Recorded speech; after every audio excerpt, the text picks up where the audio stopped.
3月末，桃花盛开。长公主府后院的桃花林下，少男少女们分坐一处。谢婉坐在一旁，听着几步之外，几个少女正在谈论自己。他就是永于侯府的那个天煞孤星。对，刚刚领他来的嬷嬷就是这么介绍的。长公主怎么邀了他来？宁王再怎么着也不会看上这个天煞孤星吧？哎，我听说是侯老夫人知道了长公主设宴，特意托人求来的请帖，就指着今天有人能看上她，好把她给送出侯府呢。谁敢娶她？要不是他克死了永玉侯跟侯夫人，永玉侯府能落魄到现在这般光景？一个3岁的奶娃当了侯爷，哼，说出去都是笑话。但她长得好看啊。听了这话，几个少女顿时沉默下来，悄悄转头看了谢婉一眼。谢婉朝他们露出一个微笑。好看又怎么样？空有一张脸罢了。就是，她不仅克父克母，还心肠歹毒。从道观回府的第一天，葬礼上就把2个叔叔赶出了侯府。听说现在就仗着弟弟对她的依赖，在侯府里作威作福呢。谁敢娶她这样的？听到这儿，谢婉站起来，淡淡道：“谁敢娶我，我不知道，但我知道，爹娘不是被我克死的，而是我那2个好叔叔贪墨府上银子，导致送马草的人以次充好，让马体在山崖处突然发狂，才害得他们坠崖。还有，多谢你们承认我的美貌，我每日揽镜自照，也发现确实比你们好看。”这话一出，几个少女齐齐色变。有少女这样反驳，谢婉却轻飘飘地看了她一眼，飘然离去。看着她亭亭袅袅的背影，那少女气得原地跺脚。不过是空有一张脸罢了，谁不知道他就是个克父克母的天煞孤星？整个侯府的男丁就剩了一个3岁的永玉侯，他谢婉凭什么这么高傲？就凭他那张脸和身段吧。其他人忽然就没了声。他们可以看不起永玉侯府，可以看不起谢婉，但是无法昧着良心去说她不好看，因为他们还不瞎。身后的议论，谢婉压根儿就没当回事儿，怼完人就跑，那是他一贯的招数。吵架这事儿他并不擅长，多吵几句他就没词儿了。怼完就跑，让他们准备了一肚子的话无处发泄，只能对着他妖娆绝美的背影暗自憋屈。刚刚走出桃花林，正巧与侯老夫人，也就是他的祖母张氏遇了个正着。待会儿王大人要来，你给我主动点，整个京城也就他不嫌弃你，愿意娶你。祖母，就这么急着把我赶出侯府？哼，是又怎么样？你已经把持了侯府1年有余，难道还想这么继续霸占下去？再者，男大当婚，女大当嫁，我这都是为了你好。哼，祖母是为了我好吗？难道不是因为那王大人许了祖母，只要将我嫁给他，就给我那2个好叔父寻个好差事？难道不应该吗？你叔父也不过是贪了钟馗1点银子而已，你就不管不顾，当着陛下的面将他们给赶了出去，有你这么当晚辈的吗？哼，只是贪墨的点银子，可他们害死了我的爹娘，像蛀虫一般，趁着我母亲怀孕生子的时候蛀空了侯府。哼，而现在祖母居然还想着把我卖给所谓的王大人，来换取他们的前程。祖母，凭什么觉得我会听你的？就凭我是你的祖母。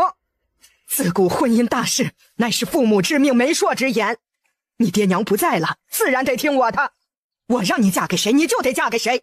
再说了，你爹娘不是你叔父们害死的，他们是去道观接你回府的路上摔死的，他们是你克死的。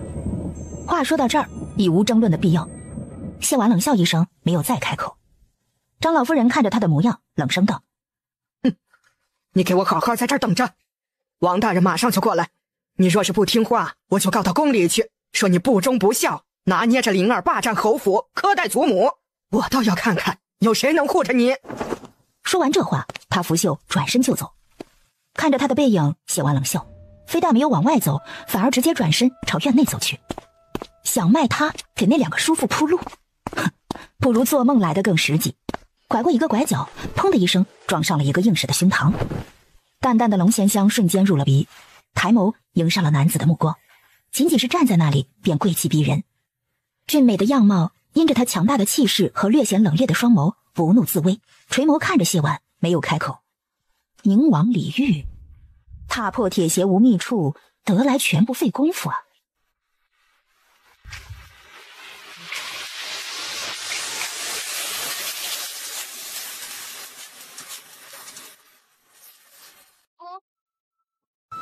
2人贴得极近，谢婉手指微动，一个触手温热的硬物便悄无声息地落入袖中，屈身行礼。臣女谢婉，谢过王爷。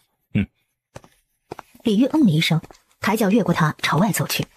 走了2步，忽然脚步一顿，垂手看了看腰间，然后回眸朝谢婉看了过去。谢婉立刻朝他扬起一个笑，再次屈身。臣女恭送王爷。柳带眉，桃花眼，小儿挺的鼻梁俏生生的挺立着，缀了光，更显血肌无瑕透亮。一张樱桃小嘴儿抹着淡淡的口脂，粉粉嫩嫩的。削肩柳腰，可衣衫勾勒出的身段却妖娆无比。明明是艳丽的长相，妖娆的身影，却媚而不俗，还透着一股子清雅，极其矛盾又和谐。李煜皱了皱眉，终究是什么话也没说，转身离去。很快，李煜的背影便消失不见了。谢婉脚下一软，拍了拍胸口，惊魂未定。说不害怕是假的，毕竟李煜久居高位，习惯掌控生死，气势威压皆令人胆寒。尤其是最后他回身看过来的那一眼，不怒自威，带着看透一切的了然。若不是为了今日已准备多时，谢婉当场就跪了。捏了捏袖中的玉佩，他长长松了口气。好在结果是好的。没错，今日这般场景，无论是偷取玉佩，还是之后李煜的反应，谢婉已经演练过多次。开穿到这个世界时，正巧是月食之夜，被传乃克父克母天煞孤星之命。长老夫人的寻死觅活之下，非要将她送入道观，这一待就是10多年。但她终究是女子，在这个时代终究是要嫁人的，而孝这一字大过天。在婚事上，她再强势有手腕，长老夫人不点头也是无用的。谢婉思来想去，整个京中唯有宁王李煜最为合适。他一人之下，不需要联姻增加权势，只要他开口，张氏不同意也得同意。最重要的是，若她能嫁给李煜，弟弟的前途安危皆能无忧，而且说不定他还能调查父母身亡的真相。或许在旁人看来，李煜与他乃是云泥之别，他有这般想法，委实太过可笑，也太过自不量力了。可是李煜是他唯一的希望，不搏一把，他实在是心有不甘。谢婉深深吸了一口气，又捏了捏袖中的玉佩，唇角微微扬起。老天还是待他不薄的，不是吗？無言地向你盡忠，望見你從你戒指變沉重。平复了一下心情，谢婉才發現自己竟然不知不覺走到了屋門前，難怪會撞上李煜。只見屋中高座上放着茶水。谢婉想了想，拿起木脊上的茶盏，缓缓放到唇边，朱唇微抿，很快茶盏上便留下了淡淡的口指印。嫌弃那口指印太淡，他又抿了一口，这才满意的放下茶盏，转身离去。春风徐徐，阳光洒落在身上，衬得人暖洋洋的。长公主坐在院中，与一帮贵妇人说话。今儿个来的人委实有些多，但能与她搭话的，来来回回也就那么几个。宁王到！一声通传，院内顿时鸦雀无声。除了长公主之外，所有妇人都急忙起身，朝着缓步入院的李煜屈身行礼。谢过宁王。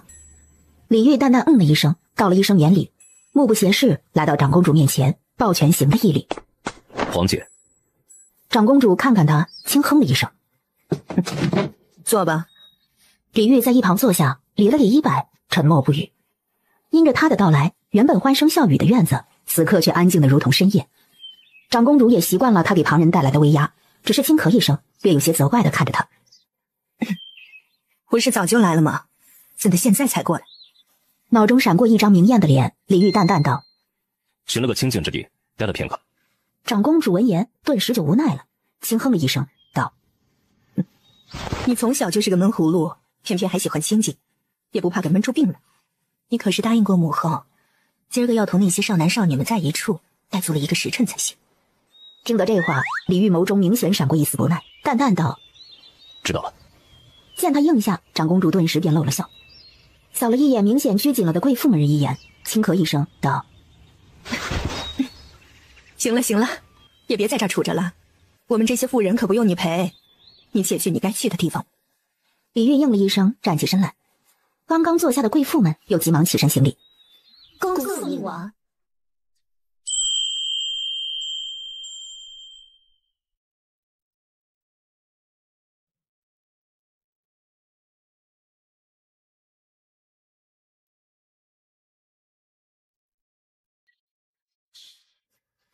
李煜一走，院子里的贵妇们都悄悄松了口气。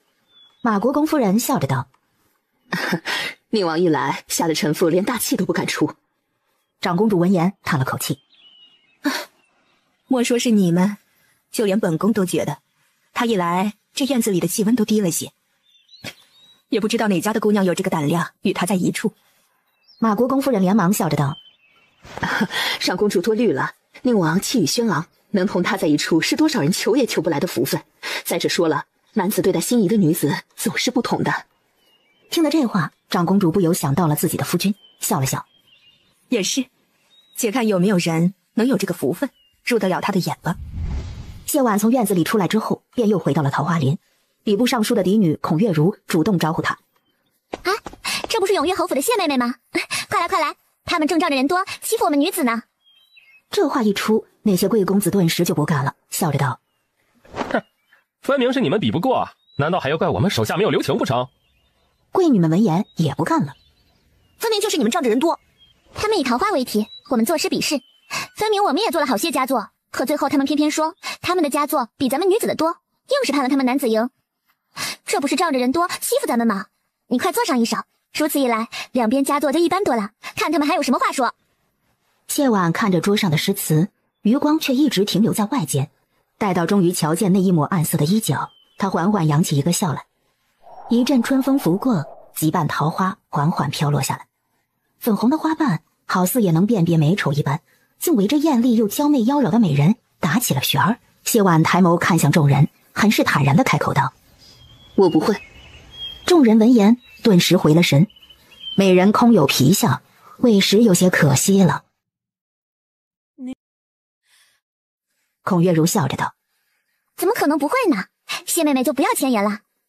谢婉看着他笑了笑：哼，为何不能不会？在座的诸位自幼学的是琴棋书画、诗词歌赋，而我自幼在道观中学的是道法自然，不曾学过自然不会。孔姐姐会道法吗？可道法又有何用呢？我们女子总是要嫁人的，当举案齐眉，红袖添香。谢妹妹只会道法，难道成亲之后要给夫君念静心咒不成？这话一出，立刻就有人扑哧一声笑出来。谢婉神色不动，只笑着道：修习道法其一要素便是有志，剖析道法，知晓该如何破心中妄念，世间浊笑，使人心有宁静，如有所归。道法包罗万象，日后成亲，我能明夫君之言，懂夫君之难，解夫君之苦，红袖添香一巡，谢雨花难觅，知心人难求。孔姐姐觉得是也不是？孔月如一下子竟无言以对，若是点头，岂不是相当于承认了自己只是那个一巡的红袖添香？可说不是，他又寻不出什么反驳的话来。就在这时，外间忽然传来通报声：宁王到！众人纷纷起身行礼。见过宁王。李煜的目光从谢婉面上扫过，淡淡了一声：免礼。坐吧，本王坐一会儿便走，你们该如何便如何，无需在意本王。是宁王。落座之后，众人面面相觑。有胆小的贵女已经紧张地捏着帕子，整个人都在发抖了。贵子们也没有好多少，腿都是抖的。李煜的威压连那些贵妇都怕，更不用说这些少男少女了。谢婉也紧张，但较之前已经好上了许多，手脚并没有发软，只是心跳得有些急。孔月如现在很懊恼，刚刚宁王坐下的时候，他应该开口让他评诗的。谢婉瞧着他一脸懊恼，垂了垂眼眸，没有开口。孔月如挣扎了片刻，站了起来：王爷，不知可否请您评一评诗？今日我们以桃花为题作诗，男子与女子相较，一时竟分不出胜负。若是王爷能从中择一佳作，我等定然心服口服。李煜皱了皱眉，朝孔月如看了一眼，开了口：本王不同诗文。此言一出，众人面上都有些难看。谁不知道宁王文韬武略，才高八斗，这是根本不屑于他们点评罢了。谢婉对这样的结果毫不意外。李煜是宁王，看得天下儒生的文章，评的是状元探花，就是平日看的奏章，那也是各地官员斟酌再三的手笔。他们这些少男少女的诗词，在他看来与玩闹无异。堂堂宁王岂会有空跟你们玩这些小孩子的把戏？谢婉抬眸朝上座望去，却撞上了李煜的目光。四目相对，两两相望。谢婉强忍着要低头的冲动，朝他露齿一笑。李煜收回目光，站起身来。本王有事，你们随意。直到李煜的背影消失不见，桃花林内所有人才松了一口气。春风吹不到我的杨柳腰，在这桃花源里蹦蹦跳跳，少年你莫要归心太早。李煜出了桃花林，身旁的小泉子就忍不住提醒道：爷，您可是答应过要同那些公子小姐在一处待足1个时辰的，这满打满算1炷香的时间还没到呢。本王答应母后的事，今日要在皇姐府上待足1个时辰，并非皇姐说的要与那些人待在一处。对这样的回答，小泉子一点也不意外，只是笑了笑，开口问道：那爷现在打算去何处啊？李煜想了想，回先前的院子。小泉子应了一声是，两人便又回到了原先所在的院子。哟，这茶都凉了，奴才给爷换一壶热的去。不必，眼下天已热了。自家也喜欢凉茶，尤其是批阅奏章的时候，唯有凉茶方能降火。小泉子也已经习惯了，便也没再说什么。李煜看着窗外，缓缓饮了一口茶。然而茶刚入口，端着茶盏的手却忽然一顿。他皱了皱眉，垂眸看向手中的茶盏，瞧见了上面淡淡的口指印，脑中不由又浮现出了那张明艳的脸。桃花纷飞，美人勾唇而笑，分明是该难堪的时候，他却比任何人都理直气壮。不，茶盏上的口指显然不是一次就印下的，修长的手指在杯口抹过。李煜放下茶盏，擦了擦唇，又擦了擦手。回了。小泉子躬身应了一声是。看着面前熟悉的院子，谢婉莫名有些想笑。你笑什么？眼下王大人还没来，你笑给谁看？天下男子千千万，您当真非要将我许给一个足以做我父亲的男子？哼，什么叫足以做你父亲？你是生得晚，你父亲比王大人长了5岁，有区别吗？这里是长公主府，你却硬拉着自己的孙女来这僻静之处与旁的男子私会，此事若是传了出去，岂不是旁人会怎么看你，怎么看我？就是长公主也绝不会允许你这般玷污了她的府邸。你少拿长公主来吓我！哼，要见祖母自己见，请示我不奉陪。今日你强迫我见到王大人，日后我敢保证，你绝不可能从王大人那儿讨得半分好处。此时，院子主屋内，小泉子朝外间看了一眼，低声道：主子要不要去看看？这里毕竟是长公主府，今儿个又是长公主设宴，真闹出事儿就不好了。本王从不管家事。听得这话，小泉子也不好再劝，心头低叹了一声。挺好的一个姑娘，偏偏是那样的命格，摊上那么个祖母，真是可惜了。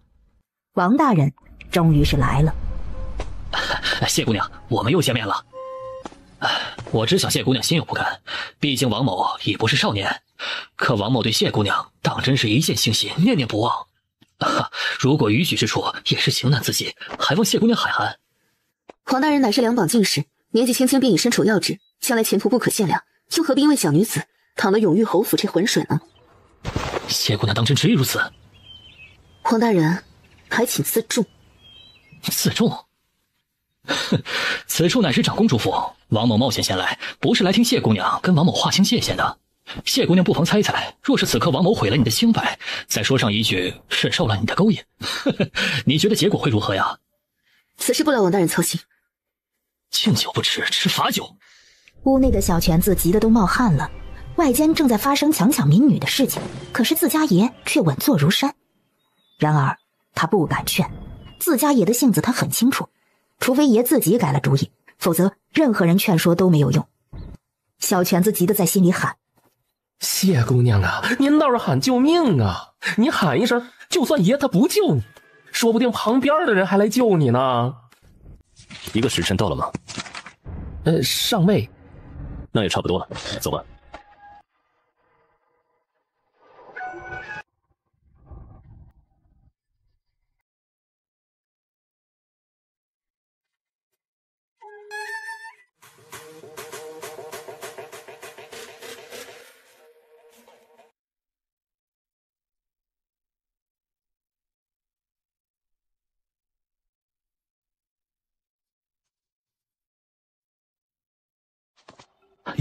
宁王，王得水，你出息了。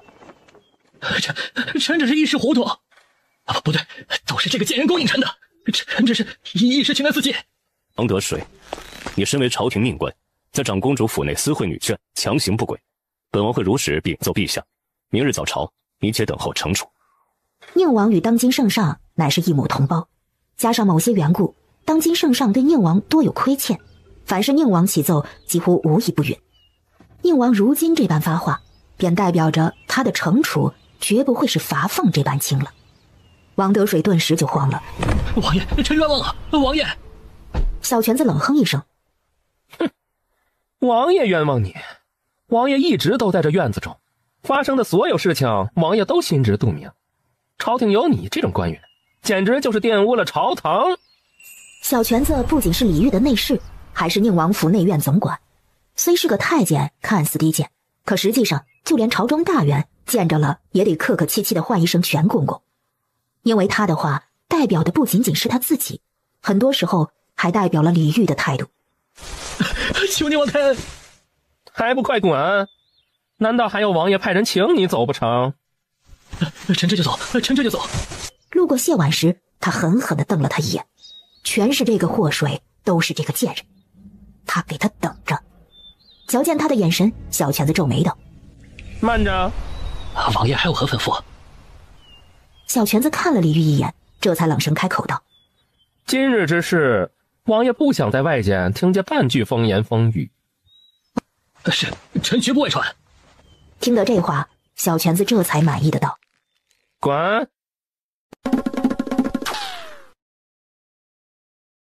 看着李煜挺拔的身影消失在了巷子口，谢婉眨了眨眼，任由眼泪滑落。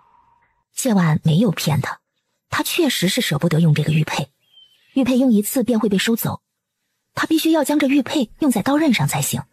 刚刚若是他真的抵挡不住，他必然会用。可是刚刚那种情况却并不是他对付不了的，而他之所以没有动手，是因为他在赌李煜会来救他。虽然不如他预料的那般英雄救美，然后他将他带走，换好衣衫什么的，好让两人更进一步，但是李煜没有收回玉佩，不是吗？也就是说，李煜给了他一个利用他的机会，不管是出于什么原因，总归是他给了。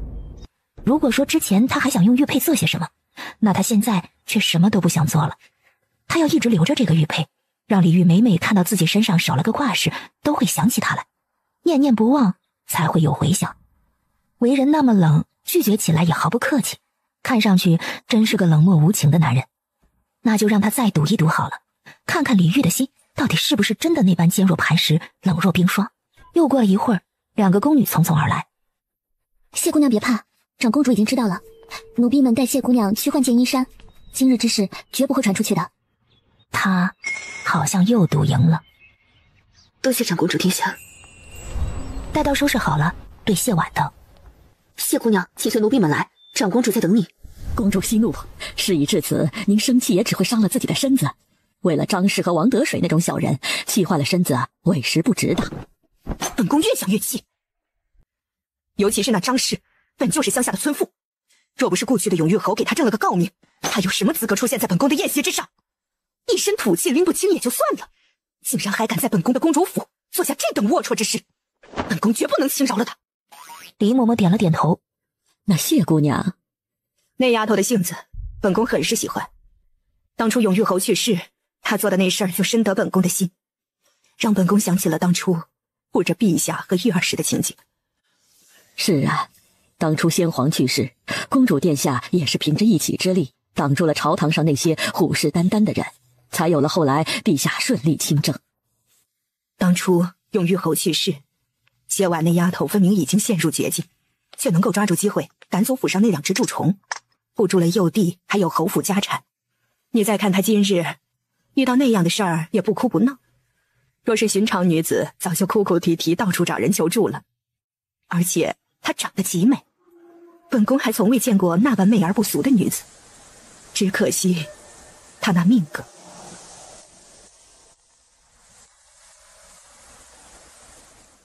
不是说过了及笄之日命格就散了吗？而且依着奴婢看，宁王也未必会在意命格之说。这跟玉儿又有何干？您想想看，宁王是什么性子？陛下和公主送到他府上的女子，宁王眼都不眨，转身就送入了青楼。可今儿个，他却主动派人来跟您说了谢姑娘的事儿，明摆着就是要您帮着善后，为谢姑娘讨个说法嘛。或许，只是不过是因为那王德水在他门前做那龌龊之事，惹怒他罢了。宁王是您看着长大的，您什么时候瞧过他做那些多余之事？即便那王德水惹怒了宁王，依着他的性子，严惩了王德水，这事儿便算过去了，又怎么会多此一举，特意派人来同您知会一声，还特意点明了谢姑娘依旧在那巷子里。你说的有道理。所以啊，公主这赏花宴也不全然是糟心的事儿。你说，本宫若是直接将那谢婉送到育儿榻上如何？公主，这可使不得。此事有些让本宫为难。若是寻常女子，不管身份高低，只要育儿有意，本宫必定撮合撮合。可，公主不必苦恼，缘分天定，所谓有一就有二。宁王今日能为了谢姑娘破例一次，未必就不会有第二次。次数多了，宁王的态度也就摆在那儿了。公主只需看着便好。今日也算卸下了本宫心头的一块大石。本宫还以为，当年那事之后，玉儿已无心男女之事。说起来，也是本宫和陛下对不起她。本公主，谢姑娘到了，快请进来。谢婉抬脚进了屋，屈膝朝长公主俯身行礼。过长公主。长公主一瞧谢婉，顿时眼睛就亮了。尽管早间已经见过一面，但此刻再见，她还是又被惊艳了一番。放在身前的手指纤纤如嫩荑，皮肤白皙如凝脂，美丽脖颈像球旗，额头方正，眉弯细，尤其是那腰身，纤细不足一握。最难得的是，尽管是艳美的样貌，气质却很是出尘，倾国倾城，艳而不俗。许是因为在道观长大的缘故，整个人给人感觉很是淡雅平静，连带着让看的人都心中一静。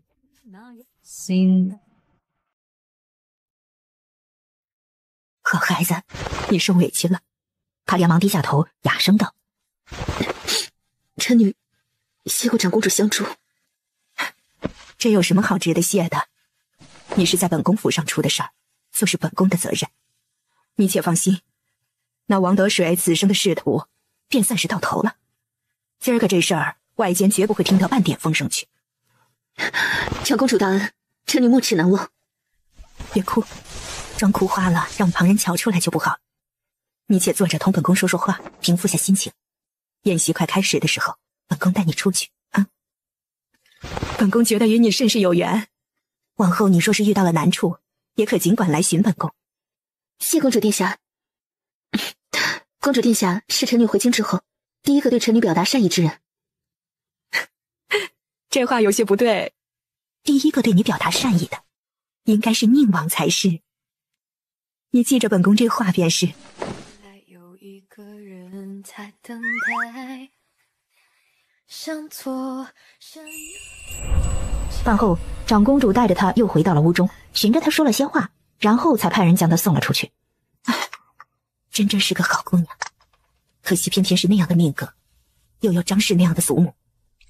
谁说不是呢？大的，可知礼有节，知恩图报，待人真诚，眼皮子也不似张氏那一家子浅薄，就连样貌也不相似。谢侯府这是逮猪出好笋了。若不是考虑到玉儿，本宫都想直接收了她当义女，也免得这么好的一个孩子被张氏那一家给连累了。宁王好不容易待一个女子有所不同，您若是将谢姑娘收作义女，那谢姑娘见着王爷还不得喊一声舅舅？王爷嘴上不说，心里还不定怎么怨您呢。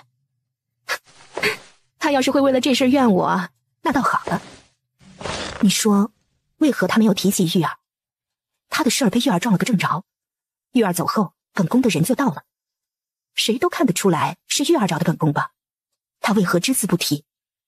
许是因为男女有别，怕公主殿下误会他是个攀龙附凤的。毕竟公主您没有主动提起，只说了一句您不是第一个对他表达善意的人罢了。本宫光顾着心疼他，将这茬给忘了。若是之前本宫提了，他肯定是要谢的，这一来二往的，不就有了交集？先前您还说他的命格摆在那儿，不好撮合呢。确实让人记得。且看看再说吧。你我在回望那一世，彼此为梦见。马车在路上走着，马车内一片寂静。小泉子看着端坐着闭目养神的李煜，有些欲言又止。先前他以为自家主子见死不救，可是后来他才发现，主子不是不救，而是早早就与谢姑娘有了交集，做了安排。只是那安排谢姑娘不曾用罢了。可问题是，谢姑娘与自家主子今儿个是头回相见，而且在主子出门英雄救美之前，压根就没说过话呀，更不要说什么赠玉佩，什么舍不得了。哦，不对，是说过的。谢姑娘当时说的是见过摄政王，而自家主子说的是所以这到底是什么情况？为什么就在他眼皮子底下发生的事情，他却什么都不知道呢？小泉子想得头疼，忍不住就抠了抠脑袋。自家爷今儿个很反常，这反常指的不是英雄救美，毕竟那样的事情连他都看不过去。眼里容不得沙子的主子，又怎么真的能让其在眼皮子底下发生呢？他说的反常是指自家爷临走之时命他将此事告知了长公主。主子从来不是怜香惜玉之人，那些被长公主从青楼里赎回来的女子们便是最好的证明。可是今天主子却特意命他将此事告知了长公主，还点明了谢姑娘所在之地，摆明了就是让长公主去替谢姑娘善后。主子什么时候这么好心了？谢姑娘生得极美，说句大逆不道的话，小泉子就没见过这么美的人儿。可若是说主子看上她了吧，可是偏偏主子让谢姑娘吃了那么多的苦，险些都失身了才现身，这是看上的样子吗？可你若说是没看上吧，那后面让长公主善后又是怎么回事呢？小泉子头疼，忍不住又抠了抠脑袋。要抠下去抠。李煜的声音淡淡响起，小泉子连忙放下手，讨好的朝他笑了笑。李煜看了他一眼，重新闭上了眼。小泉子犹豫了好一会儿，决定不难为自己了，试探着将好奇问出了口。爷，觉得谢姑娘如何呀？李煜轻启薄唇，淡淡道：她如何，与本王何干？小泉子6岁就跟着他了，虽不是李煜肚子里的蛔虫，却也足够了解他，试探着道：可爷先前命奴才将谢姑娘的事儿告知了长公主，长公主必然会误会。若是长公主她直接将谢姑娘送到府上，该如何是好？听得这话，李煜睁开眼，理了理袖口，没有答话。若真是如此，那可就难办了。毕竟谢伯府再落魄，也是有爵位的人家，总不能将谢姑娘也送到青楼去。哎呦，希望长公主殿下莫要会错了意，当真将人送来才好。李煜闻言开眸看他，朗声道：小泉子，奴才在。你话太多了。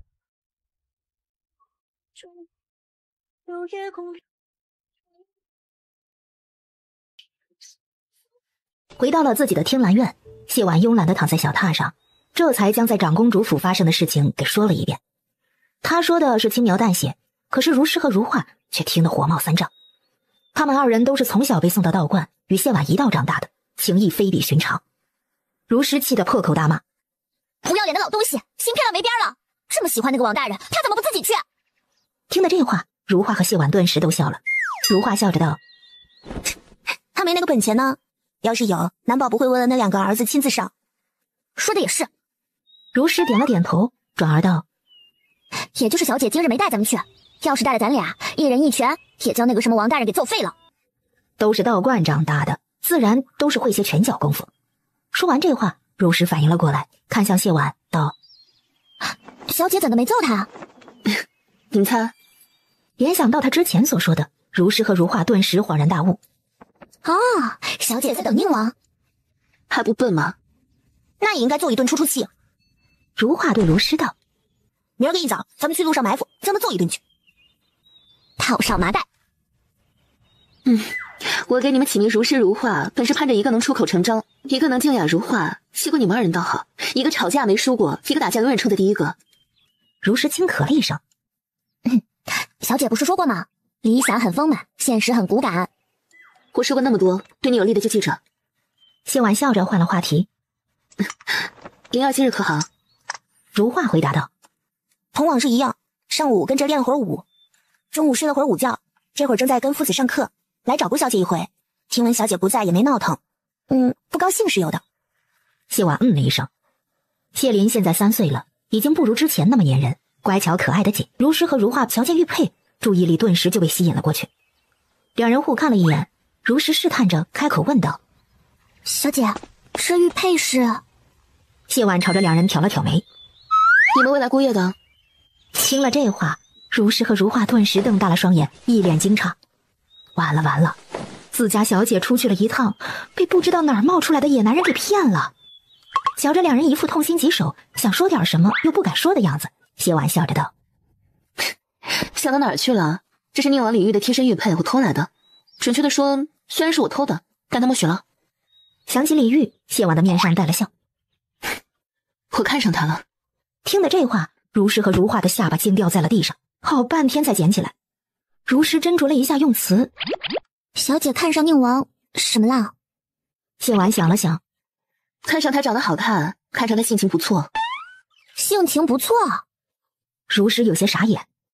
宁王是出了名的冷酷无情，送去宁王府里的那些女子，他眼睛眨都不眨，就直接送去了青楼。小姐是从哪儿看出来宁王性情不错的？如画也跟着道：“整个京城谁人不知宁王是个冷面阎罗？小姐你不会是认错人了吧？”谢婉看了两人一眼：“你们可以怀疑我的人品，但不能不怀疑我的眼光啊。”见他主意已定，如诗和如画也不好再说什么。毕竟从小到大，谢婉都是拿主意的那个，他们只需要照办就是了。脑海中闪过那张英俊的脸，谢婉收好玉佩，眉宇间染上了几分笑意。李煜今天救了他2次，不知道是真的外冷内热，还是单单对他如此。若是后者，那他现在有没有想起他呢？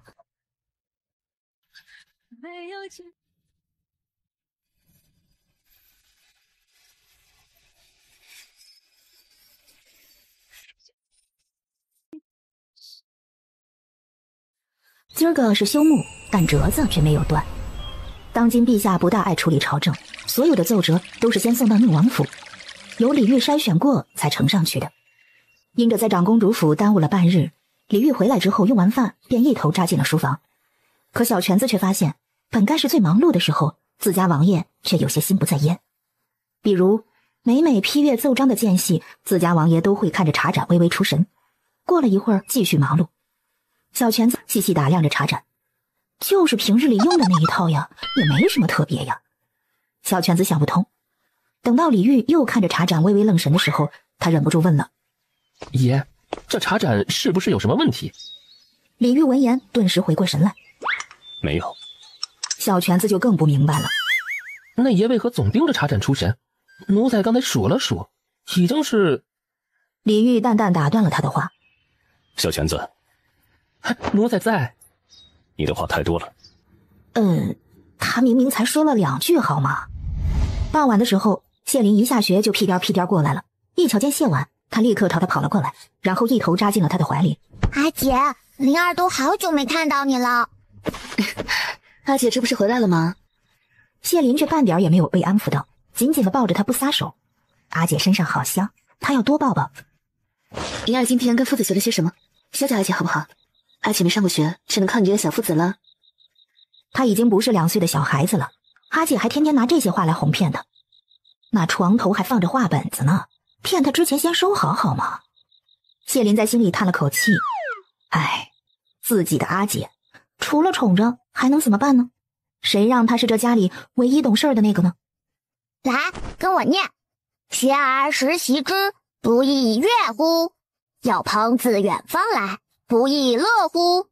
人不知而不愠，不亦君子乎？谢婉跟着念了一遍，谢林很不满意。你的脑袋要这样摇起来，本夫子都跟您说过多少遍了。谢婉他委实不大明白了，为何念书要摇脑袋？但瞧着谢林一脸认真和坚持，他也只得跟着摇头晃脑。学而时习之，不亦乐乎？好不容易学完，谢婉立刻对谢林道：“去换件衣裳，亲手准备吃饭了啊。”谢林应了一声好，屁颠屁颠的离开了。他一走，谢婉立刻撑住脑袋：“快将香囊拿过来，我头晕。”小姐何苦这般折腾自己？侯爷又不是不爱学的。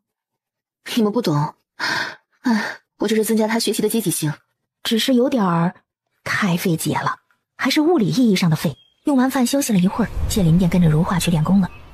如诗、如画和谢婉都是在道观长大的，谢婉懒得紧，不愿练功，便将如诗和如画给推了出去。美其名曰，真正的高手都是运筹帷幄之中，决胜千里之外，没有自己动手的。师傅们见他人小鬼大，万事自有主张，便也随他去了，专心培养如诗和如画二人。如诗资质平平，但是能说会道；如画却是个练武奇才，下山之前，就连师傅们也不是对手了。而谢婉自己3天打鱼2天晒网，只会些拳脚功夫，勉强能对付一般人，而且最多1-2个，几乎等于是没有。的数字留下了时光的线条。小姐是在睹物思人。谢婉看了他一眼，直接大大方方的承认了。对啊。他的坦率让如诗微微一愣，但随即一想，自家小姐一向如此。他刚要说话，便看见谢婉忽然手一松，手中的玉佩便直直的落了下来，吧嗒一声摔成了2半。谢婉一脸惊讶的看着地上的碎玉。啊，手滑了！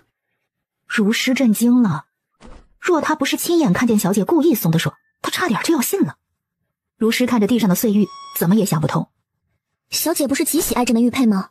这几日得了空都在手中把玩，怎的忽然就摔了呢？玉佩只是死物，我要的从来都不只是一枚玉佩而已。说完这话，他看向如诗道：备车，随我出去一趟。小姐怎的又要出门？可是要去惩治姓钱的那一家子。一人做事一人当，赃款已经毁了，钱家从今往后与侯府再无瓜葛。我出门是去琳琅坊。琳琅坊？小姐是要去买饰物吗？如诗劝道：那间的东西都很贵，府上已经捉襟见肘，小姐要不要再考虑考虑？再说了，小姐这般貌美，不用饰物也已经艳压群芳了。谁说我是去买饰物了？我是去修玉佩。啊？如诗傻了眼。先摔后修，这是觉得侯府还不够捉襟见肘，摔着玩吗？琳琅坊不仅买各种玉器、金器、稀罕物件，坊内还有能工巧匠修复各种珍贵的物件。当然，修复一次或许比买个新的更贵。谢婉刚进琳琅坊，小二便迎了上来。哎呀，这位姑娘是要买些什么？我不买东西，只是想要劳请贵坊的师傅修复一枚玉佩。此玉佩比较贵重，我想见一见你们掌柜。小二看了看他，犹豫了一会儿，然后道：啊，姑娘2楼请。琳琅坊的掌柜来了，瞧见谢婉的样貌，顿时一愣，然后才反应过来，拱手歉意道：姑娘先人之子，是老夫失礼了啊！老夫姓穆，乃是琳琅坊的掌柜，不知道姑娘要修复什么玉佩啊？原来是穆掌柜啊。这玉佩啊，乃是贵人所赠，我很是爱惜。只可惜身旁丫鬟愚笨，不小心给摔破了，想看看贵坊能否修复。一旁的如诗眼观鼻，鼻观心。没错，他不仅愚钝，他还手滑。穆掌柜抬脚上前，待看见上面的字，他一脸惊诧地抬头看着谢婉，道：这。谢婉朝他点了点头。正如穆掌柜所想的那般。此玉佩实在是太过贵重，老夫也不知晓到底能不能修复啊。晚些时候寻几个师傅都看看。姑娘若是信得过的话，可将玉佩留下，明日再来。好，我明日再来。只是，穆掌柜看着他，只是如何？谢婉朝他笑了笑，有些不好意思的道：并非不信任穆掌柜，而是这玉佩对我来说太过重要，我将此玉佩放在掌柜这儿，还劳烦掌柜给我写个凭证。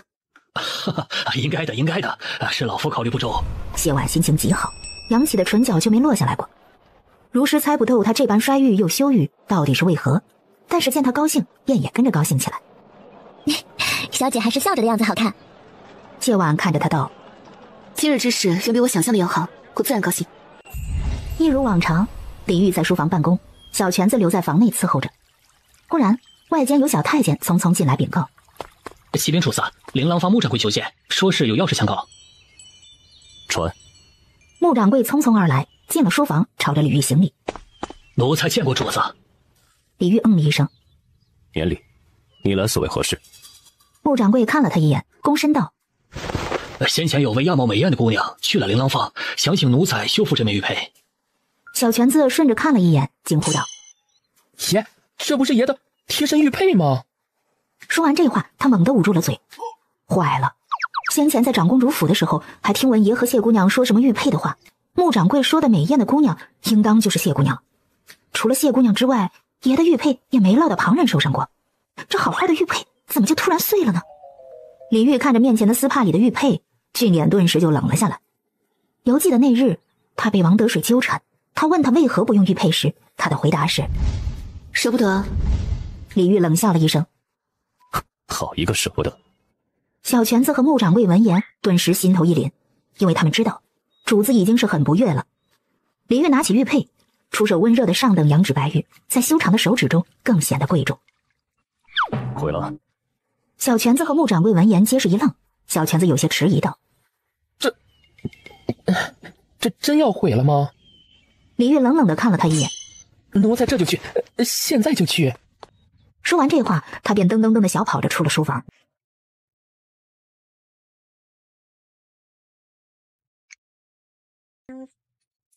穆掌柜看了看李煜面上的冷色，忽然明白了什么，低声道：“那位姑娘说这是她的真实之物啊，只是丫鬟愚钝，这才不小心摔碎了。”李煜闻言冷哼一声：“哼，与本王何干？”穆掌柜很是疑惑，这能没关系吗？谁不知道主子爷不近女色，就是府上的丫鬟那也少得可怜，更不要说赠女子玉佩了。这当是主子第一次赠女子玉佩，结果还被摔碎了，更要命的是还被他捅到了面前来，难怪主子脸色会如此难看呢。穆掌柜犹豫了一会儿，道：“奴才同那姑娘约了明日，无论是否能修好玉佩，都将玉佩交还给她。可现在奴才该如何回复？”实话实说。李煜重新拿起笔，显然不愿再谈。无事便退下吧。穆掌柜没动，他有些为难的道：“可奴才写了凭证给那位姑娘，还注明了那是主子的贴身玉佩。”听到这话，李煜手中的笔一顿，他沉默了一会儿，开口问道：“那凭证是他主动要的，还是你主动给的？”穆掌柜躬身回道：“啊，是那位姑娘主动要的。”李煜看着桌上的丝帕，沉默着没有开口。就在这时，小泉子匆匆的跑回来了：“爷，事情已经办妥。”李煜皱了皱眉：“毁了？”小泉子点头：“毁了，奴才用石头敲的，砸得粉碎，保证啊，连碎屑都捡不起来。”李煜看着桌上的丝帕，沉默了好一会儿，从身上解下一枚玉佩来，对穆掌柜道：“将此物给他。”穆掌柜连忙恭敬的伸手接过，看了桌上的丝帕一眼，终究是没敢提，转身出了门。他走后，李煜继续处理公务。桌上的女子丝帕实在是太过显眼，小泉子想说点什么，可是一想到他已经被主子嫌弃过几回话多了，便闭了嘴，佯装什么也没看见。就在这时，李煜忽然淡淡开了口：“换一方砚台来。”小泉子闻言回神，急忙重新拿了个砚台过来。将砚台洗了，就用那方帕子洗。为什么他有一种自家主子在报复谢姑娘的错觉呢？可问题是，主子这么报复谢姑娘，他也不知道啊。小泉子拿起帕子和砚台，默默退了出去。翌日用过早饭，谢婉耐着性子，一直等到了40两刻，这才拿上字据出了门。也不知道那玉佩怎么样了。李煜总不会耍赖，收了玉佩不给他了吧？不给的话，他就拿着字据去他府上要。只要他进了宁王府的门，想让他出来，那可就难了。不知我的玉佩如何了？可能修复？穆掌柜没有直接回答他的话，而是郑重地取出一个锦盒递给他。谢婉伸手接过，便看见了里面与之前全然不同的玉佩。之前的玉佩是厚实的圆形，而现在这个却是方形的。唯一相同的是，中间都刻着一个玉字。看着这枚玉佩，谢婉顿时就笑了。李煜看到碎玉的时候肯定是生气了吧，可最终他却又给了一枚新的来。唯一的解释就是他一气之下命人将玉佩扔了或者毁了，而他手中又有收据，无奈之下他只能给他一枚新的。哎呀，他怎么这么可爱，让他有点想得寸进尺了，怎么办呢？谢婉本就是艳丽的长相，这一笑便如同海棠绽放，美得让人移不开眼。穆掌柜微微晃神，而后便急忙收回了目光，不敢再多看上一眼。毕竟能得自家主子连赠2枚玉佩的女子，眼前这位绝无仅有。往后他该如何称呼还不好说呀。玉佩修复得很好，劳烦掌柜替我谢过那位师傅。穆掌柜以手掩唇，轻咳了一声，没接话。毕竟他也不知道那位师傅需不需要他这声谢呢。谢婉收了笑，看着穆掌柜道：“不知掌柜可还记得，昨儿同这个玉佩一道送来的，还有一方丝帕。那方丝帕乃是我母亲的遗物，于我而言很是珍贵，还劳烦掌柜归还。”穆掌柜彻底傻了眼。母亲的遗物？谢婉点头，一脸诚恳的道：“那帕子对我很是重要，旁的无法替代。”穆掌柜头有些大了，他很是为难的道：“那方丝帕如今在那位师傅手中，我也不知那位如何处置了。”无妨的。谢婉朝他笑了笑：“以那位师傅而言，不过一方帕子而已，想必也无甚用处。只是那丝帕是我母亲所留不多的遗物，还劳烦掌柜帮我问上一问。”话都说到这个份上了，穆掌柜也只能点头说了一声好。毕竟昨儿个人家确实是将帕子送来了，他也确实收了。不管是不是遗物，人家既然索要，他就得归还。再者说了，眼前这位姑娘跟自家主子是个什么关系，将来会是什么关系都不好说。唯一能确定的是，自家主子对这位姑娘那是不同的。万一将来真的有那么一天，他现在示好也算是占得先机呀。见他应下，谢婉也见好就收，朝他笑了笑道：“那就有劳穆掌柜了，你要个此时我再来。”一杯浊酒浇在心头，谁让谁心冷，只剩喉咙微微。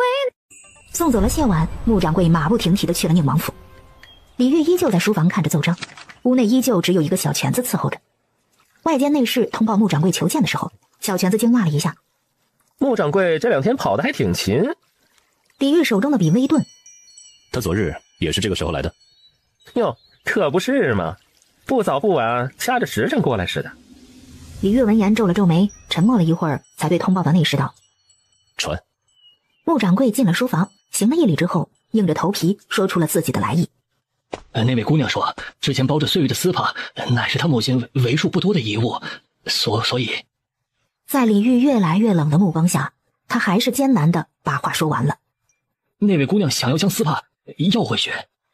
这话一出，书房内温度骤降，小裙子站在那儿瞪着眼，连大气都不敢出。丝帕，昨个主子让他去用丝帕洗砚台，洗完回来之后，他向主子请示，这丝帕该如何处置？主子让他看着办。小犬子自认是主子肚子里的半条蛔虫，当即便领悟到了，这丝帕扔不得。毕竟如果要扔或者毁，主子直接吩咐就是了。既然没吩咐，那就是要留着的意思。于是摆在他面前就只有2条路，一条是把帕子洗了，好生收着；另一条就是原封不动，就这么放在那儿。小犬子想了想，这些日子他已经被爷嫌弃过好几回了，万不能再让自家爷嫌弃了。秉着多做多错，不做不错的原则，小犬子最终决定就将那丝帕这么收起来。可是如今看着自家爷的脸色，小犬子隐隐有了一种不太好的预感，他似乎好像应该又要被自家爷给嫌弃了。李煜深深皱了眉，转眸看向小犬子。小犬子当即周身一凛，连忙道：“爷，帕子还在，就是……”李煜语声清冷：“就是如何？”小犬子硬着头皮道：“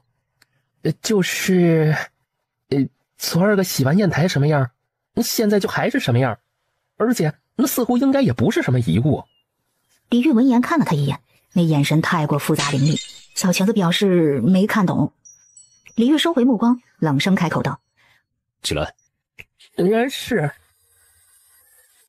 我们坚持山东之吻，一生只为见一个。小犬子忙不迭地将丝帕取了过来，战战兢兢地放在了桌上。经过一晚，丝帕早已经干了，但帕子一角绣着的碗字依旧清晰可见。李煜看着那个碗字，神色不明。小犬子顿时又悟了，自家爷这是又被谢姑娘给架了起来，弄得骑虎难下了呀。为什么要说又呢？毕竟昨儿个爷在听闻谢姑娘手中握着凭证之后，冷着脸解下贴身玉佩的场景，那还历历在目呀。这帕子谢姑娘说是遗物，那即便不是，她也是了。自家爷拿着帕子泄愤，是有几分幼稚在。黑漆漆的帕子已经难以复原，若是这般送回去，那岂不是等于在告诉谢姑娘自家爷都干了些什么幼稚的事儿？爷的一世清明以及英明神武的形象就全毁了呀！那场景，小泉子不敢想。李煜从帕子上收回目光，看着小泉子的眼神像是在看什么蠢物。你办了一个好差事。小泉子很是无辜，这也能怪他？好吧，怪他。小泉子忠心耿耿的道：爷，要不咱们寻个绣娘，赶紧重新绣一方帕子，这是素帕，一会儿就成了。李煜看他的眼神顿时像在看一个傻子。穆掌柜有些看不下去了，连忙道：此事恐怕不妥，这世上没有不透风的墙，若是让旁人知晓了此事，必然会胡乱猜测。若是以为主子拿了一个女子的帕子，还舍不得归还原物，另寻人做了帕子归还，那可如何是好？小泉子想了想，又道：那干脆就直接说，只是一方素帕，以为不重要，随手丢了。李煜这回连看都懒得看他了，直接靠在椅背上闭了眼。穆掌柜看了一眼他的神色，低声解释道：那位姑娘都说是母亲的遗物了，若是说弄丢了，她问在何处丢的，又是何人丢的，要如何回答呀？那位姑娘拿了主子给的第2枚玉佩，即便是个愚钝的，也已然知道帕子在何处丢的了。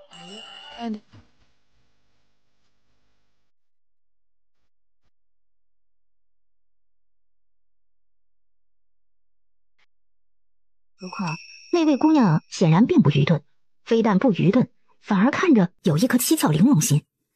其实他觉得挺好的。自家爷对谢姑娘显然是不一样的，谢姑娘借着明显不是遗物的帕子纠缠，意思也很明显，倒不如直接就说弄丢了。这样一来，谢姑娘就有借口来见自家爷了吗？狼子野心昭然若揭。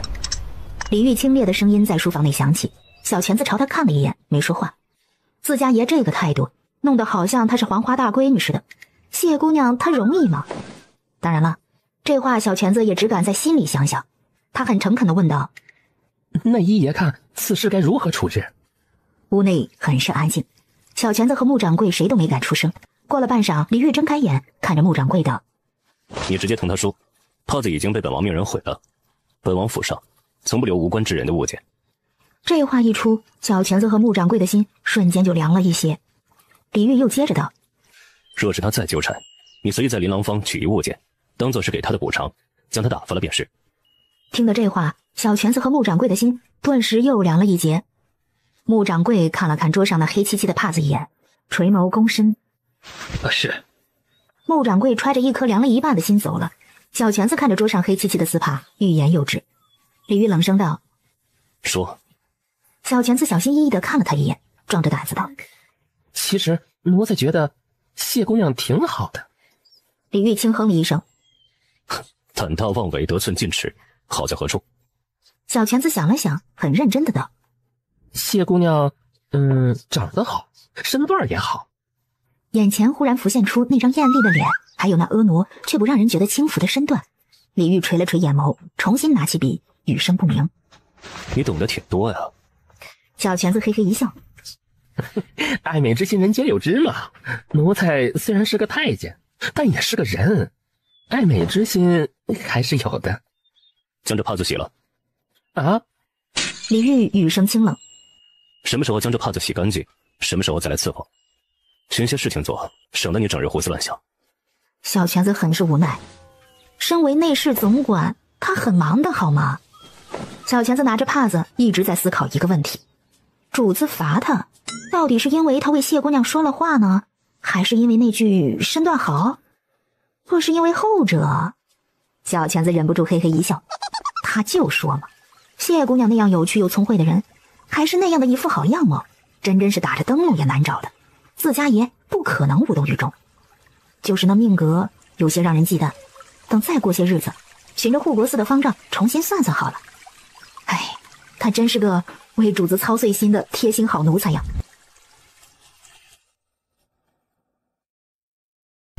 翌日，又到了要去琳琅坊的时候。这一次，谢婉却没有直接动身，而是去了书房，让如实研墨，然后从书架上取了一个琴谱来，仔细誊写了一遍。昨个想了一晚，谢婉觉得他是真的有些太过得寸进尺了。在这个时代，李煜那样的年纪，身边连个女子都没有，可见他清冷的紧，也骄傲的紧，怎么可能因为一面之缘就真的对他动了心呢？退一万步来说，他那么骄傲的一个人，即便真的对他一见倾心，依着他的骄傲，也不可能表现出来。而他却凭借着明显不是一物的帕子纠缠，目的表现得太过直白，也太过急切。凡事得有个度，他确实不该因为一时兴起就这么着急的。不过做都做了，这世上没有后悔药。既然如此，那他不妨就坦荡些。烈女还怕缠郎呢，没道理他谢婉撩不动他。走吧，接个最后一次，明日便不用去了。谢婉来到2楼雅间，摘下帷幔坐下，这才开口道：又来掏耳穆掌柜了。穆掌柜连忙道：谢姑娘客气了。他笑了笑，开口问道：不知我那帕子？穆掌柜看了他一眼，轻叹了口气道：那位已经将帕子丢了。丢了？那位说他的府上从不留无关之人的物件。听到这话，谢婉微微一愣，皱眉沉默了片刻，忽然低低笑了。无关之人呐。谢婉不仅没被打击到，反而笑了。谢姑娘为何发笑？没什么，只是觉得那位竟然有些孩子气罢了。啊？穆掌柜彻底愣了，他是怎么从这般绝情的话里看出来孩子气的？我与那位无论是身份还是地位，都是天壤之别。你想想，说是那位真的是觉得我是无关之人，不屑理睬于我，大可不必说什么无关之人的话，只是一句未曾见过，便能将我打发了。毕竟他若是不语，我连他的面都见不着。我是女子，府中又是眼下这般光景，但凡我还要些脸面，就不可能一直纠缠，1-2回也就退却了。所以他这无关之人的话，多少是有些在跟我赌气的。穆掌柜闻言恍然大悟，穆掌柜看着谢婉的眼神都有些变了。那黑漆漆的帕子加上无关之人的话，可不就是在赌气吗？谢姑娘对那位的了解实在令人望尘莫及。这有啥呀？不就是玻璃渣里找糖吗？他谢婉很擅长。没有点强大的心脏，他哪里也敢去撩那尊大佛呢？今日恐怕还要再劳烦穆掌柜跑一趟，这是我给那位备的赔礼，也是谢礼。他见到其中的礼物之后，或许就不会从我执起了。礼钱之物还劳烦穆掌柜亲自送到他的手中，若是他不收，便当着他的面打开毁了吧。毁了？毁了。送到不该送之人的手上，留着也是无用的。谢姑娘放心，老夫定会尽力劝说那位收起的。那就有劳了。他除了那无关之人的话，还说了旁的吗？那位还说呀，若是谢姑娘羞缠，让我在琳琅房内寻一物，当作是给姑娘的赔礼，将姑娘给打发了。谢婉闻言嘟了嘟嘴，他还真是小气啊。穆掌柜轻咳了一声，这话他没法接。就在这时，外间忽然响起了一个少年的声音：谁小气？我靠，是不是你又狮子大开口骗人银子了？月在思从相识的凡世界。听了这个声音，穆掌柜的头都大了。这位祖宗怎么又来了？少年约莫16、17岁上下，样貌很是俊俏，整个人的气质也是很干净，面上扬着笑，朝气蓬勃。他身着白衣，腰间挂着环佩，一瞧便知身份不低。少年一进屋便瞧见了谢婉，与他目光对个正着，呆呆地看着谢婉，眼睛一眨不眨，好似被人施了定身法术一般。他的目光太过灼热，谢婉下意识地收回目光，重新戴好帷帽，朝穆掌柜欠了欠身，道：我还有事，就不多打扰了，告辞。少年在此，穆掌柜不好多言，便点头道：谢姑娘慢走。少年站在门口，正好堵着门，他的目光一直落在谢婉的身上，直到谢婉来到他面前，抬眸看他，这才回了神。一张俊脸顿时又红了几分，连忙侧身让开，结结巴巴的道：对不住。谢婉没有答话，只朝他欠了欠身，便朝外间走去。少年的目光一直追随着他的背影，直到他下了2楼消失不见，这才回过神来，朝穆掌柜道：那姑娘是何人？你唤她谢姑娘。穆掌柜毕竟是过来人，瞧见少年的模样，心头便咯噔一声，连忙岔开话题道：小侯爷怎的来了？少年不是旁人，正是长公主唯一的儿子，兴安侯韩兴华的嫡长子韩景。本世子现在最烦的就是旁人唤我小侯爷。小侯爷是永裕侯府那个3岁的小奶娃。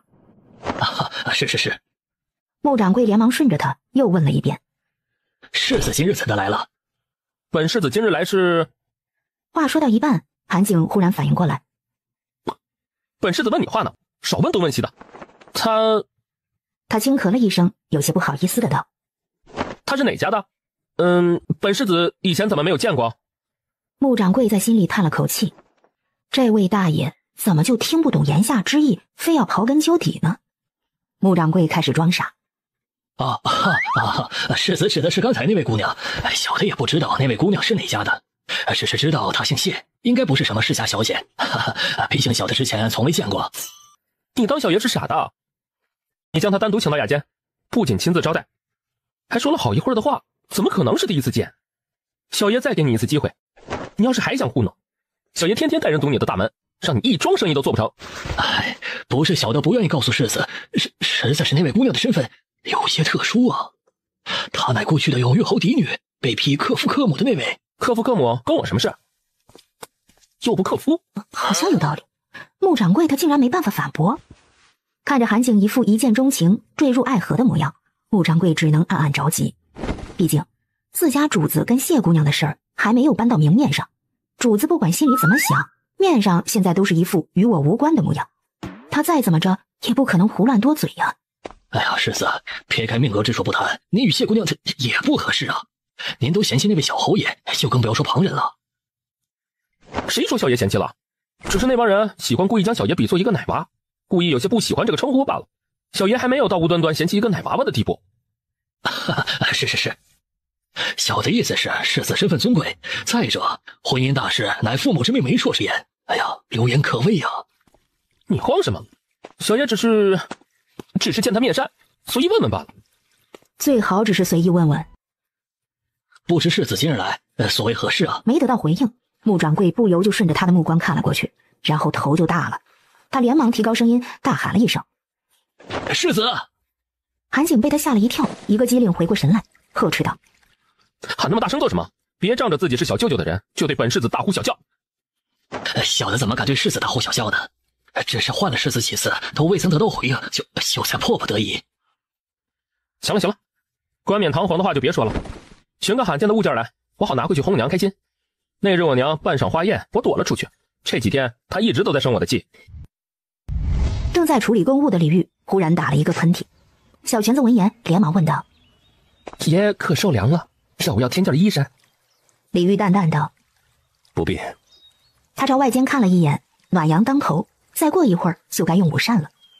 看着李煜不动如山的模样，小裙子忍不住道：“爷，今儿个穆掌柜没来。”李煜翻开一份新的奏章，淡淡道：“无事自然不来。”小裙子闻言又叹了口气：“可不就是无事了吗？爷的话那般绝情，谢姑娘肯定是被伤着了。”听到这话，李煜的手顿了顿，然后又恢复如常：“他伤不伤着，与本王何干？”小裙子看了他一眼：“爷当真对谢姑娘……”他的话还没说完，李煜一个眼神就扫了过来，吓得他连忙闭了嘴。李煜看着他：“帕子洗好了。”小裙子闻言顿时苦了脸：“奴才昨儿洗了大半宿，实在是无能为力了。”李煜沉默了一会儿，才收回目光，缓缓开口道：“拿下去烧了。”小裙子看着他面上的神色，在心头叹了口气：“是。”外间忽然有人来报：“启禀主子，穆掌柜求见。”看呀看一看他，就好像要浏览一幅画。小裙子闻言，眼睛顿时就亮了。他转头朝李煜看去，一脸兴奋的道：“爷，穆掌柜来了。”李煜抬眸看向屋外，微微停顿了片刻，开口道：“传。”小裙子顿时高兴起来，朝那通报的人大声道：“传！”通报的内侍被他的兴奋劲儿给弄得一脸懵，愣了一下才反应过来，急忙朝外间走去。穆掌柜进了屋，一眼就看见了小裙子正目光灼灼地看着他，就好似等了他许久似的。就连主子看着他的眼神也带了些复杂，那是往些年都不曾有过的。毕竟操持琳琅坊多年，迎来送往，穆掌柜立刻反应过来，连忙取出袖中的锦盒，递上前来：“主子，这是谢姑娘让奴才转交给您的谢礼。”小裙子的眼睛亮了亮：“谢礼呀？不知道里间装的是什么？谢姑娘那么古灵精怪，应该是何爷心意的东西吧？”李煜看着那锦盒，却迟迟没有说呈上来的话。小裙子见他不接，不由有些着急：“爷，您看看呗，不想要的话，让穆掌柜退回去就是了。您说了那般绝情的话，谢姑娘还备了谢礼，您好歹……”看上一眼。穆掌柜也连忙道：“谢姑娘说，主子多半是生她的气了，所以特意备了谢礼，聊表心意啊。谢姑娘还说……”李煜皱了皱眉，还说什么？穆掌柜看了他一眼，躬身道：“谢姑娘还说，若是主子不收这礼，便让奴才当面打开毁了。哎呀，这礼若是到不了该到的人手里，留着也是无用。”李煜看着那锦盒，沉默了一会儿，终于缓缓开了口：“呈上来。”穆掌柜立刻上前，恭敬地将锦盒递了过去。穆掌柜和小拳子伸长脖子看着他，一个眼神扫过去，两人齐齐收了脖子，但是眼神却依旧落在锦盒上。李煜收回目光，将手中的锦盒打开，里间的东西立刻显露了出来。瞧见里间的纸张，小拳子有些期待：“爷，谢姑娘给您写了信。”李煜展开纸张看了一眼，字体秀丽，却只能说是一般，很多处还是连笔，可见落笔之人有时练字多有偷懒。至于上面的内容，小拳子看着上面的字，一脸疑惑：“爷，这信上都写了什么？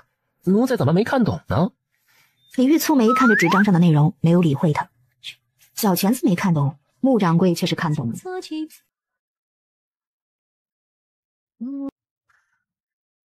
一眼便瞧出纸张上写的是一个琴谱，曲谱名为《凤求凰》。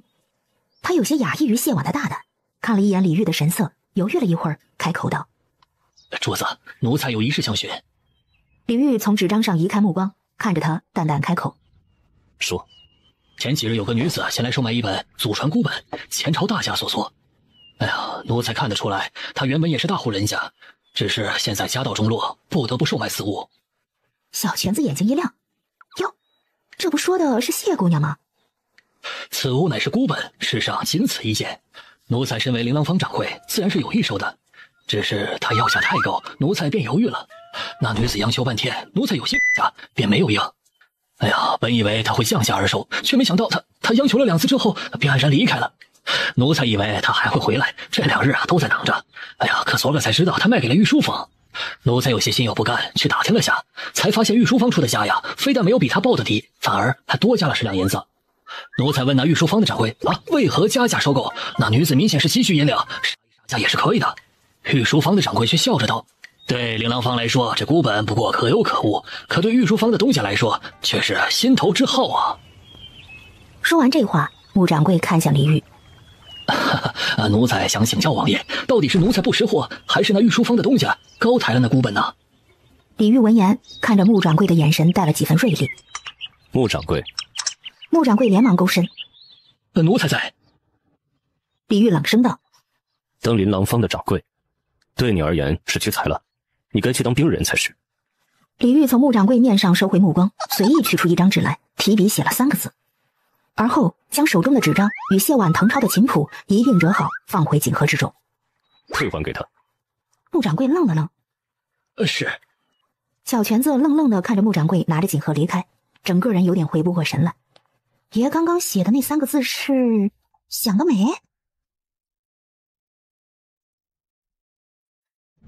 谢婉用完午饭之后，就坐在了书房内，将适合他挣钱的法子都写了下来。衣食住行4个之中，唯有衣和食有操作的空间。他上辈子没学过服装设计，手里也没有这方面的人才，但若是能有个人能够将他抽象的描述变成现实……刚想到这儿，鲜少入谢婉院子的方管家忽然匆匆而来，站在书房门外，躬声道：“大小姐，琳琅坊的穆掌柜求见。”穆掌柜？他在何处？阿秋在前院，已经让丫鬟伺候着了。说完这话，他又补了一句：“用的是上好的龙井。”谢婉闻言囧了一下，很好，穷和抠这2个字是印在他脑门上了。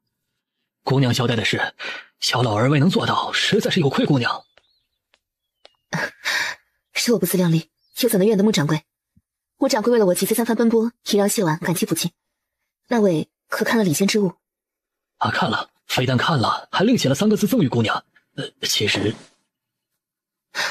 穆掌柜但收无妨。其实，在小老儿看来，主子写给姑娘的那3个字未必代表了什么，姑娘看看便知。他这么一说，谢婉顿时就有些好奇起来。他打开锦盒，取出里面的纸张，很快就看到了李煜亲笔写的“苍劲有力，龙飞凤舞”的3个大字。想得美，想得美。谢婉愣住了，过了好一会儿才反应过来，扑哧一下笑出了声。他真是好骄傲啊！他甚至可以想象他在写这3个字时端着一张面无表情的俊脸，心里的小人儿却抬着脑袋骄傲轻哼的模样。穆掌柜见他发笑，便知道他没有被主子这3个字给打击到，不由也跟着笑了笑，道：主子他难得有这般孩子气的时候，谢姑娘心中所求之事，在小老儿看来也未必不能如愿。先前穆掌柜还自称老夫，今儿个却是自称小老儿，态度表达得很明显。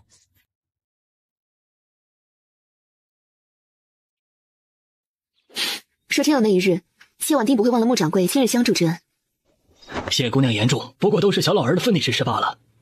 办完了正事，穆掌柜便要离开了。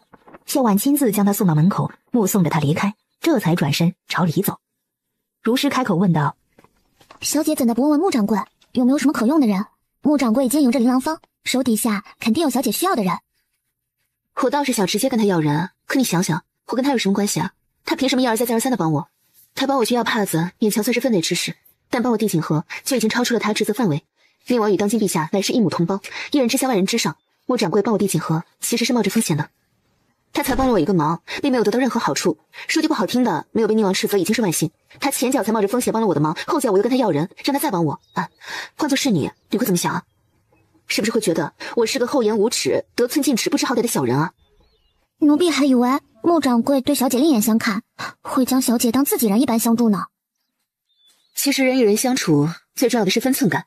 在想别人能帮你什么的时候，也要想想自己能给别人带来什么。如今我一穷二白，什么都给不了。说是这时候再得寸进尺，没有分寸，那就有人厌烦了。小姐与宁王呢？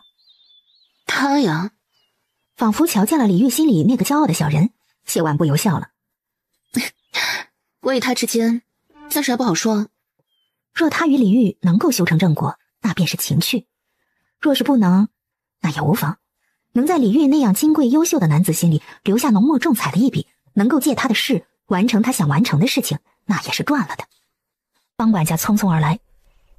小姐，武安侯府3小姐邀您明日去府中一叙。武安侯府？送帖子的人呢？送帖子来的是武安侯府3小姐的贴身丫鬟，帖子送到之后便走了。如是闻言顿时就怒了，在主子们身边久了，就忘了自己不过是主子面前的一条狗。狗仗人势的东西，最好别让奴婢知道他是谁。老爷和夫人不在了，二爷三爷又是那副模样，侯爷还小，府上没个撑得起的，确实是会让人轻贱的。方管家，奴才在。你去武安侯府一趟，跟侯府的门卫说，我明儿个有事，不能按时赴约，还请3小姐见谅。顺便带句话给3小姐，就说是我说的。身边的奴才还是教导些再出门，说是让京城众人都以为武安侯府3小姐飞扬跋扈不知礼数，就不好了。是。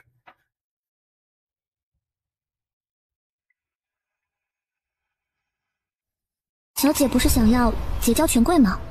为何又这般直白的打那3小姐的脸？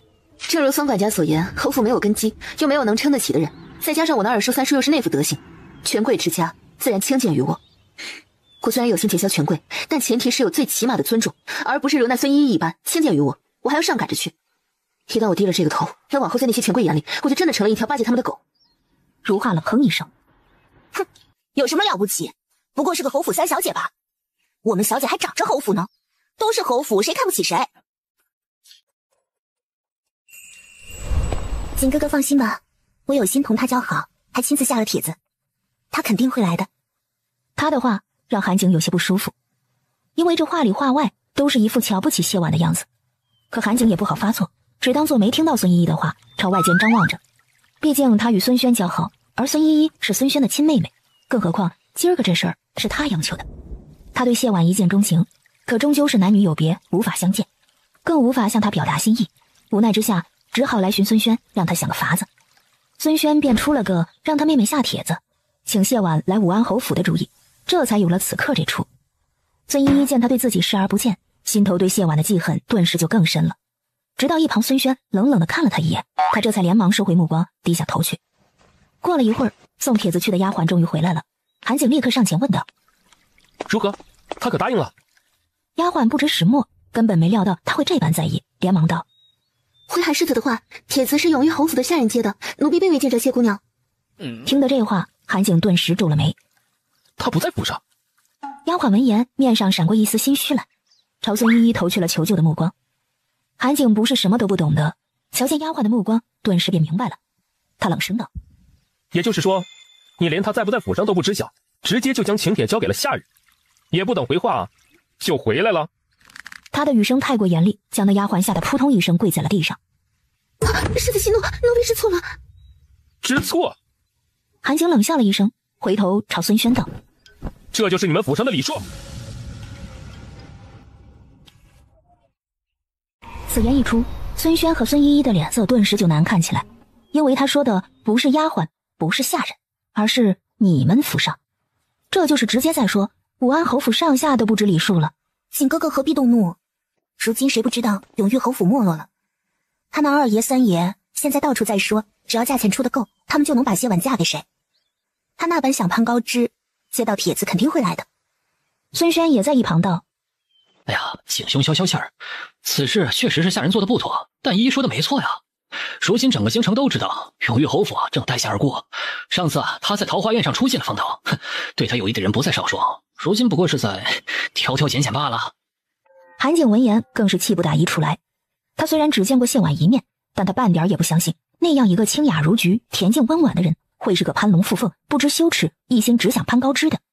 他正要反驳，武安侯府的管家匆匆而来，一瞧面前这阵仗，顿时又不说话了。有话直说。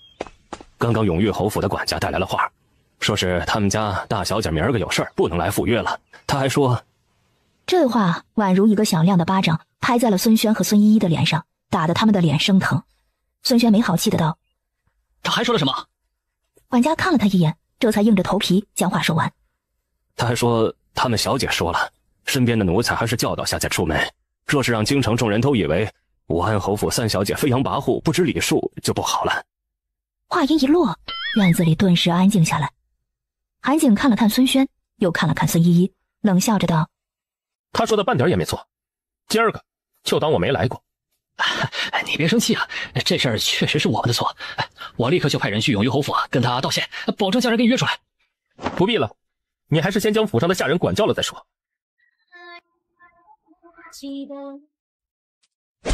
混账东西，看你干的好事儿！分明就是那谢婉不识抬举，二哥拿我的丫鬟撒什么气？你还有脸说？哼，别以为我不知道，丫鬟是听了你的吩咐才这样行事的。你什么时候才能长大啊？什么时候才能不干这种蠢事儿？就是那谢婉给脸不要脸，仗着长得好就到处勾引人。孙轩真的是被他的蠢给气着了。你有本事也长那么好看去啊！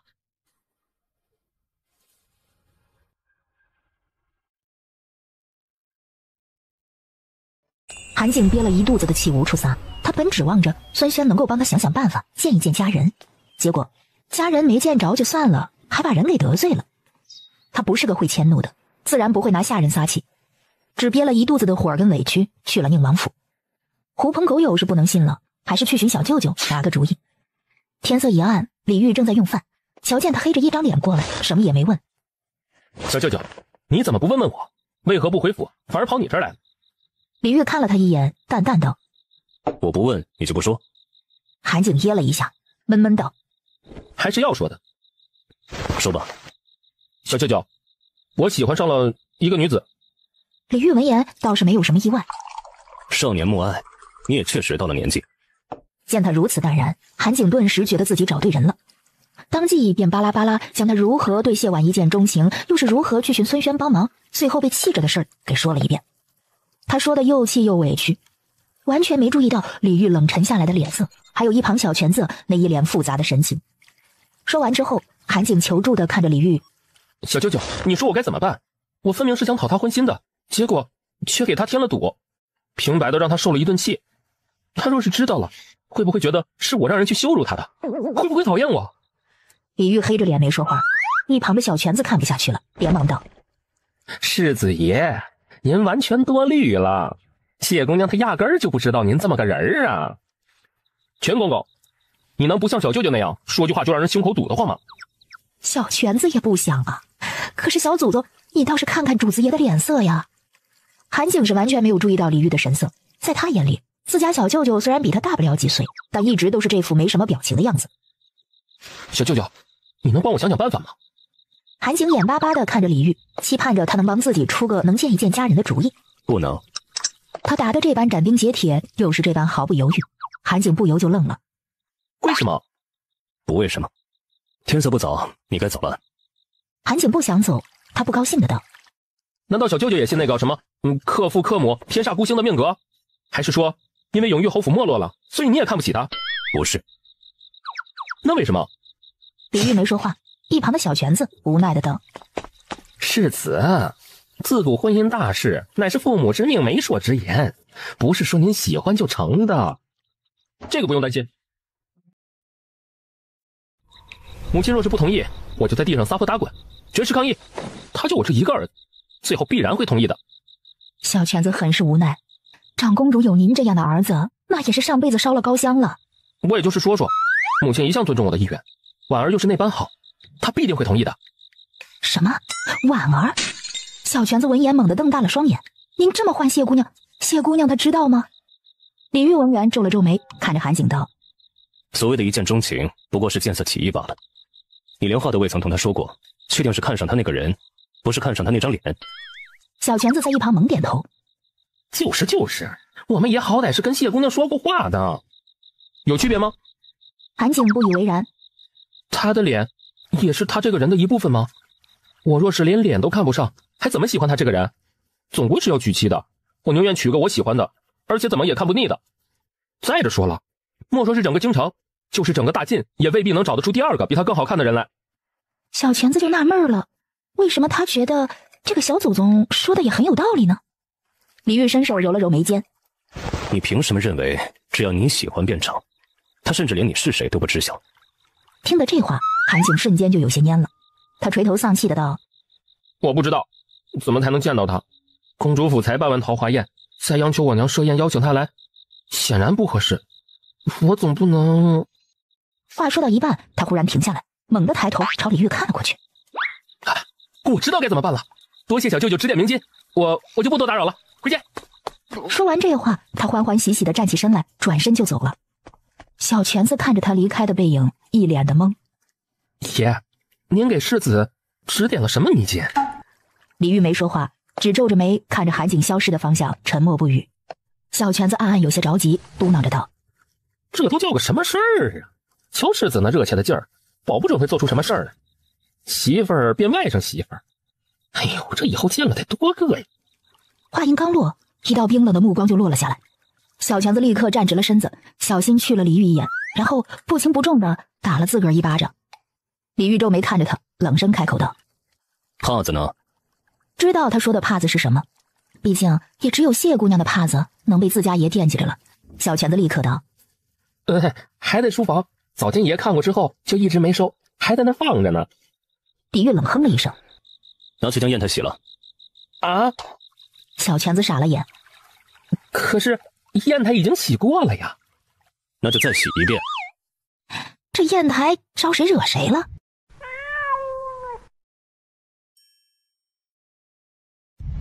当天晚上，张老夫人骂骂咧咧的出府去找她那2个宝贝儿子诉苦去了。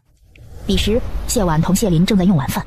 谢林听闻之后皱了皱眉：祖母好好的，为什么要出府啊？老夫人想拿小侯爷您的俸禄挥霍，小姐没同意，她便气得尿了裤子。老夫人丢了脸，顿时就更生气了，出府去找小侯爷的2位叔父诉苦去了。祖母多大的人了，还能尿裤子？我都从来不尿裤子。不知道是谁半夜尿床，哭着来找阿姐啊？阿姐，那都是我小时候的事情了，我长大了。是，灵儿长大了，已经是个3岁半的大人了。吃饭吧，祖母的事情你不必管。我才不管他呢，他又不喜欢我。阿姐喜欢你就够了。灵儿有阿姐就够了。用饭吧。小姐要去何处？还是去琳琅坊吗？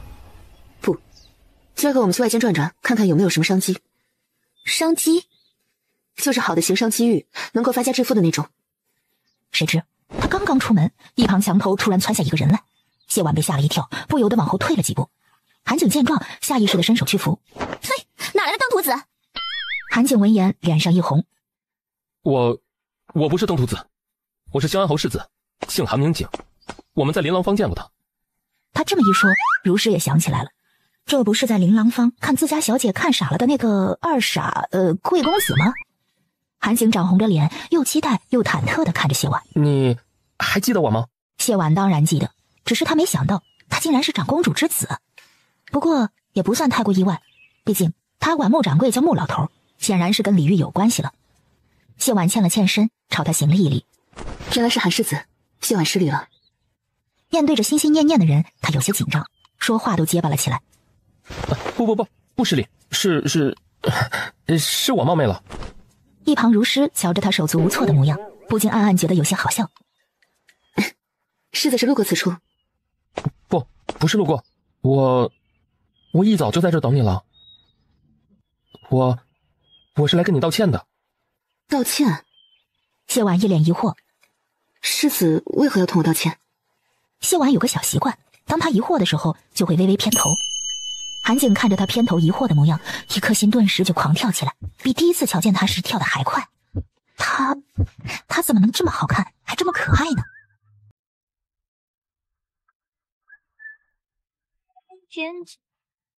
见他光顾着红脸却不说话，谢婉不由唤了一声：“世子。”韩景猛然回了神，连忙深深吸了口气，稍稍平复了一下心情，道：“昨儿个武安侯的三小姐的请帖是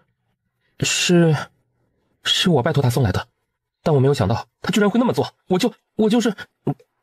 就是什么，他却没说出个所以然来。”谢婉疑惑地眨了眨眼：“世子就是什么？”韩景的脸顿时更红了，他握紧了拳，闭了闭眼，似乎下定了什么决定。忽然睁开眼睛，目光灼灼地看着他，道：“我就是喜欢你，想与你认识，所以才央了他下了帖子。可我没想到他会那么做，我真的不是故意折辱你的。”他的嘴一张一合，一副小心翼翼，生怕被误解了的样子。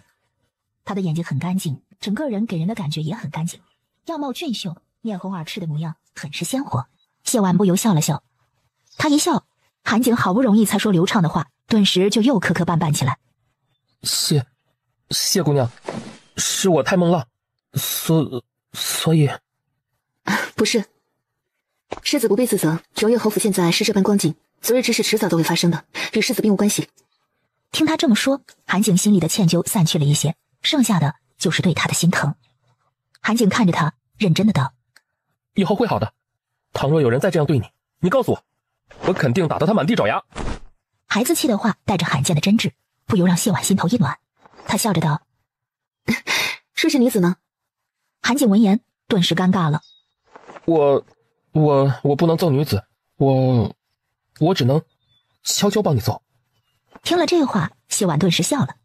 难怪前世那么多小姐姐喜欢弟弟，谁能拒绝一个这么纯真可爱的小狼狗呢？谢婉一笑，韩景也不由跟着傻笑起来。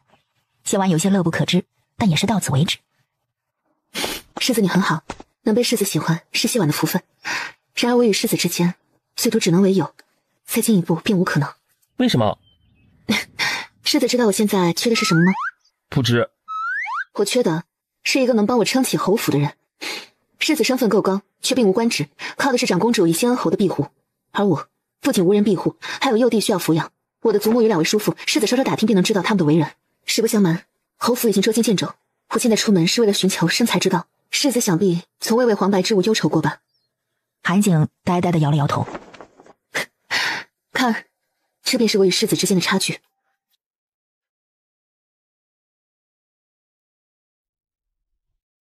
像风吹，流云和月都曾爱过。世子这一生，有人为你保驾护航，只需做好自己便可。可我却是要做护航的那个人。说句不恰当的话，即便我与世子两情相悦，可然后呢？长公主会同意吗？仙恩侯会同意吗？他们会同意的，我是他们唯一的儿子，我总有办法让他们同意的。他们确实不能将你如何，可我绝不会是他们心中理想的儿媳。他们只需稍稍表现出对我的不喜，我就能被那些讨好长公主、巴结仙恩侯的人欺辱。届时，世子能护着我吗？能护着永裕侯府吗？韩景想说，他的父母不是那般不讲理的人，可是他也清楚，这世间最不乏捧高踩低、曲意逢迎的，谢婉说的这些都是极有可能发生的事情，而他确实是护不住他的。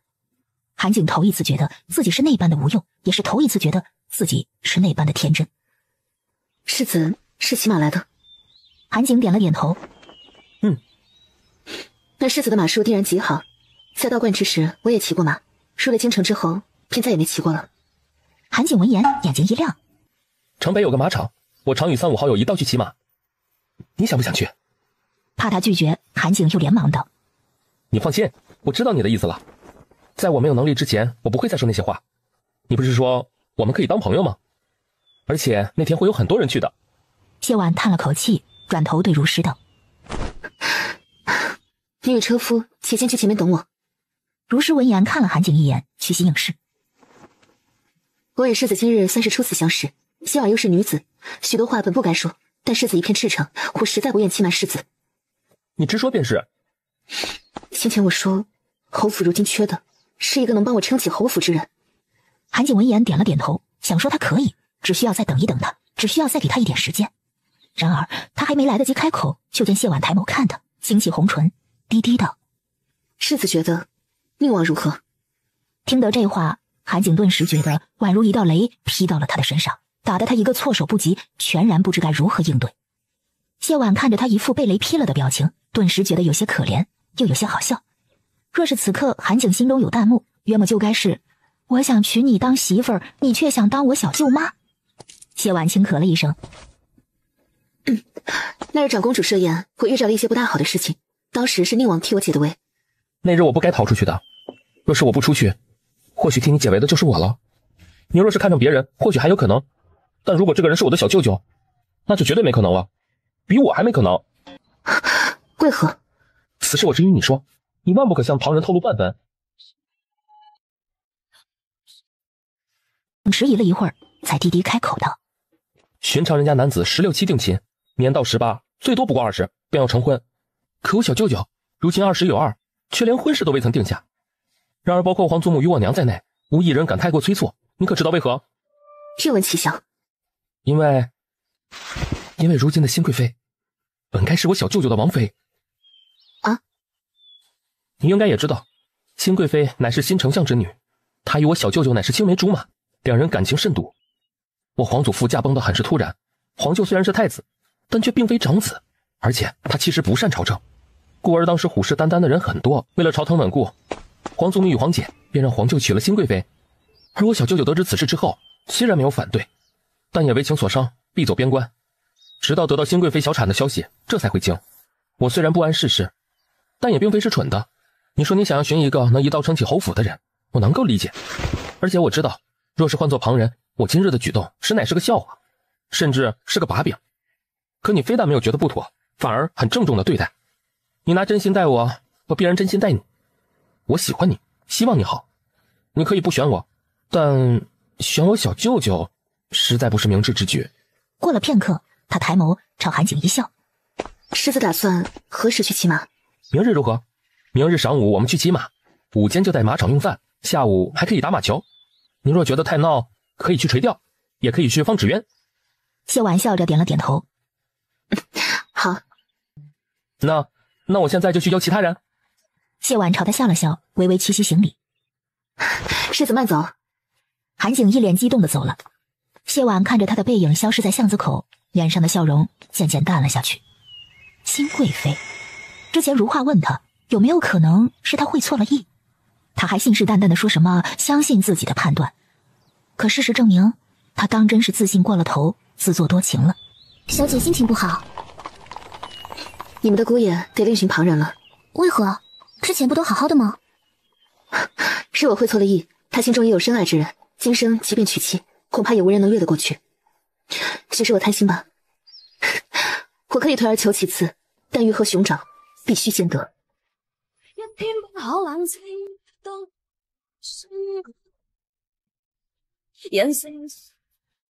翌日，谢婉陪谢林用完饭之后，头一回认真的敷了个面，然后给自己化了一个美美的妆，最后换上一身略带粉色的衣衫。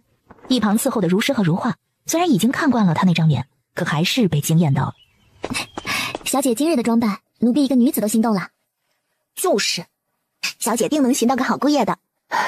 外在条件恐怕没人会比宁王更好了，但好不好这事儿不仅得看外在条件，还得看缘分啊。我现在也想通了，这事急不来。你若盛开，蝴蝶自来，我还是先开个屏，走吧。如诗很是疑惑，小姐，盛开是开屏的意思吗？差不多吧，反正今儿个我是开屏去的。城北马场很是热闹，孙轩特意去的早了些，为的就是跟韩景修复一下关系。好在他跟韩景是多年的交情，认真赔过礼，再三表示待会儿一定给谢婉道歉，往后瞧见旁人欺负谢婉，也必定会为其出头。之后，韩景终于原谅了他。哎，那日我母亲从桃花宴上回来之后，便提到过谢婉，说她是天生的美人，将京城一众贵女都给比了下去。现在你又是这副模样，我实在是好奇，她到底能有多美啊？言语难以形容，待会儿你瞧见就知道了。很快，孙轩就知道了，瞧见他的那一刹，莫说是韩景，就是孙轩比整个马场的少男少女都失了声，忘了周遭的一切，眼里就只容得下那个艳丽的身影。直到这时，孙轩才明白韩景为何会那般着迷，也终于明白永裕侯府那两个被赶出去的二房三房为何会有底气，几乎是公开叫卖了。因为只要是个心头沾了色的男人，见过谢婉一眼就不可能忘。谢婉仿若未觉，抬眸扫了一圈，最终落在了傻傻看着他的韩景身上，朝他扬唇一笑。韩景顿时回了一个大大的笑，直奔他去。鲜衣怒马的俊逸少年背着阳光策马而来，许是阳光太好，亦或是他太过鲜活，谢婉竟觉得他有些耀眼。年轻真好，不过好像他比韩景还小1岁来着。韩景来到他面前，翻身下马，憨憨地笑了笑。你来了。谢婉点了点头，朝他身后看了一眼。我是不是来晚了？不晚不晚，还有好几个没来呢。你要骑马吗？今天恐怕是不成了，之前的骑马装已经不大合身，临时做也来不及，我在一旁看你骑就成。你们要赛马吗？赛的，还会打马球，到时候你可以下注博个彩头。谢婉笑着点了点头，打量了他一眼，道：你今日很好看。韩景今儿个是特意收拾过的，就是这骑马装也是挑挑拣拣才选定的，一眼被谢婉看了出来，他有些羞涩，又有些高兴，红了耳根，低低道了一声：你也很好看。咱俩就别在这互捧了。韩景嘿嘿一笑：光顾着会嫁人呢，也不跟我们介绍介绍。这般明显的打趣让韩景有些羞脸，为二人介绍道：这位是永裕侯府的谢婉，这位是武安侯府的二公子孙轩。说完这话，他又跟谢婉解释道：桃花宴那日我们都不在，故而你们没有见过。武安侯府。谢婉脸上的笑容真诚了些，朝孙轩行了一礼。原来是武安侯府的二公子，久仰。孙轩已经有了2个通房，看女子早就过了只看脸的时候，可他竟然发现自己竟架不住谢婉的翩然一笑，当即那份从容就有了几分不易察觉的窘迫。他连忙回了个笑：谢姑娘多礼了。跟在韩景身边的都是他的狐朋狗友，属于他说一声走就二话不说跟着走的人，大都没去桃花宴，见过谢婉的人也不多。无一例外的，这些贵公子都微微红了耳根。远处的孙依依瞧着这一幕，顿时脸黑得不行，冷哼了一声：哼，无妹子。孔月如听的这话，冷笑一声：哼，人家有人家的本事，桃花宴那日你不在，不知道就连你……话说一半，他就闭了嘴。毕竟他可以非议谢婉，却不能非议宁王。好在孙依依并没有追问，他只是看着远处缓缓驶来的一行人，低声惊呼：宁王怎么来了？宁王不会也是韩世子要来的吧？怎么可能？景哥哥是为了那个狐媚才组了今天这个局，怎么可能会邀宁王前来？再者，韩哥哥最怕的就是宁王了。不是韩景约来的，那就是宁王自己来的了。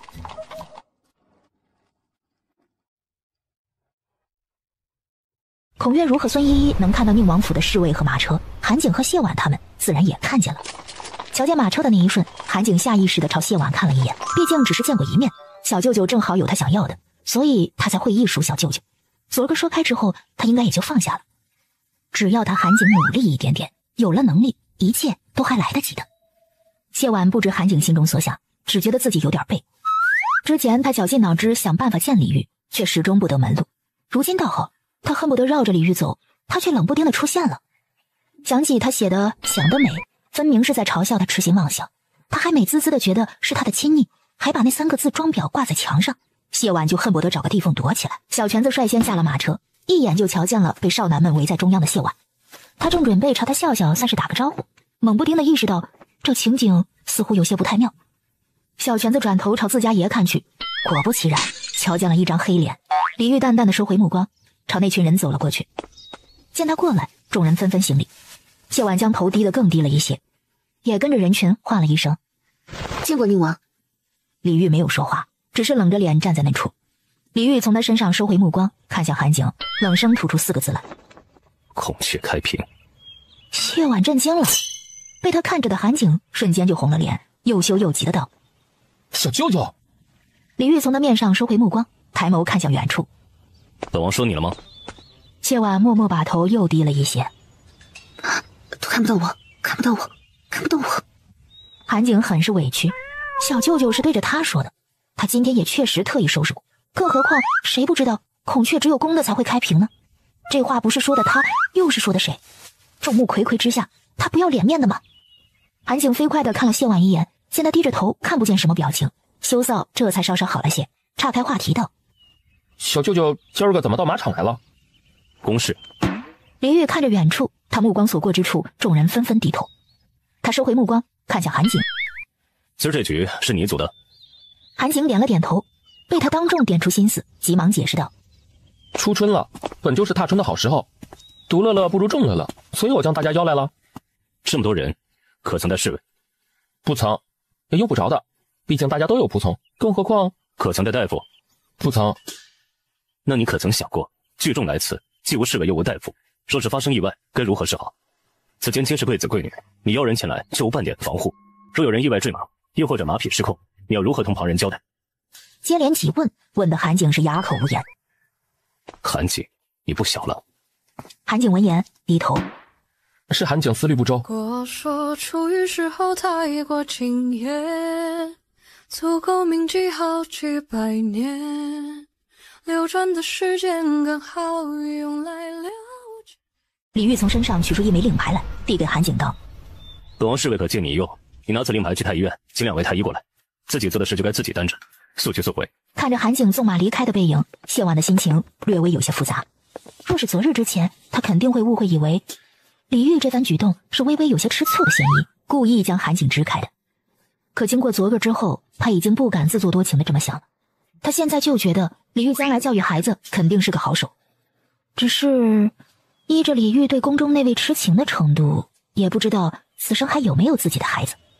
想到这儿，谢婉不由就叹了口气，旁人舍弃的却是他求而不得的造孽呀。谢婉有些不受控制的抬眸朝李煜看去，却迎上了他深邃的目光。谢婉心头一慌，急忙低下头去。这人身上是安了雷达了吗？偷偷看一眼都能被抓包。李煜从谢婉身上收回目光：“本王还有事，你们自便。”一旁的孙轩看着他的模样，顿时就笑了。看来没有人不怕宁王啊。没办法，宁王殿下的气势实在太强，让人心颤。前日的事情，委实有些对不住。佳妹平日里被宠坏了，我替她向你道歉。孙公子不必如此，今日我是个什么处境，心里还是清楚的。即便不是孙小姐，也会是旁人。只是如何？只是有些羡慕罢了。孙公子倒也不必用一副射杀小狗的眼神瞧我，我也是会咬人的，我厉害着呢。他的模样落在孙轩的眼里，不见凶狠，只见俏皮灵动。你很厉害。远处拐角之地，李煜淡淡收回了目光。小泉子在一旁看着干着急，他就说嘛，哪有女子接到那样的3个字后还能一如既往的？自家爷这是硬生生的将人给推走了。谢姑娘，宁王殿下有请。小泉子在外间等着，瞧见谢婉，顿时眼睛一亮，匆匆迎了上来。谢姑娘，我们又见面了。谢婉朝他行了一礼。见过公公。哎呦，谢姑娘，您可折煞奴才了，主子就在里间，已经等您一会儿了。刚走2步，小泉子忽然又叫住了他。谢姑娘，公公有话请直言。主子他有时候其实也是口是心。话未说完，屋内忽然响起李煜带着冷意的声音：“小泉子。”谢姑娘请。为了给李煜和谢婉足够的相处空间，小泉子仅留下了如画，带着人走远了一些。李煜坐在屋内案台后，手中拿着什么东西正在看着。她的身材光是用看的都知道很好，厚实的肩膀和腹肌将衣衫衬得饱满有型。之前在马场相见，谢婉一直低着头，入目的不是她的皂靴，就是她被腰带束起的窄腰，宽肩窄腰大长腿，与那些少男们截然不同的成熟男子魅力，直戳谢婉的审美。然而再好那也是别家的。谢婉定了定神，朝他行礼：“臣女谢婉，见过宁王殿下。”李煜放下手中的册子，抬眸朝他看去，一如先前看见的一般，肤白貌美，精心装扮过的面容衬得她比身上的衣衫更加粉嫩，眼角微挑，身段妖娆，分明是极其娇媚的样貌，却偏偏带着几分清雅端庄。久未听到他叫起身，也没听到他开口，谢婉不由抬眸朝他看了过去，然后就直直地撞进了一双深邃的眼眸里。一时之间四目相对，那双深邃的黑眸好似湖水潋滟，又好似暗流汹涌，带着不可抗拒的力量，直直地将谢婉拽进漩涡中。谢婉心头一颤，急忙低下头：“呸，要点脸，当他跟你一样心头悸动呢？”李煜看着他，微微垂了眼眸，随后又抬起，缓缓开口道：“谢婉。”谢婉扶了扶身：“臣女在。”瞧着他一副恭敬的模样，全然不似第一次相见时的灵动，也不似先前摔他玉佩赠他琴谱时的心机。李煜皱了皱眉，开口道：“韩景博是本王，你的招数莫要用在他的身上，他本性单纯，涉世未深，容易当真。”听了这话，谢婉的脑袋嗡的一下就炸了。原来李煜唤他过来就是为了跟他说这个。他的招数，他的什么招数？他所有的招数都用在了他李煜身上，哪里还有招数去对付别人？王爷如此担心世子，不若以身度人。毕竟比起世子，臣女还是喜欢王爷多一些。在你心中，本王究竟是什么人？在王爷心中，臣女又是什么样的人？一个外甥，一个舅舅，不仅踩雷，还是在李煜脸上往死里踩。谢婉不是个不明事理的，他知道是自己有些过了，虽然他同韩景说得很清楚，可是在李煜看来，他的所作所为确实有勾搭韩景的嫌疑。这不说。李煜的目光落在他身上，沉默了片刻，冷声吐出2个字来：“蠢人。”啊，他骂人？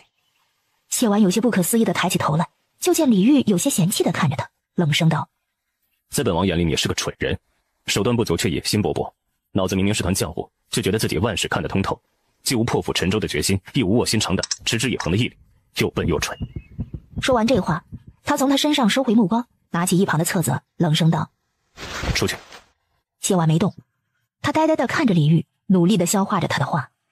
无论是传言中的李煜，还是他亲眼看见到的李煜，都是寡言的，而他刚刚居然一口气骂了他那么多个字，蠢，没有毅力。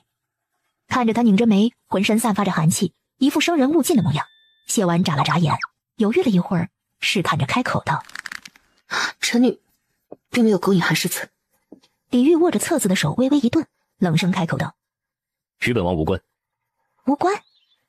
无关？”他把他叫过来。谢婉眼睛亮了亮，又试探着开口道：“臣女同他说，臣女心仪王爷。”这话一出，李煜的目光就朝他看了过来。谢婉有些委屈地嘟了嘟嘴：“臣女也没有勾引其他人，今日开聘。”他窘了一下，轻咳一声道：“臣女的意思是，臣女今天特意打扮过来前来赴约，不是想勾引谁，而是……如何？”他没有说。他那点小九九，若是说了，怕是又要被他骂蠢。再者，他其实也确实有看看有没有合适人选的意思，然而这话打死都不能说呀。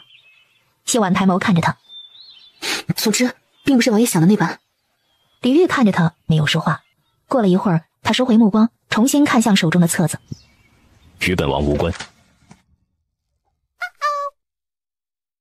无关？李煜怎么会在已经下了逐客令之后还允许他站在这儿呢？真无关，他又怎么会听他解释完呢？这还不是熟悉的配方，熟悉的傲娇吗？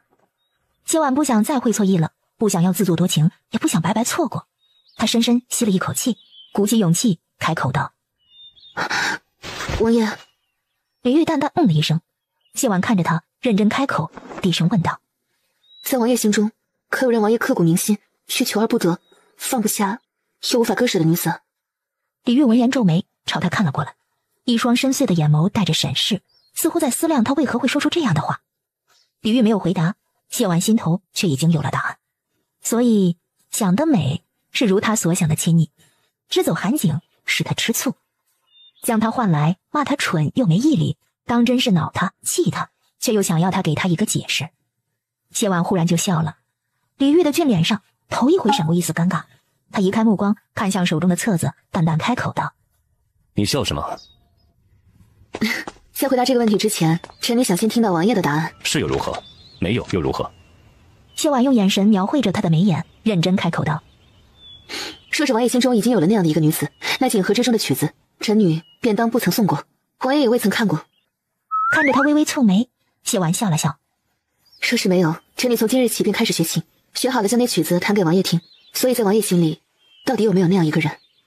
谢婉希望李煜能给个准信儿，即便他看上他的动机并不纯粹，可谢婉是喜欢他这一点，并不掺假。即便是借势，他也希望能有一场双向奔赴的甜甜的恋爱。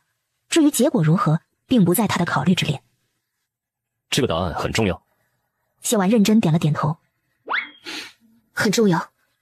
李煜与他四目相对，看着他眸中的认真，沉默了片刻，有些别扭地移开目光，缓缓吐出2个字：没有。谢婉闻言顿时高兴起来，他说没有，4舍5入一下就是李煜同意了他的追求，他们俩现在就是恋爱关系了。谢婉忍不住屁颠屁颠的3步并作2步来到李煜身边，刚要干点什么，外间的小泉子突然朗声道：主子，马国公府的马姑娘求见。听了这话，谢婉顿时一愣，看着李煜嘟起红唇，气呼呼的低声道：招蜂引蝶。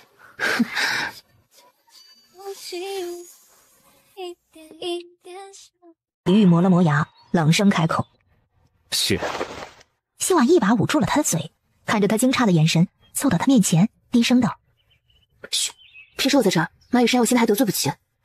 李煜的黑眸闪过一丝冷笑，哼，得罪不起一个马雨山，就得罪得起他？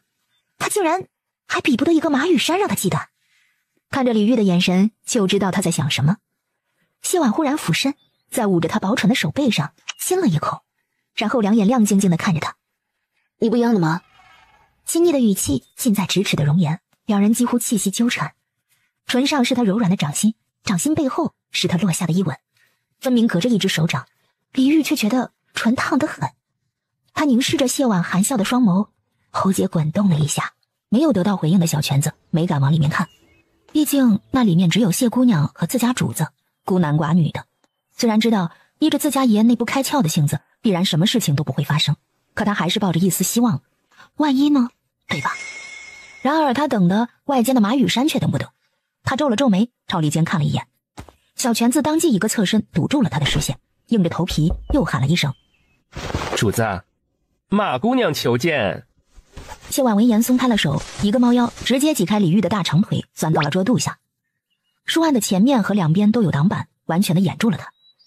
只是可怜了李煜的2条大长腿，被他挤到一边，显得格外的局促。谢婉想都没想，挪了一下身子，直接挤在了他2腿之间，然后抬头朝他天然一笑，将一只手的食指放在唇上。嘘！李煜的双腿顿时就绷紧了，他低头看着谢婉，额头青筋直跳。可是谢婉却将2只胳膊都搭在了他的膝头上，美艳的小脸还趴在了胳膊上，笑意盈盈地看着他。外间的小泉子硬着头皮又喊了一声：主子。李煜看了看桌肚下某人笑意盈盈的小脸，磨了磨牙，拿起桌上的册子，移开视线，冷声开口：传。小泉子顿时松了口气，朝身后的马雨山躬身道：马姑娘请。马雨山带着丫鬟进了屋，小泉子在后面探头看了一眼。哎，谢姑娘人呢？怎的同那个丫鬟一般？一眨眼人就不见了。山一进屋，一眼就瞧见端坐在书案后的李煜。细细算来，他已经有1个多月未曾瞧见他了。马雨山的心跳加快了一些，微微屈膝行礼，然后柔柔地唤了一声：煜哥哥。李煜看着手中的册子，淡淡了一声。只是他这一声刚刚落下，他的腿上忽然一痛，他微微垂眸，就见谢婉嘟着小嘴儿，一脸不高兴地看着他。李煜很是无语。马雨山全然不知那边的情景，只看着自己心心念念的人，微微垂了垂眼眸，联想到他先前久未应声，不由关心地问道：煜哥哥可是身体不适，可要寻太医来看看。本王无碍。李煜从谢婉面上移开目光，看向马雨山，淡淡开口问道：“你来寻本王，可是有事？”“并无要事，只是蕴含世子相邀而来，听闻玉哥哥也在满场，故而前来见一见玉哥哥罢了。”马雨山一口一个玉哥哥，听得谢婉心里很不舒坦，但他也知道，就凭当今皇后是马雨山的亲姐姐，而当今陛下又是李煜的亲哥哥，这一声玉哥哥喊的就没毛病。只是知道归知道，不代表他乐意听，故而马雨山一声玉哥哥，他就在李煜的大腿上拧一下，硬邦邦的，拧疼的不是他的腿，而是他的手，好吗？就在马雨山说完，他准备拧最后一下的时候，一只大手忽然握住了他作乱的手。谢婉抬眸看去，就看到了李煜浓得化不开的黑眸，四目相对，大掌握着柔仪。对李煜而言是滑嫩温热的触感，对谢婉而言是干爽有力的握度。李煜率先收回目光，连带着也松开了他的手，刚要收回，却反被握住了，温热滑嫩的触感又随之而来。李煜的手指忍不住微微蜷了蜷，刚要握成拳，就被谢婉轻轻用力掰开。柔嫩的手指摩挲着他的掌心，在他脖颈上轻轻划过，带来阵阵酥麻的痒意。李煜忍不住低头，警告地看了谢婉一眼。然而谢婉半点也不带怕的，一双水漉漉的大眼睛看着他，满是无辜。然后在李煜的拧眉注视下，将自己娇媚的小脸儿轻轻地靠在了他的掌心上，轻轻蹭了蹭，微微闭眼，一副心满意足的模样。玉哥哥。李煜回神抬眸。何事？话一出口，李煜和马雨山都是微微一愣，因为他语声中带着暗哑，是那般的明显。李煜的喉结滚动了一下，桌肚里的谢婉却笑眯了眼，又用小脸蹭了蹭他的掌心。他还有空看了一眼，很好，他天生丽质，粉打的薄，这么长时间下来已经完全贴合，并没有蹭上去。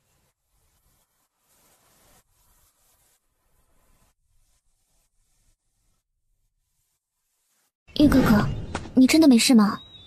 李煜轻咳了一声，淡淡开口道：“无事，不过是昨日公务繁多，没有休息好罢了。”原来如此，这还是他第一次同他解释。玉哥哥，立夏那日是我的生辰，你有空来参加我的生辰宴吗？李煜闻言皱了皱眉，刚要开口，忽然食指落入一个潮湿温热之地，他垂眸朝下看去，就见谢婉咬着他的食指。李煜眯了眯眼，警告的意味很浓。本王公务繁忙，那日未必有空。玉哥哥，过了立夏，我便18了。这话已经算不上是暗示，而是明示了。大晋律法，女子年满18未曾婚嫁，家中需上缴税贡。提醒世子一声，莫要忘了。谢婉闻言，差点扑哧一下笑出声来。神他妈要交税呀！这回答简直就是绝子啊！谢婉实在没忍住，趴在李煜的膝头闷笑起来，整个人一抖一抖的，连带着他的膝头也跟着抖动起来。玉哥哥提醒的是，雨山必定转告家父。既然玉哥哥还有事，雨山就不打扰了。笑够了吗？谢婉连忙止了笑，抬头看着他，笑够了。笑够了就起来，莫要得寸进尺。腿麻了。最终还是李煜起身退开，腾出了空间。谢婉在心头叹了口气，手脚并用从桌肚下爬了出来，刚刚准备起身，一抬头却看到了他伸出的手。四目相对，李煜立刻就把手给收了回去。亏了，我现在再钻过去，假装没出来过，还来得及吗？晚了。行吧。四周仿佛有粉红色的泡泡在不断的往外冒。谢婉看着李煜那张照着他审美长的脸，忍不住悄悄伸出手朝他探了过去。李煜没有动，直到谢婉的手碰到了他的手背，他这才凤眸一凛，警告地看了他一眼。若是初次相见，谢婉或许还被他的气势所慑，但是如今他已经半点不带怕的了。他非但没有退缩，反而朝他嘿嘿一笑，然后伸出一根手指头勾住了他垂在身侧一只手的小手指。其实这有点孩子气，但谢婉不觉得，他只是有些窃喜地笑了笑。李煜看着谢婉偷笑的模样，轻哼一声，收回了手。得寸进尺，哼，你该走了。可就这么走了，他又有点不甘心。毕竟好不容易才见到李煜，好不容易才让他这个大骄傲扭扭捏捏地承认对他有意，如他对他一眼难忘一般，心里也惦记着他。看着那张俊脸，谢婉心思转了转，他忽然哎呦了一声，整个人朝他扑了过去。刹那之间，幽香扑鼻，软香在怀，他比他想象中的更加娇软。谢婉扑倒在他怀里，好闻的龙涎香瞬间便将他萦绕，浓浓的男子气息扑面而来，得寸进尺，蹬鼻子上脸，说的就是谢婉无疑了。李煜垂眸，目色沉沉地看着他。摸够了吗？摸够了就起来。我脚麻了，起不来。你觉得本王信不信？谢婉轻轻扭动了一下身子，朝他撒娇道：“你假装信了不行吗？”他一扭，李煜的身子顿时就绷直了。他垂眸看着谢婉，黑眸之中暗流汹涌。只是这种汹涌太过短暂，不过眨眼的功夫便消失不见了。你该走了。不想走，我想跟你多待一会儿，好不容易才见到你的，下次见面都不知道什么时候了。听了这话，李煜沉默了。谢婉。谢婉朝他笑着眨了眨眼。我在呢。李煜垂眸看着他，缓缓开口道：“本王承认你的皮相不错，但也仅此而已。韩景涉世未深，亦被皮相所迷。你若现在离开，从今往后不与他私下往来，本王可与你侧妃之位。”听得这话，谢婉面上的笑容一点点的淡了下去，直至彻底消失，仿佛被人用一盆冷水从头浇到了脚。至于一颗心，凉的可以。侧妃之位，你要的不就是本王的权势？侧妃之位足矣。谢婉垂了垂眼眸，缓缓站起身来。他朝李煜笑了笑：“那臣女就多谢王爷抬爱了。趁着韩景还未回来，你回府去。”王爷是因为心中有我才允了侧妃之位，还是因为怕我同韩景纠缠才允了侧妃之位啊？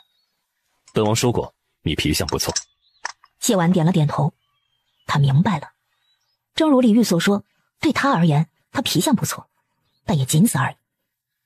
他是不是应该高兴？最起码，李煜的出发点是因为他这个人，而不是因为韩景。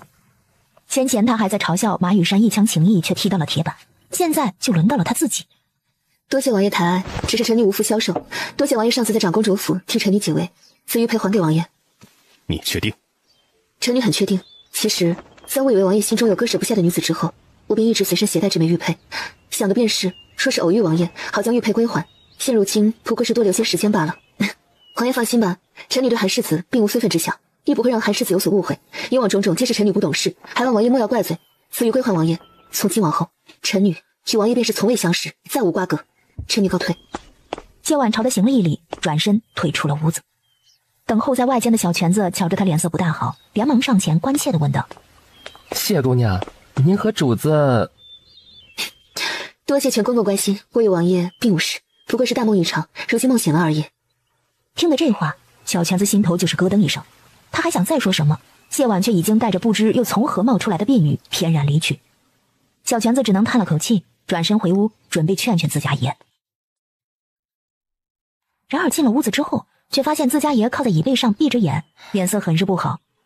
他抬脚上前，来到李煜身边，一眼便瞧见了放在桌上的玉佩。小泉子看了看玉佩，又看了看闭眼的李煜。主子，谢姑娘走了，她好似很伤心。李煜闻言，睁开双眸看了他一眼，沉声道：“你想说什么，直说便是。爷与谢姑娘的对话，奴才都听见了。爷分明对谢姑娘有意，亦无瞧不起她的意思，为何要……爷分明知晓，自古用凤求凰求姻缘者，皆是正妻。”李煜皱了皱眉，冷哼一声，开口道：“他想得美。”小泉子真是无奈呀，不劝主子的奴才，他不是好太监。爷为何这般说？爷又不是给不起正妻之位，眼下老佛爷与长公主，甚至是陛下，对爷已经所求不多了。只要爷愿意成婚，对方是个女子就行。爷与谢姑娘有意，谢姑娘又喜欢爷，两情相悦本是一桩美事，爷为何……他喜欢的可不是本王。李煜坐直了身子，冷声开口道：“他喜欢的是本王能给他带来的权势，本王是他最佳的选择，却不是他唯一的选择。你以为他今日一副孔雀开屏的姿态是为何？”小泉子装傻：“爷说的孔雀开屏，不是指的世子啊？”李煜冷冷地看了他一眼，小泉子讪讪地笑了笑，不说话了。他野心勃勃，所图甚大，想要本王对他一心一意，自己却瞻前顾后，稍有困阻，便要弃了本王另寻他人。这世间哪有这等好事？更何况他动机不纯，本王若是这般轻易的就栽在他手中，又岂会直到今日身边还无一人？这话倒是真的，自家爷对感情是有些洁癖在的，自己不喜欢的不要，手段肮脏的不要，心思歹毒的不要，蠢的不要，不能与他心意相通的不要。可问题关键是，这么多年下来，仅是第一条就将京城所有的女子给刷了下去。如今好不容易冒出个谢姑娘，过了第一条，却偏偏不是非自家爷不可。小泉子觉得自家爷生气也不是没有道理的。谢姑娘只是处境太难了些，那是她自己的事情。如他今天的这般举动，侧妃之位已是他对谢婉的交代。想要不劳而获，想要正妃之位，想要他非他不可，想要他这颗心，那就凭本事来拿。从未相识，再无瓜葛，本王倒要看看他到底有没有说的这么硬气。沧海变幻，轮回中我想飞。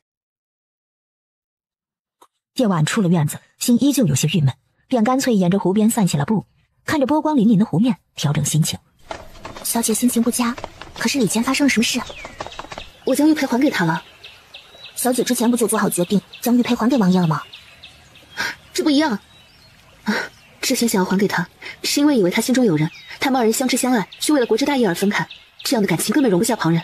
而现在是为了向他表明我的态度。小姐想表明什么态度？哼，是可啊，不可辱。宁王是要小姐，还是羞辱了小姐？他羞辱我，他用侧妃之位羞辱我。好像侧妃之位也谈不上羞辱。谢婉朝他瞪了眼，如画缩了缩脖子，不吭声了。你不懂，我宁愿天天蹲马步，也绝不可能给人当小老婆。对你有一种感觉。如画闻言，顿时察觉到了事情的严重性。毕竟从小到大，小姐最讨厌的事情就是蹲马步了。那就不等，左右小姐已然做好了另寻旁人的准备。等等，你刚刚说左右我怎么着？左右小姐已经想好要另寻旁人了呀。听了这话，谢婉心头顿时如同一条泥马奔过。难怪呀，难怪李煜说孔雀开屏，难怪他连续说了2次皮相不错。如李煜这般的天之骄子，什么样的美女不曾见过？他若真的会被区区皮相吸引，又怎么会到现在身边还无一人？李煜越是说皮相，就越代表在他看中的东西里面，皮相最为次要。不然的话，他可以什么都不说，就这么与他亲近，然后讨个侧妃的圣旨甩在他脸上便是。反正谢婉根本无法拒绝。可是李煜没有，非但没有，反而在他最亲近他的时候说出了侧妃之事，给了谢婉当头一棒。靠，我完了！我刚刚把玉佩还给他，就差跟他说一句呸，老娘看不上了。小姐性子一向刚烈，只是平日里藏得好了些。可我这般刚烈用错地方了。他许我侧妃之位是在试探我，看我到底是不是仅仅看上他的权势。说是那会儿我表现出有一丝的欢喜，那他就会收回对我的全部好感，即便当真将我迎娶回府，给了侧妃之位，此生也是形同陌路。这般来说，小姐将玉佩还给宁王，不是挺对的吗？好什么呀，我还了就还了，还很硬气的说了一句，从今往后就当从未与他相识，往后再也无瓜葛。要不就算了，便当作今日不曾见过宁王，小姐依旧按计划行事。黄金万两和白银万两，只能选其一，你会选白银吗？若是不知晓，那黄金可以属于自己倒也罢了，知晓了，他还怎么舍得放手呢？我现在不要脸的跑回去抱着他的大腿说我错了，还来得及吗？如画觉得多半是来不及了。12个的事情告诉我一个道理，任何时候都不要把话说死了，尤其是面对李煜这种有800个心眼的大傲娇。小姐的心眼也不少。那也没他的多呀，我最多只有600个。那小姐打算怎么办？回头去抱宁王的大腿哭吗？现在去，他肯定不会理我。只能等他冷静一下再想办法了。如画点了点头，刚要说话，忽然眉头一拧，低声道：“小姐，有人在尾随我们。”他能听见我们之前的谈话吗？不能。湖边空旷，又有风声和水声，那人离得较远，贴了石子，奴婢才发现他的存在。那就不用管，走我们的便是。谢婉说完，开始慢悠悠的朝马场走。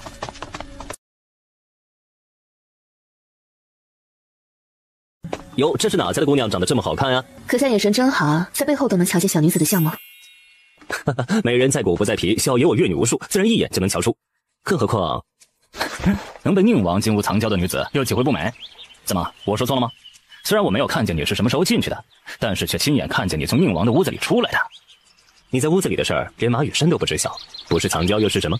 阁下平日里是被压的那个吗？听了这话，男子脸上的笑容瞬间就消失了，充满危险的看着他。阁下这般紧张做什么？龙阳之好也不是什么见不得人的事情啊。你凭何断定本公子有龙阳之好？我的身份，孔子打听就能知道。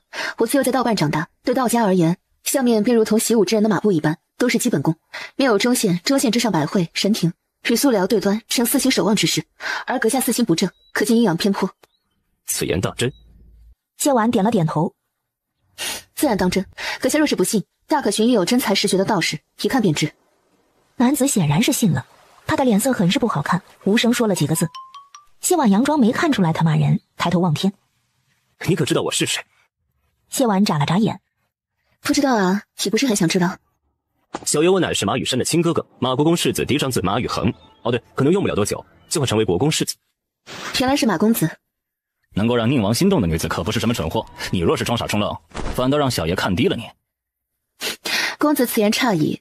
既然马公子瞧见我从宁王院子里出来，那也应该看到我出来的时候脸色并不好。勾引宁王并非公子所想的那般，而是我勾引宁王不成，被赶出来了而已。你倒是维护他，宁远误了自己的名声。我祖父身子已经不大好了，若是他去世，我们便要守孝。我倒是无所谓，但羽山今年已经18，再经不起蹉跎。皇后有意将羽山许配给宁王，你若与宁王当真无事倒也罢了，若是有事，别怪小爷没提醒你。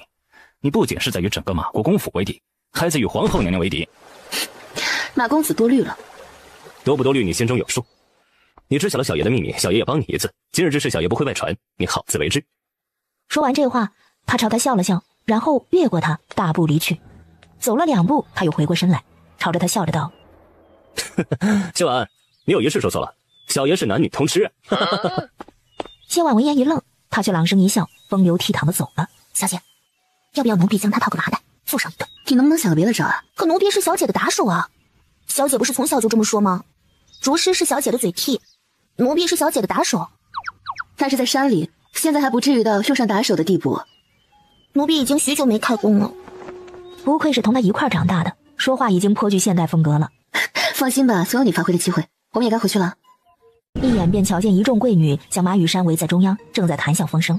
而男子那边，众人正在朝刚刚出现的马羽恒围过去。马姐姐，她就是那个狐媚谢婉。只是一眼，马羽山便立刻知道这些贵女们为何会那般对谢婉不喜了，因为她实在是太美了。察觉到马羽山在看他，谢婉便也朝马羽山看了过去。四目相对，谢婉朝他友好的笑了笑。不是人人在听到李煜那句18要交税之后，还能维持着风度和体面，从容退下的。哼，狐狸精，也不知道笑给谁看。孙妹妹倒也不必对她那般不喜，毕竟她也未曾做过什么伤天害理之事。马姐姐有所不知，她虽然没做什么伤天害理之事，但她一身的骚气根本藏不住，不仅勾引了韩世子，还勾引我二哥。马姐姐，你看那些男子都被她给迷住了。他们不过是欣赏而已，倒也不必大惊小怪。马姐姐这么淡然，只不过是因为她还未曾勾引宁王罢了。马姐姐，我不是那个意思。马羽山没有说话，孙依依心头顿时更加慌乱，因为倘若他将马羽山得罪了，那这京城就不会再有任何贵女同他交好了。如诗低声道：“奴婢瞧着的马小姐也不是什么好人，胡说得势，怕是比她更不像好人。”说的也对，小姐睚眦必报。谢婉为什么觉得这话不太像是夸他的意思？就在这时，韩景终于回来了。他风尘仆仆，一眼就朝谢眼看了过去，然后朝他扬起了笑。谢婉心头低叹一声，终究还是没忍心，众目睽睽之下让他难堪，便朝他回了一笑。这娃挺造孽的。韩景不知他心头所想，得到他的笑容之后，顿时浑身又有了劲儿，去找李煜去了。孙依依看着这一幕，眼里的记恨几乎要夺眶而出，就连给马羽山道歉的事也被抛在了脑后。他看了看谢婉，微微挑了挑眉：“马姐姐，你看我没说错吧？她就是个不要脸的狐狸精。走吧，碰马姐姐较什么劲儿？谢妹妹是吧？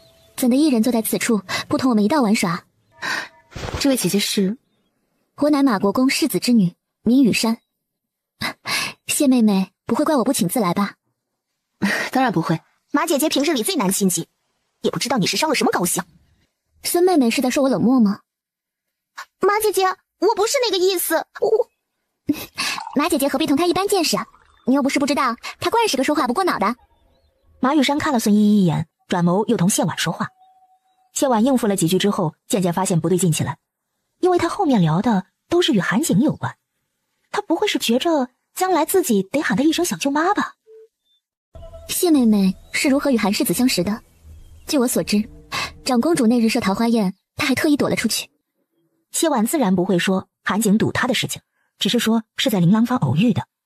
马羽山闻言笑着道：原来如此，看来谢妹妹与韩世子终究是有缘，错过了桃花宴也依旧能够相识。这话谢婉没法接。我与马姐姐也很有缘分。说的也是。马姐姐头上这簪子甚是好看，还有这步摇也是妹妹喜欢的样式，看来妹妹与马姐姐的喜好很是相似。妹妹说的极是，我也觉得与妹妹甚是投缘。这簪子是我特意请琳琅坊工匠打造的样式，还有这步摇亦是如此。妹妹若是喜欢，我让琳琅坊再打造一份送与妹妹。重点是东西吗？重点是他跟他眼光是一样的呀，这娃咋就听不懂呢？谢婉再接再厉，笑着道：不管是什么，独一份的才显得特别啊。马姐姐的好意，婉儿心领了。妹妹实乃真性情，若是旁人，即便不曾用好，也会推脱一番。我有妹妹这般直言不讳，道出我心中所想。马姐姐谬赞了，我不过是实话实说罢了。妹妹的真性情，当真是让我喜欢的紧。我对妹妹有一种一见如故之感，不知妹妹是否也与我一般？余光里，马宇恒正看着他，一副看热闹的表情，笑得不怀好意。马国公府与皇后娘娘想要将马羽山嫁给李煜的事儿，在权贵之中已经是公开的秘密。马羽山刻意同自己交好，若是将来有一天他跟李煜有关系的事情传出去，他不仅成了背叛马羽山的坏人，还成了利用马羽山勾引李煜的狐妹子。最关键的是，现在马羽山这么不停地提起韩景，营造出一副他跟韩景已经两情相悦，而且还得到马国公府支持的模样来。李煜单是冲着名声，就不会同他在一起。所以说，马羽山从一开始就是为了李煜同他交好，而不是什么想让他叫一声小舅妈。谢婉心头不由啧啧了两声，这还什么都不知道呢，就已经开始为将来谋划，杜绝李煜看上他的可能了。这份心计可真是厉害。只是不好意思，他好像天生不缺钙，是个硬骨头。哼，谢姑娘到底是什么意思啊？难不成还嫌弃了我们马姐姐不成？终于等到有人说话了，谢婉抬起头，一脸惊惶的模样看向马羽山道：我不是，我没有，我只是……他一脸的惊惶，眉目中蓄了泪。我只是不敢罢了。妹妹何事不敢？是怕我欺负你吗？美人垂泪，又是这副惊惶的模样，马宇恒原本看好戏的神色也消失了。他已经明显感觉到周遭众人的目光有异。我只是不想连累马姐姐。孔月如这时开了口：什么连累不连累？不过是不识好歹。你不接受马姐姐的善意，直说便是，何必一副惺惺作态的模样？我没有，我命格不好，从小被送入道观，虽说结界之后会能破解命格，可到底有无破解，我也不敢断定。爹娘虽不是我克，但他们意外是不争的事实。马姐姐这样好的人，我实在不想连累你。他站起身来，朝马羽山以及一众贵女扶了扶身。谢婉自知身份，为师不该贪图接受这位姐姐妹妹的好意，我还是另寻一处坐着就好。马羽山脸上的笑容彻底消失，看着他离去的背影，冷了眉眼。孙轩看向马宇恒道：这是不是有些不妥呀？若是韩景回来瞧见，怕是心中不快。这是显然以为谢婉是被马羽山给欺负走的了。马宇恒看着谢婉另寻了一处坐下，微微扬了扬唇角：难怪能入得了他的眼，有趣，真是有趣。如果这夜太黑，我会一路向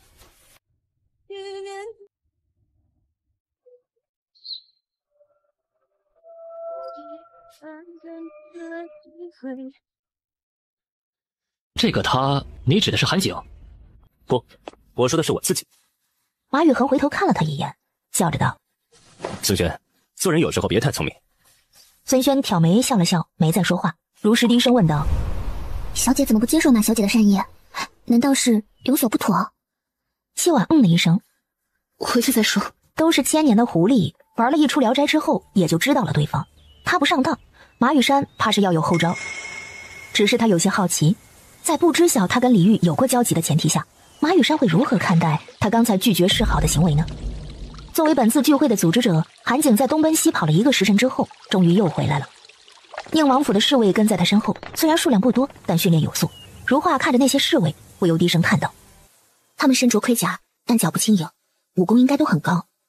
最难得的是他们训练有素，往那一站就让人感觉到了肃杀之气。这些都是他的亲卫，应当是随他上过战场的。论单打独斗必然不如你，但论群战，你和如是两人根本不够看，而且这还只是名卫，二位应该更厉害。如诗低叹了一声：“唉，难怪小姐说没人比宁王更好了。若是宁王的安危能让小姐调用，相信老爷和夫人的主谋很快就能被揪出来。”那也未必。谢婉转眸看向场中的孙轩，权势这个东西是相对的，我们如今处在京城权贵的最底端，看到的都是表象，而且就算是帝王也有奈何不了的臣子。说完这话，他收回目光，低低对如诗道：“你留意着些孙依依，她脑子不大好使，应该能为我所用。”如诗闻言有些讶异，所有闺女之中，就她对小姐最不屑，又怎会听小姐的话？谁说得她喜欢我才能听我的话？想要让一个人为你所用，可不只有打感情牌这一个办法。他翻身下马，正准备去找谢婉，却被人拦住了去路。马宇恒笑着道：“韩兄把大家伙晾在一边这么久，怎么回来之后连个招呼都不打，就想去寻家人？你若要去，好歹也将我们给带上啊！”听了这话，马宇恒看了孙轩一眼，孙轩笑了笑：“我说错了，想亲信家人的可不止韩兄一人，咱们平日里难得相见，即便相见也都有长辈在场。今儿个好不容易有机会，还不允我们多说几句？”韩景此刻也反应过来，当即笑着道：“孙轩说的对，是我思虑不周，说好了来骑马的，结果就我一人骑了个够。”马宇恒笑着道：“怎么不先去寻寻你心心念念的人？”马兄，这话在我这说说倒是无妨，若是传了出去，怕是会有损谢姑娘的名声。行，倒是成了我的不是了。孙轩在一旁笑了笑，不说话。马宇恒看了他一眼：“你跟韩兄的感情果然很好啊。”那是自然，我母亲与长公主乃是手发小，我与韩兄也是一起长大的交情。可真是令人羡慕的情谊啊！但愿你们能一直这般好下去。景哥哥，你终于回来了呀！韩景现在看到他就头疼，可是他不能服了他的面子，只能淡淡嗯了一声，然后立刻换了话题：“马姐姐怎的不下去骑马？是我招待不周了？”你不曾回来，连个阻绝的人都没有，又有什么意思啊？是我的不是，咱们玩起来吧。马雨山点了点头，他朝谢婉那处看了一眼。谢妹妹似乎有些不大想同我们在一处，可需要叫她。叫她做什么？哼，她在山上长大，她是连马都没牵过，更不用说骑了。话音一落，韩景的目光就带着冷意朝他看了过去。孙轩一直没说话，因为他的妹妹他了解，越是拦着越是来劲儿，届时闹了起来，丢脸的可不仅仅是他。再者了，也是时候让他看清韩景对他的态度了。韩景冷眼看着孙依依道：“他在山上长大，不代表他什么都不会。他不带事物，不过是因为他本身就足够让人惊艳，不需要一些多余的事物来衬托。他这般的年纪，操持侯府已是不易。你瞧不起他清贫，本世子还瞧不起你尖酸刻薄。”景哥哥，你竟然为了一个不过见过一两面的狐妹，就说我尖酸刻薄？我们可是青梅竹马。本世子教好的是你二哥，不是你。青梅竹马这4个字，本世子可不敢当。孙依依怎么也没有想到，韩景竟然会当众给他这么大的难堪。韩世子与谢姑娘不过初初相识，现在就为了她，大庭广众之下这般羞辱孙妹妹，全然否掉这么多年的情谊，是不是有些不妥？韩景知道不妥，但是他忍不住。孙依依若是第一次这般做倒也罢了，可算上那帖子的事儿，就已经是第2次了。他实在是闹不明白，永岳侯府就算是落魄了，谢婉就算是清贫，又关他什么事儿？轮得到他在那一副尖酸刻薄的样子言语挤兑？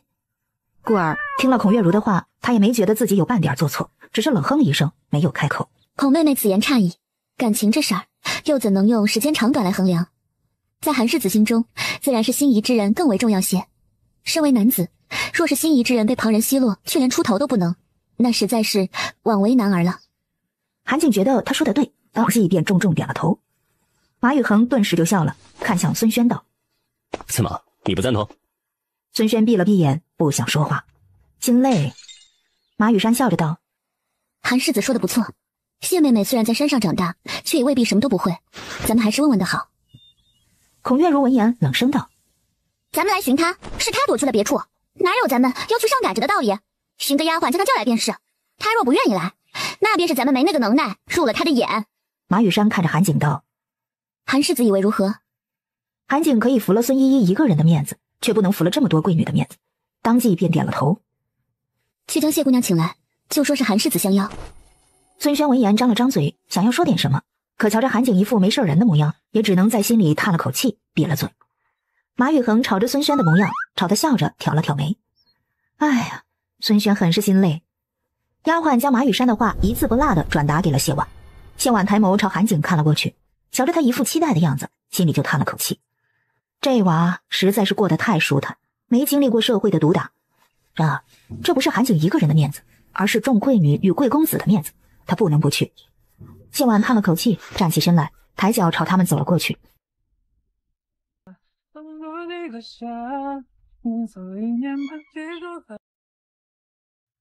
孔月如见状，顿时冷笑了一声。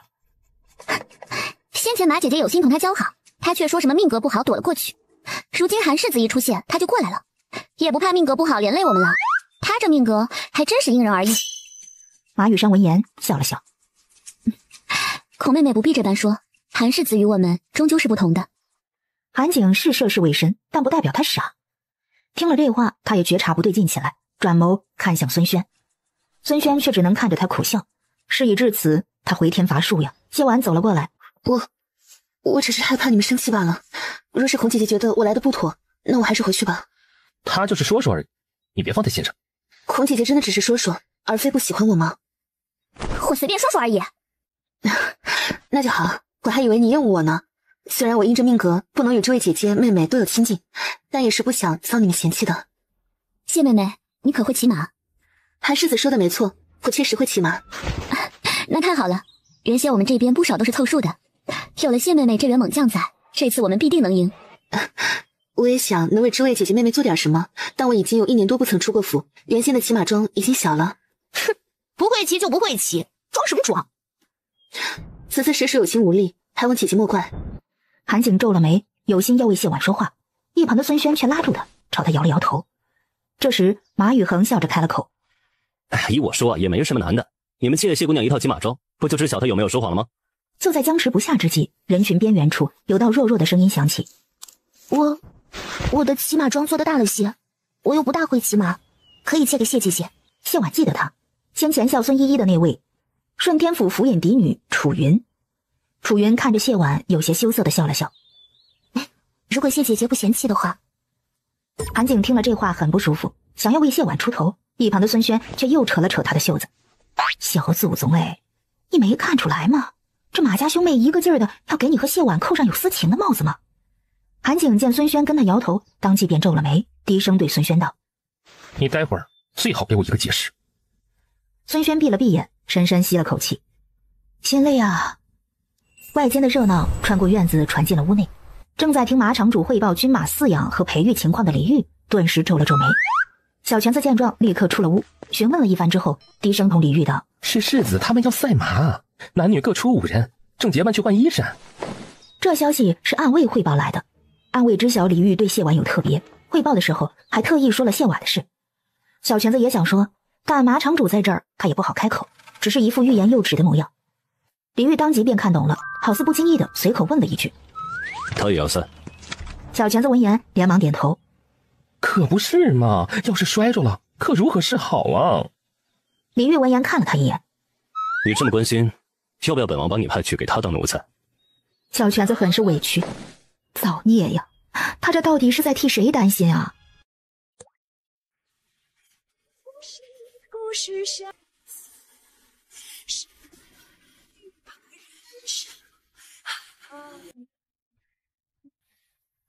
小泉子偷偷从屋里溜了出来，跟暗卫打听了一下谢婉换衣的院子，然后就等在路口上张望着。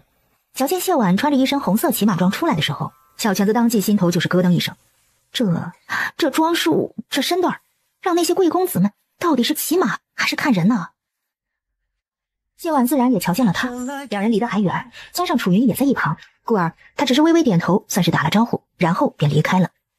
他一走，小泉子拔腿就朝院子里跑，他一路小跑进了屋，看着李煜道：爷，出大事了。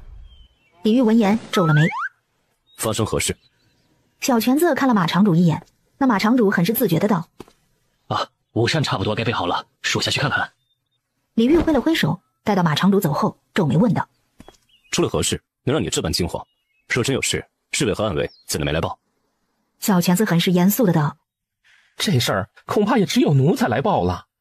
李煜拧了眉，说。小泉子深深吸了口气，看着他一脸认真的道：谢姑娘穿了骑马装。李煜舔了舔后槽牙：小泉子，奴才在。宁古塔是个好地方，你想不想去待个3年5载？奴才说的是真的，谢姑娘的骑马装借的是顺天府尹嫡女楚云的骑马装。爷您想想，那楚云今年都未曾及笄，谢姑娘又是那样的身段，骑马装都是贴身的。别说那些贵公子了，就是奴才……李煜一道冷冷的眼神看了过来，小裙子咽了咽口水，有些不怕死，接着道：骑马又是那样的颠簸，往后旁人谈论起来，怕是都没什么好词儿啊。主子，你吃亏了呀，这还不是大事儿吗？听得这话，李煜眉头更紧了几分。他沉默了一瞬，而后冷哼了一声道：此事与本王又有何干系？那是他自己要出风头。关键是谢姑娘也是迫不得已呀。小裙子当即就将暗卫告诉他的那些谢婉是如何一步步被逼下场的事情给说了。他义愤填膺的道：马家兄妹一个劲儿的要给世子和谢姑娘戴上有私情的帽子，谢姑娘避了几次都避不过，世子爷又是个不怎么敏感的，谢姑娘是被欺负的不行了，这才没法儿。李煜冷了眉眼：那也与本王无关。小裙子顿时就急了：现在的公子哥都是个混不吝的，万一以后那不是要连带着王爷都要……他话没说明，可意思已经很明显了。这些公子哥表面不会说什么，可背地里难免会议论谢婉的身材。谁愿意自己的女人被人在背后说这些呢？小裙子急急道：爷，您去看看吧，有您坐镇，最起码那些公子哥眼睛都不敢乱看，也不敢乱说。然而李煜却动都没动，稳稳地坐着。小裙子看着他的模样，也只能在心头叹气。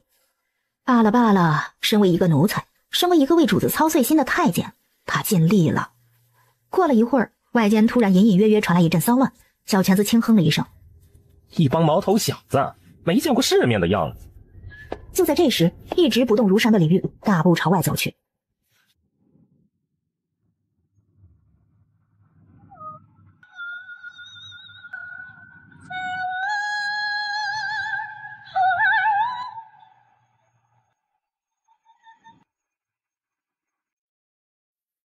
谢婉一来到马场，就吸引了众人的目光。毫不夸张地说，无论是少男还是少女，眼睛都看直了。自己穿成这个模样出来招摇，还不允旁人看了？这骑马装可真是个照妖镜，狐狸尾巴藏不住了。韩景一张脸气得通红，可是他不善吵架，而且这么多贵女七嘴八舌，他根本想不到用什么词来辩驳，他也吵不赢这么多人。你不用将他们的话放在心上。哟，这就开始有人心疼了。哼，果然手段很高啊！山上长大的就是不一样，仅这一点就令我们望尘莫及。谁说不是呢？我听说呀，有些人打着修行的目的，专门做那些阿扎的勾当。有些地方看着是道观庙宇，实际上却是……他话还没说完，自己咯咯咯的笑了起来。董月如看着谢婉道：谢妹妹，你确定你待的地方是正经的吗？不会是你娘特意将你送去学什么见不得的东西吧？如诗和如画都快气哭了，齐齐喊了一声：小姐！刚才风大，你说什么？我没听清，要不你再说一遍？孔月如轻飘飘的看了他一眼。我说，你娘特意将你送到，不会是让你去学什么见不得人的手段吧？一个响亮的耳光响起，众人顿时噤若寒蝉。你竟然敢打我！是不是很难相信啊？孔月如没说话，但怒瞪的眼睛已经给了答复。又是一个响亮的耳光声响起，谢婉看着他。现在相信了吗？谁都没有想到，众目睽睽之下，谢婉居然敢对孔月如动手。他们更没有想到，他不但动手打了孔月如的耳光，竟然还打了2次。孔月如气疯了，瞎了吗？给我掌他的嘴！他直接抬起脚，一脚将孔月如狠狠踹倒在地。在众人都还没有反应过来的时候，他又以迅雷不及掩耳之势直接压了上去，拔了头上的发簪，抵上了孔月如的脖子。他声音很冷，冷得好似寒冬里的风。谁再敢动一下，我就刺下去。他的脸上带着狠色，本该是扭曲的神色，可出现在他的脸上却是另一番惊心动魄的美。马雨恒看着他，眯了眯眼。孔月如的一张脸吓得面色煞白。你们说我是狐媚，一身的骚味，只要离我远一点，我忍了。你们向侯府没落，我连一件好衣衫都没穿过，我也忍。你们一口一个说我勾引韩世子，直指我与他有私情，我还是忍了。甚至就因为我穿了一身骑马装，你们诋毁我，将我比作勾栏里的女子，我仍旧没打算同你们计较。可你们千不该万不该，不该羞辱我死去的母亲，不该羞辱教导我长大的师傅。骑马装是你们让我穿的，这骑马装与你们身上的有何不同？你们在说我狐媚，将我比作勾栏女子的时候，可曾想过你们身上穿的与我穿的根本相差无几？我穿的像勾栏女子，那你们又算什么？孙依依倔强的道。可我们也没有像你似的穿的这么骚气。哼，你们穿不出好，那是因为你们自己身材不佳。若不是脑袋分前后，你们都分不清正面和背面。除去了这身衣裙，几乎与男子无异。哼，不好意思啊，我说错了，你们也没有那么不堪。你们不是分不清正面和背面，而是小荷才露尖尖角，荷包蛋上两大枣。哼，你们将我比作勾栏女子，说什么道妙，还说什么见不得人本事的时候，怎么没觉得自己不知羞耻啊？怎么，就允许你们嘲笑我丰满，我不能嘲笑你们干瘪？马雨山冷了一张脸，开口道：“谢妹妹，他们的言辞确有不妥，但你出手伤人又羞辱他们，是不是有些过了？”过了。他们羞辱我，将我比作勾栏女子的时候呢，我的羞辱抵得上他们羞辱我的1/10吗？他羞辱我在先，又侮辱我死去的母亲，侮辱教导我长大的师傅。我若是还能忍，那我如何对得起我死去的母亲？如何对得起我的师傅？还是说，马姐姐能够忍，众人是不是可以效仿，而无需承担任何后果？马雨山还想为孔月如辩解点什么，他话未说完，李玉已经走近，众人发现了他，纷纷朝他行礼。谢姑娘好。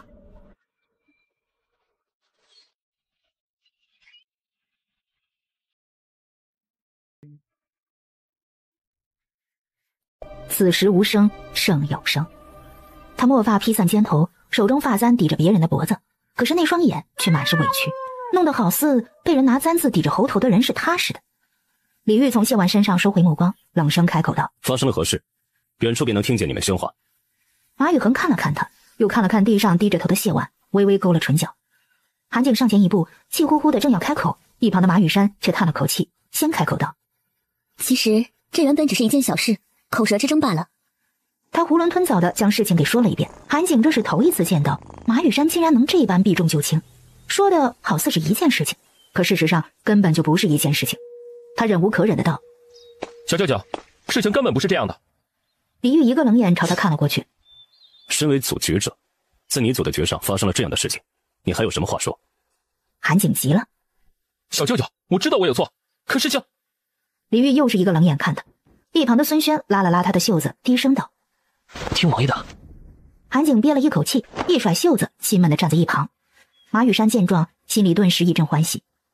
玉哥哥还是向着他的，不管私下里对他如何冷漠，在外人面前，他绝对是护着自己，向着自己的。他有些控制不住内心的喜悦。不过是个误会，谢妹妹虽然反应过激，但毕竟是孔妹妹无礼在先。谢妹妹起来吧，这事儿便算是过去了，往后也不要再提，免得伤了姐妹情谊。哼，好一个姐妹情谊，只是很可惜这4个字我有些受不起。看着他倔强的模样，李玉不由就想到了桃花宴上他那句理直气壮的“我不会”。谢妹妹别说气话了，各退一步，这事儿就算过去了。马姐姐，我深知侯府眼下是个什么光景，也从未想过与你们闹什么不快，所以我一而再再而三的忍让，佯装听不懂你们的羞辱。可有些人是逆鳞，是碰不得的伤口，是心中最真实的存在。莫要说是那般羞辱，就是稍有不敬，我也会要个说法。马雨山皱了皱眉，谢妹妹是不是有些严重了？毕竟孔妹妹也没说什么太过分的话。哼，那样的话都还不过分，那什么才叫过分呢？若是今日他受下了这般屈辱，往后他在这些人面前便是猪狗不如。谢婉又将簪子抵近了几分，看着孔月如冷声道：“道歉。”他整个都受到了惊吓，尖叫起来。李玉看着谢婉冷声道：“起来。”他垂了垂眼眸，没有动。马雨山看着谢婉道：“谢妹妹，宁王殿下的命令你也不听吗？藐视皇族，杀头的大罪。”道歉，向我母亲和师父道歉。四周一片寂静，李玉顿时皱了眉，又冷声说了一次：“起来。”谢婉依旧没有动。道歉。小泉子一看，人都懵了。谢姑娘这是不相信爷呀，她根本不相信爷会替她主持公道，也根本不相信在场的任何人会帮她，才会这般的坚持，这般的决绝。这到底是经过怎样的经历，才会如此不敢将希望寄托在旁人身上？小泉子心疼的道：“谢姑娘，你暂且放开孔家小姐，王爷会为你主持公道的。”他说的是主持公道，而不是自有明断，其中的差别旁人听不出来，但马雨山、孙轩和马雨恒却是一清二楚。马雨山当即便朝李玉看了过去，希望在他脸上能看出些什么。然而李玉却依旧冷着一张俊脸，看着腰背挺得笔直的谢婉，不发一语。有时候沉默便是一种回答。孙轩看了看李煜，又看了看谢婉，随即垂下了眼眸。应该是他想多了。马宇恒有些玩味地勾了勾唇，看着李煜没有说话。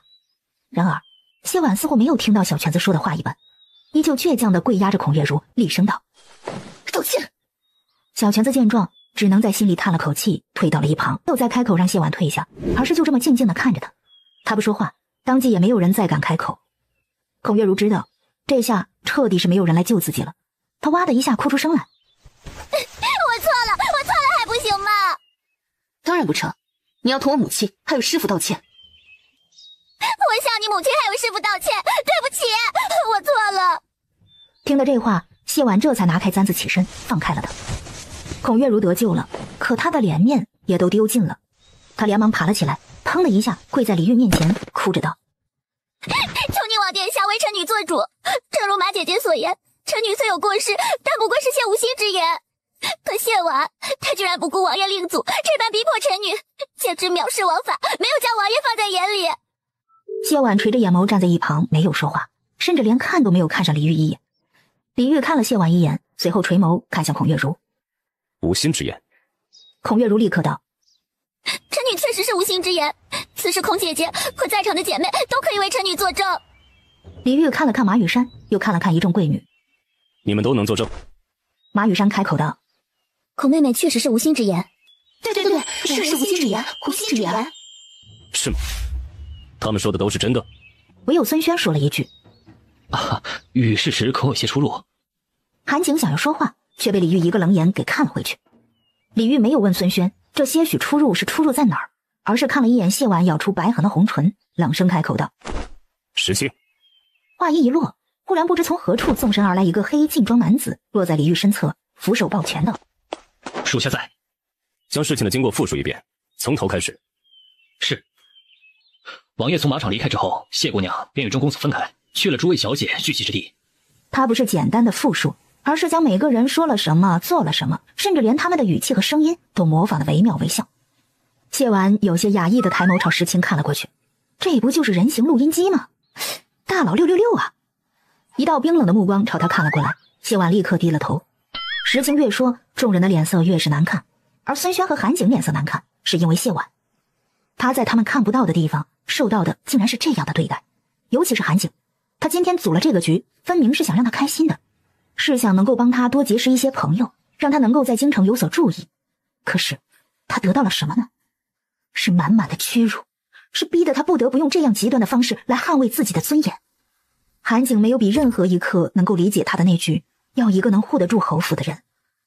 石青终于说完了，他躬声道：以上便是事情的经过。李煜抬起眼眸扫过众人：你们还有什么话要说？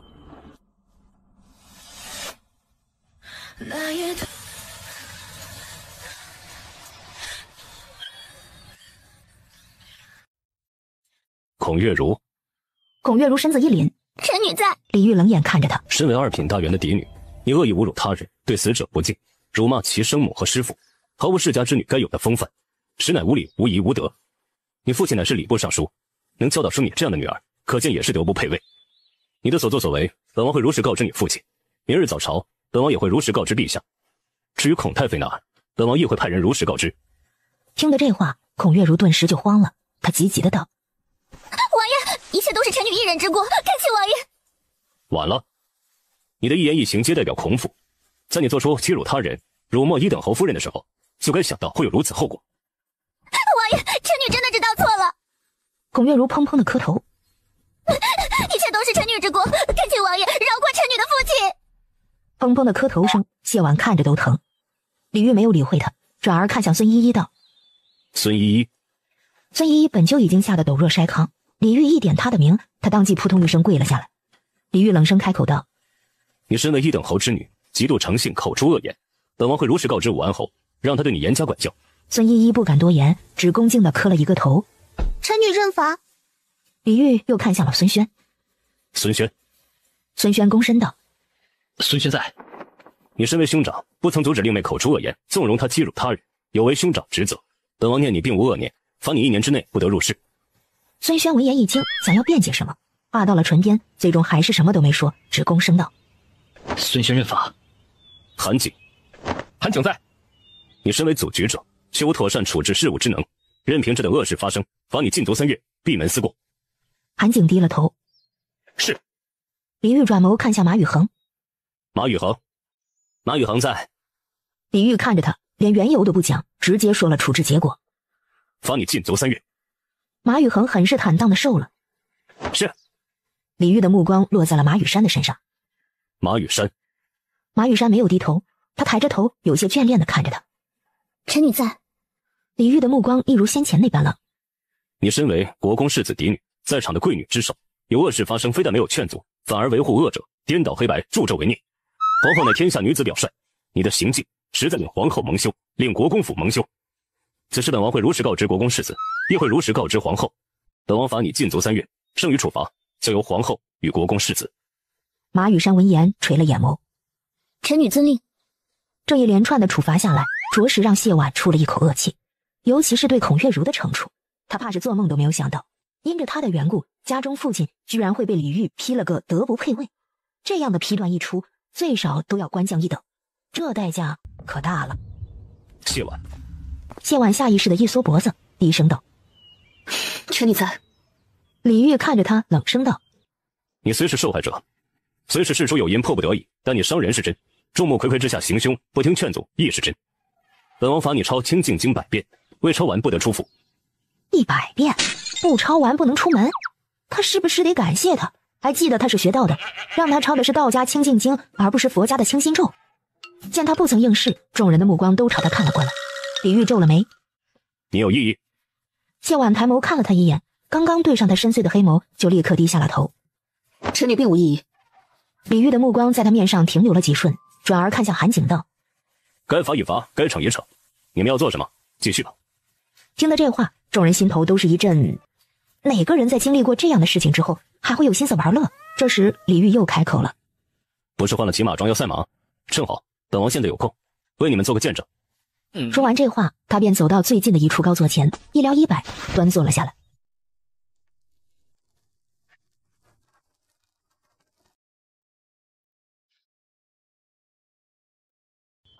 哎呦，谢姑娘，您可来了！谢婉朝里间看了一眼。皇爷在干嘛？爷刚刚用完膳，这会儿正品茶呢。待会儿要去巡视马场的战马，然后回府处理公务。小泉子叹了一口气，一脸心疼的道：“因着看赛马耽误了些时辰，爷今儿个又要很晚才能歇下了。”谢婉朝他眨了眨眼：“全公公的意思，我明白了。”谢姑娘明白就好。小泉子微微一笑：“瞧。”谢婉进了屋，李煜果然在品茶。瞧见他进来，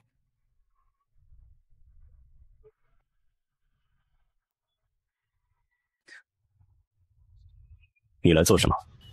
谢婉没说话，只是一点一点的挪到他身边，然后耷拉着脑袋道：“对不起啊，我错了。本王与你素昧相识，再无瓜葛，你错与不错，与本王何干？我以后一定好好保管它，每天贴身佩戴。之前说那些话的时候，我脑袋进了水啊，你别同我一般计较好不好？”李煜看了他一眼，没有说话。还有那会儿我没听你的话收手，不是因为不相信你会为我做主，而是我想证明给你看，即便没有你的权势，我也可以通过自己的方式得到想要的结果。我并不是只想要你的权势。你的方式就是同旁人拼命。谢婉嘟了嘟嘴：“光脚不怕穿鞋的。”哼，谢婉，不必说的你好像毫无心机。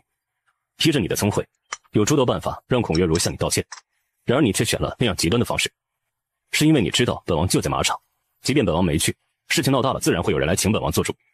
如此一来，你既能让那些羞辱你的人付出代价，又能让本王看清你的难处，好让本王体谅你追求权势的迫不得已。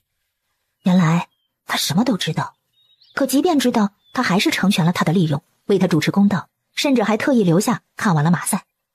谢婉有些心虚，可怜兮兮的抬眸看了他一眼：“我做错了嘛，同你说的那样的话，出了院子我就后悔了，可我又拉不下脸来立刻找你嘛。”李煜又冷笑了一声，直接侧了身子不理他了。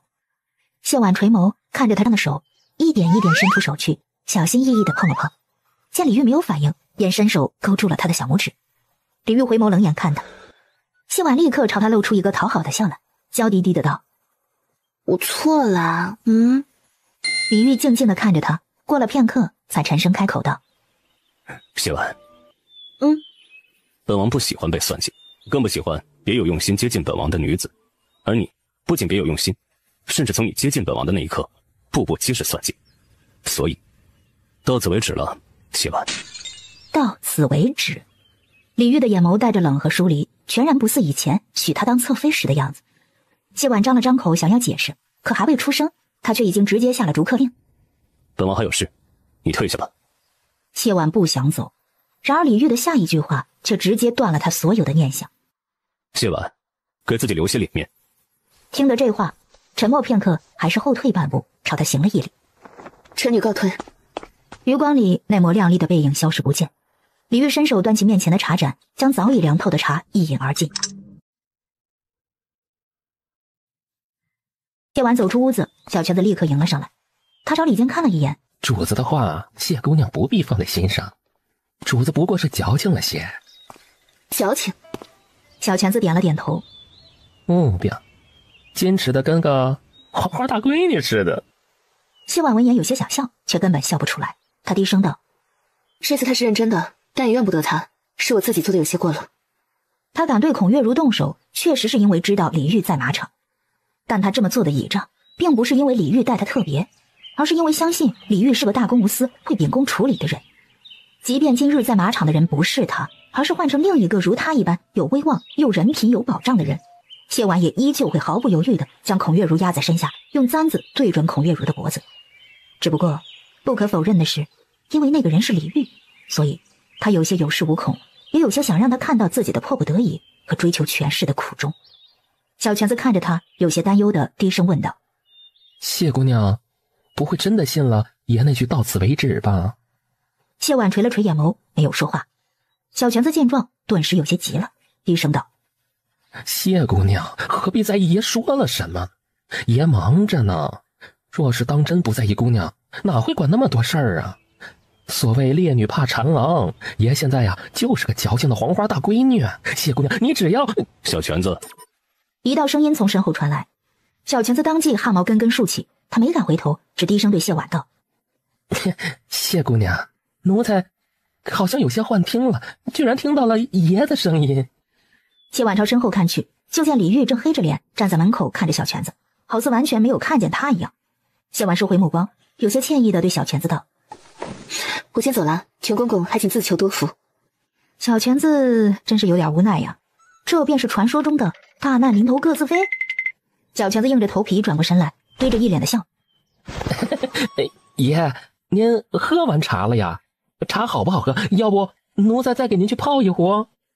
李玉看着他，冷笑一声。小裙子的皮又绷紧了些。“不喝茶的话，奴才去给您端些点心。”说完这话，小裙子掉头就走。然而刚刚迈出去一只脚，李玉的声音便如同寒冬腊月吹出的寒风，在身后冷然响起：“本王矫情。”小裙子慢慢的把脚缩了回来，重新满脸堆笑，转过身去：“奴才是说，爷是个身手矫健又有闲情逸致的人。”“哼，黄花大闺女。”小裙子绞尽脑汁：“黄花，奴才是说，爷相貌英俊，比人家黄色的花都好看。大闺女。”李玉冷眼看他：“你继续编。”小裙子编不出来了，他瘪了嘴，可怜巴巴的道：“哎呀，爷，奴才错了。”看着他的模样，李玉冷哼一声：“倒是跟他一个德行。”小裙子闻言眼睛一亮：“所以爷真的只是在吓唬谢姑娘，是不是？”“本王为何要吓唬她？”“爷本就对，不是唯一选择这事儿耿耿于怀。谢姑娘非但没有同意您道歉，反而又算计您，哪有不付出真心却让爷先把一颗真心送出去的道理啊？”“你懂得挺多呀。”小裙子连忙笑着道：“奴才一个太监哪里懂这些？奴才不过是妄自揣测了一下爷的心思罢了。”“下不为例。”“是。”小泉子闻言顿时喜笑颜开，屁颠屁颠的跟了上去。瞧见谢婉回来，韩景快走2步来到他面前，看着他浅声道：“对不住，我没想过会是今天这般情景。我本以为能够帮到你的。这不是你的错。我如今的处境得到这样的待遇都是在意料之中，你不必对我抱歉。恰恰相反，我很感谢你。你看，我今天不仅立了威，还让他们知道我不好惹，我还赚了这么多银子。恰恰告诉你，这些银子啊，够永于侯府几个月的开销了，简直就是意外之财。”看着谢婉眉飞色舞，发自真心的高兴模样，韩景不由也跟着笑了起来。经过今日之事，我现在能明白，你为何要寻一个如他那般的人了。听他提起李玉，谢婉垂了垂眼眸。是啊，但他没有那么好打动。瞧着他有些失落的模样，韩景的心微微痛了一下，但他很快又扬起一个笑来。他若是那般容易就做了某个女子的君下臣，也不至于到如今还是孑然一身。我觉得你还是有希望的。谢婉闻言有些诧异的抬眸看他，韩景深深的看着他，认真道：“我说过，我希望你好。”看着他真心实意的笑，谢婉也扬起一个笑来。我会的。虽然已经有了决断，可终究还是心头难受。韩景岔开话题道：“你的马术真好，是如何练的？”别提了，要是有调皮的紧，爬树、掏个鸟蛋什么都是家常便饭。你知道的，我师父乃是真人，虽不似佛家那么讲究清规戒律，却见不得我这么干。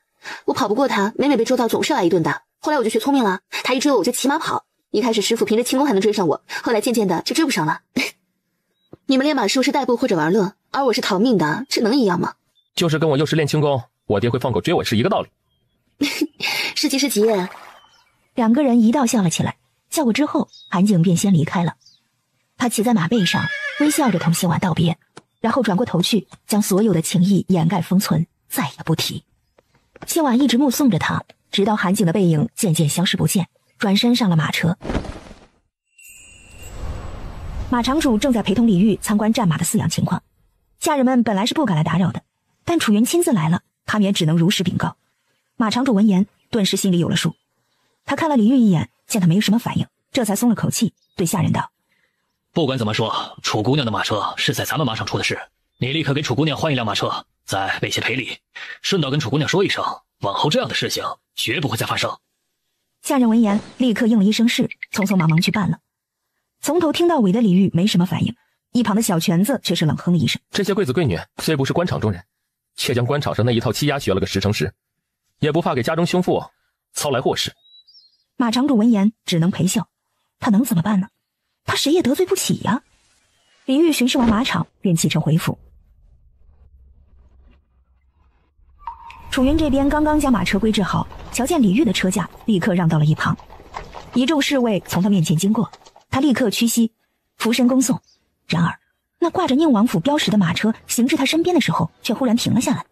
一道清冽的声音从马车内传了出来：“顺天府尹楚怀的嫡女楚云。”楚云闻言连忙低头躬身道：“回宁王殿下的话，正是臣女。”马车内静默片刻，随即那道清冽的声音又低低响起：“他在京城无甚好友，你与他有缘，不妨多多走动。至于其他，自有本王做主。”话音一落，马车便又驶动了起来。马车吱吱呀呀的在路上走着，马车内的小泉子时不时看上李玉一眼，笑得眉眼弯弯。你若再小，本王就送你去宁国塔。小泉子顿时吓得捂住了嘴，默默地往旁边挪了挪。然而不过片刻，他又忍不住凑了过去，笑着问道：“爷，您让楚姑娘同谢姑娘多来往，是因为心疼谢姑娘，担忧她若是再遇着了事儿，又如今日这般无人相帮，孤立无援吧？”他们皆是贵族子弟，将来都是要入仕的，官场最忌结党营私，本王不过是提前预防部署罢了。可欺负谢姑娘的都是贵女，一帮贵女能入什么事呢？小泉子觉得自己看破了真相，他嘿嘿一笑，又凑近了些：“爷，您觉得小主子起什么名儿好？”一个暴力敲上了小泉子的脑门。滚！好嘞。用完饭，谢婉便扎进了书房，看着挂着的“想得美”3个字，他不由有些好笑的摇了摇头。勾引李玉确实是个技术活，只是他似乎有些弄错了方向。他不应该在知道李玉介意他是为了权势靠近他之后，就将精力放在了同他解释自己为何会要权势上。毕竟李煜那800个心眼子不是白长的，他的困境李煜一眼就能知晓，否则就不会在出现之时就佯装什么都不知道，将玉佩给了他，让他解围。他的困境，他为何会要权势，为何会选择他，李煜心里一清二楚。可尽管如此，李煜还是许了他这样一个动机不纯、心怀不轨，又算计了他好几次的女子一个侧妃之位。所以李煜介意的根本不是他的动机不纯和算计，那句到此为止，正如全公公所言，不过是矫情，确切的说应该是小气。因着他说了未曾相识，再无瓜葛，所以李煜就说到此为止，不仅是报复，还是专门来吓唬他的。毕竟李煜若当真想要与他再无瓜葛，又怎么会将玉佩又送还给了他呢？他身边的贴身内侍又怎么敢背地里同自己说那些话呢？既然只是吓唬，既然只是矫情，那就证明他必然有做对了的地方，让李煜对他心动且念念不忘。谢婉忽然想起一件事来，当初在长公主府李煜所在的院子里，他在他用过的茶盏上留下的那个吻，那个吻是了，勾引李煜，勾引李煜，重要的是勾引二字，而不是什么乱七八糟的让他知晓他的不易，让他理解他的苦衷。毕竟一个早已习惯掌握生杀之人，什么样的事情没见过呢？他是有苦衷，他是有困境，可他是侯府嫡女，不缺吃穿用度，有苦衷能比得上那些被人拿捏了身家性命，不得不为虎作伥之人？他的困境能比得上流离失所，三餐不继，苦苦在温饱线上挣扎的百姓？在李煜眼里，他的那点事儿根本就不算个事儿。想明白的谢婉仿若拨开迷雾，思绪一片清明。他低低笑了起来，原来李煜是想要他勾引他呀，勾引他到欲罢不能，勾引他到非他不可。言情小说果然不骗人，越是看上去冷情的人就越是闷骚。如诗和如画看着他盯着那想得美3个字，一会儿拧眉，一会儿摇头，一会儿拍桌子，一会儿又得意的挑眉，最后还痴痴笑了起来，不由就出了一身冷汗。如诗小心翼翼的道：小姐，不行咱们就换个姑爷吧，别被气出个好歹来，气疯了可怎么办？小侯爷还那么小。谢婉闻言回神，轻笑着道：不换，他越来越对我胃口，会越来越喜欢他了。行吧，小姐喜欢就好。谢婉心情极好，在桌旁坐了下来。研墨。如画立刻开始为他研墨，一边研墨一边问道：小姐要开始抄写清静经了吗？不，我在看方子，专治闷骚。谢婉绞尽脑汁，整整忙碌了1个多时辰，天色都快暗的时候，这才满意的将写好的东西放入信封，将信封与玉佩一并交给了如画道：你拿着这枚玉佩去宁王府，将信交给全公公，就说这是我抄的100遍清静经。如画看了看手中厚厚的信封，这虽然挺多的，但一瞧便知没有100遍吧？你不懂。谢婉嘿嘿一笑，刚刚我不是说了吗？这是我开的方子，你大胆的去送便是。如画应了一声是，转身便走了。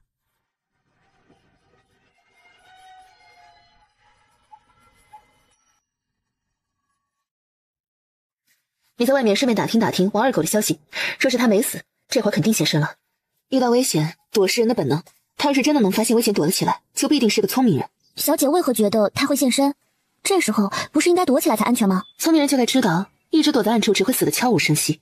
最好的办法是将自己置于人群之中，无论走到哪儿都有人跟着，让人群成为自己最好的保护。他无权无势，想要找个既能隐藏身份，又能在睡觉的时候都有人陪着的地方，最好的办法是成为乞儿。我家如是啊，真是越来越聪明了。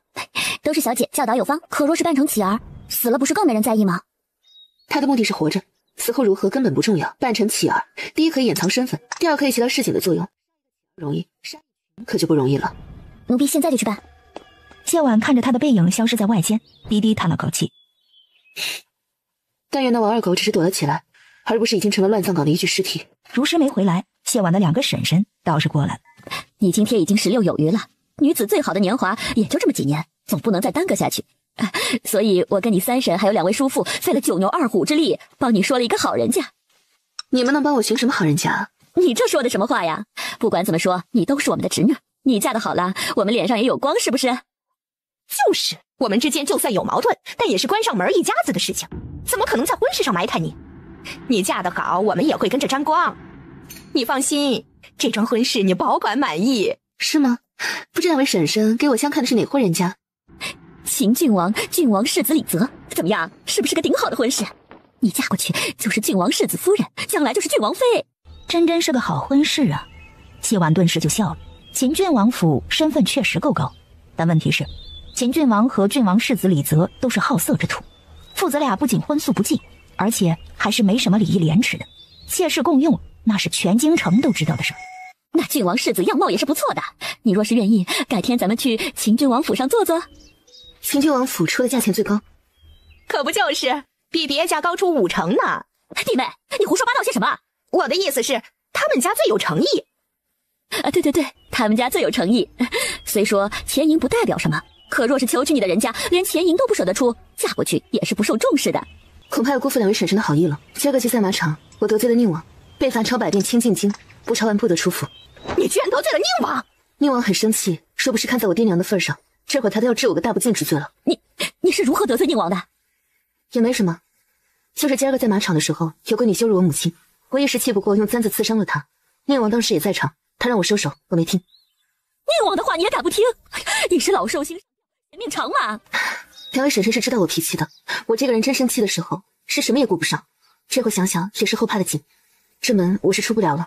说真要相看，只能劳烦两位婶婶将郡王世子领到侯府来了。两位婶婶若是没有旁的事儿，就先回去吧。我还要抄书呢，一天抄2遍，也要50天才能抄完了。那你快些抄啊，我们就不打扰你了。说完这话，两人便连忙走了。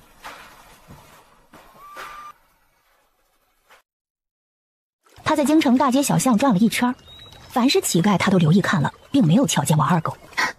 我也只是抱着一丝希望罢了，寻不到才是正常的。你辛苦了，先去休息会儿吧。奴婢不累，就是没寻到人。奴婢这心里有些堵得慌。王二狗其实人不错，办事挺认真负责的。奴婢给了他那个差事，他整整1年多都守着，尽忠尽职的。别想了，明儿个你去他之前的住处，寻他穿过的衣衫，给他立个衣冠冢吧。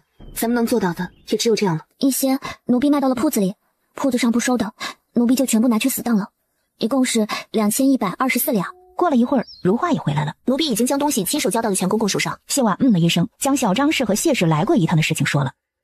这几日说是遇着了，你们待他们的态度好一些。他们那么对待小姐，奴婢不把他们的腿打断就算好的了，怎么可能还对他们的态度好一些？小姐是不是已经给他们挖好坑了？深渊巨坑。如画和如诗听他这么说，顿时就来了兴致，正要细问，谢林来了。阿姐，今天灵儿过得如何？可有遇上什么不开心的事情啊？没有，就是一天都没瞧见阿姐了，有些想你。听得这话，谢婉的心都化了，忍不住俯身在他小脸上亲了一口。谢林一张小脸顿时涨得通红。阿姐，我已经是个男子汉了，你不能再当着这么多人的面亲亲我了。好嘛好嘛，阿姐下回偷偷的亲。谢林红着脸哼了哼，倒也没反驳。阿姐，今儿个本夫子要考验你的功课了。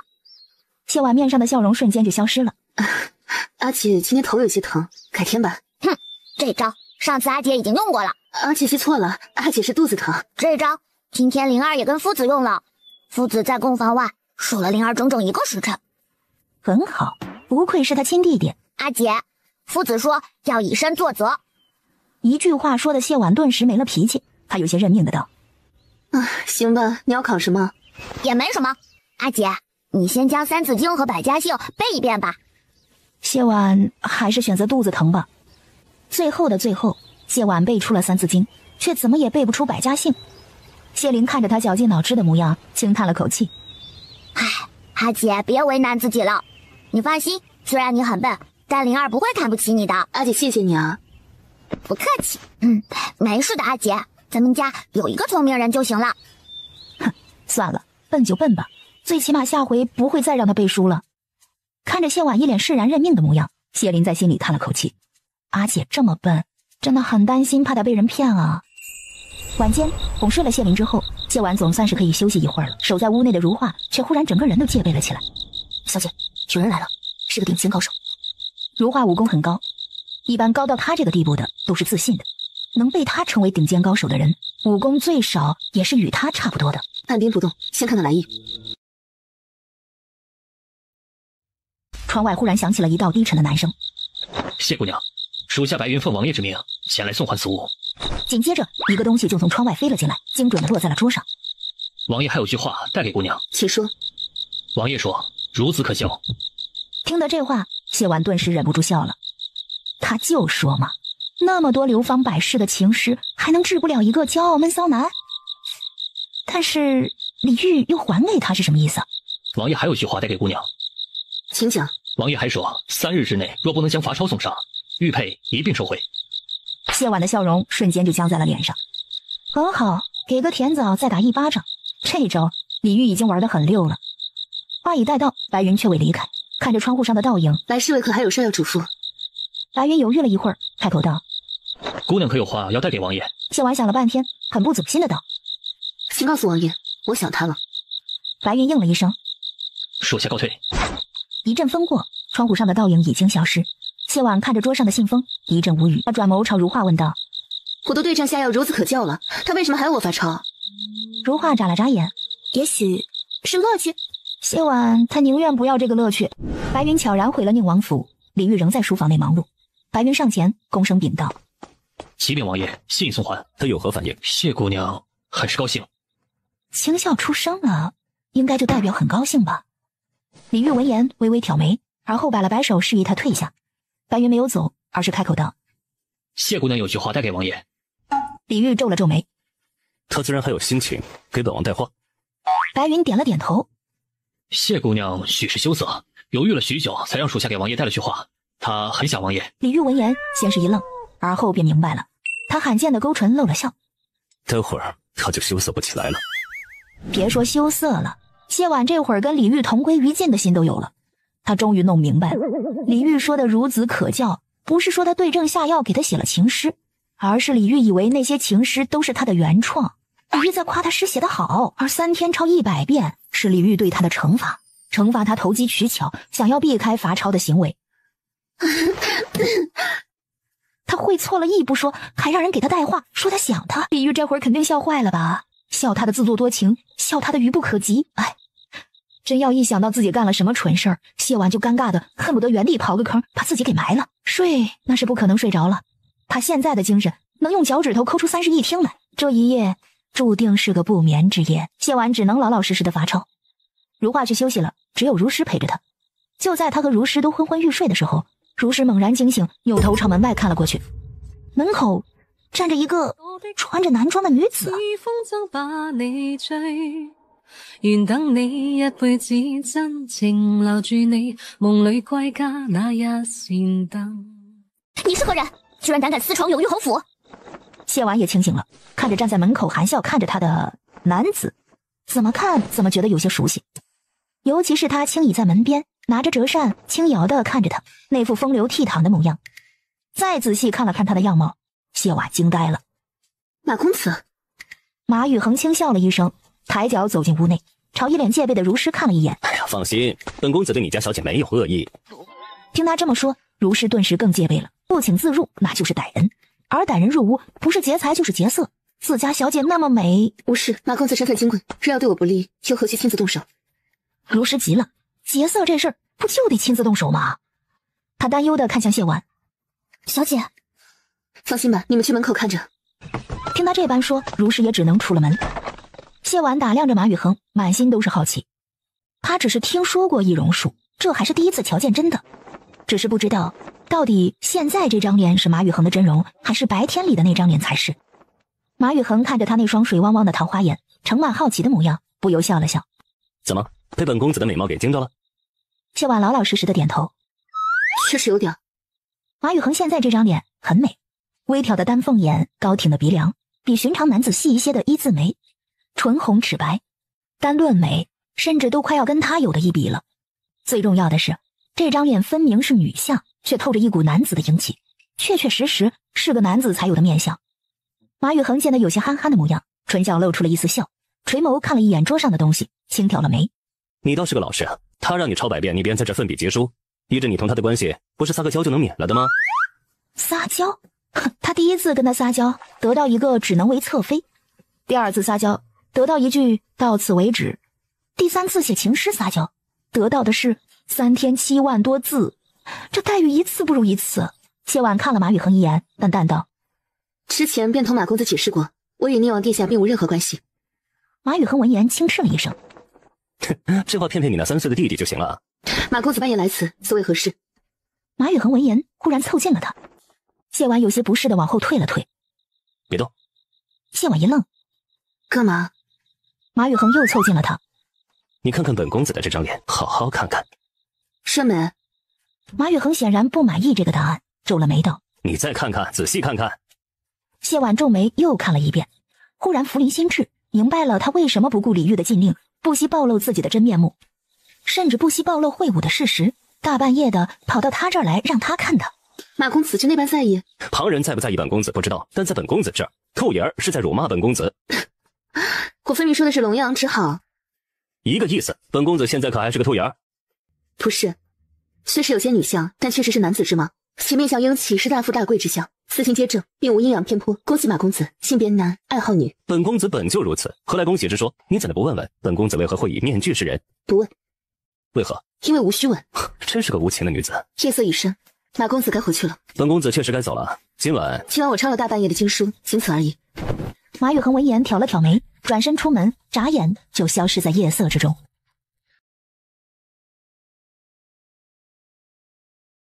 午时3刻，李煜回了宁王府，门子没敢直接将东西递给他，而是悄悄拦下了小泉子，低声道：全公公，早些时候永裕侯府的丫鬟送来了一个锦盒，说是要交给王爷。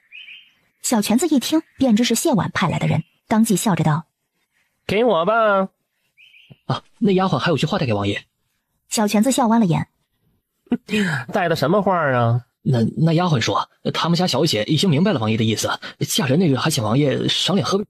他嫁人的那日也肯定是要喝酒的，也不但要喝酒，还要动。话说到一半，小泉子脸上的笑容忽然消失了。你把刚刚的话再说一遍。门子被他这变脸的速度给吓了一跳。啊，那丫鬟说，他们家小姐已经明白了王爷的意思，嫁人那日还请王爷赏脸喝。赏脸喝杯？赏脸？小泉子猛然反应了过来，抱着锦盒就朝李煜跑。哎呀，不好了，出大事了！李煜对小泉子的大事已经不抱什么期待了，他一边朝书房走，一边淡淡道：一惊一乍，成何体统？爷，这回是真出大事了。这是谢姑娘给爷的东西，她还带了句话给爷，说是爷的意思，她明白了，嫁人那日还请爷赏脸去喝杯。听了小泉子的话，李煜的脚步猛地一顿，停了下来，说不完便同本王耍脾气，大步朝书房里走去。小泉子捧着锦盒，总觉得哪里有些不对，可他瞧着李煜的神色，什么也没敢说，只抱着锦盒默默地跟在身后，一直进了书房。他看着小泉子怀里抱着的锦盒，沉默了一会儿，皱眉道：拿过来。是啊。小泉子连忙将锦盒抱了过去，恭敬地放在了原本放着奏章的书桌上。好巧不巧，压着了几本奏章。李煜看了他一眼，小泉子没动。这边单独踢出来的都是问安的折子，哪有爷的终身大事来的重要呢？李煜到底也没说什么，只是打开锦盒，将玉佩和卷轴拿出来放在一旁，最后又将那一摞抄写的清净经拿了出来，一张一张的翻看着。忽然他的手停了下来，小泉子探头一看，就看到了纸张上的水字。这谢姑娘是哭了吗？李煜抿了唇，没有说话，只是一张接一张的翻看下去。然而后面的10余张纸上都有点点的水渍。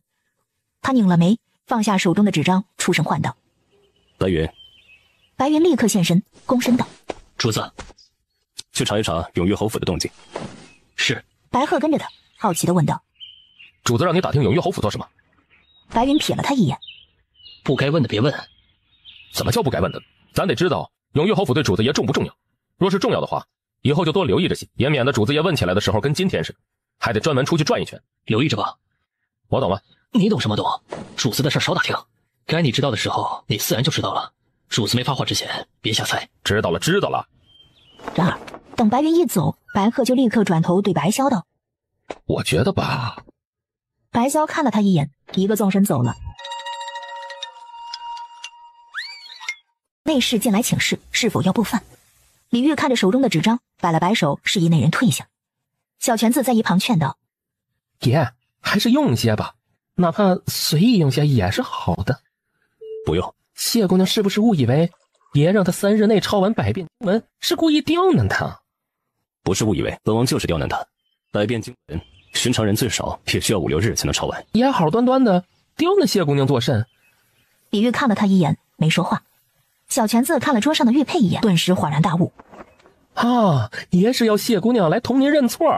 不应该吗？应该。谢姑娘几次三番算计爷还没怎么着呢，她却先同爷放了狠话，简直就是恃宠而骄。你是哪只眼睛看到本王宠她了？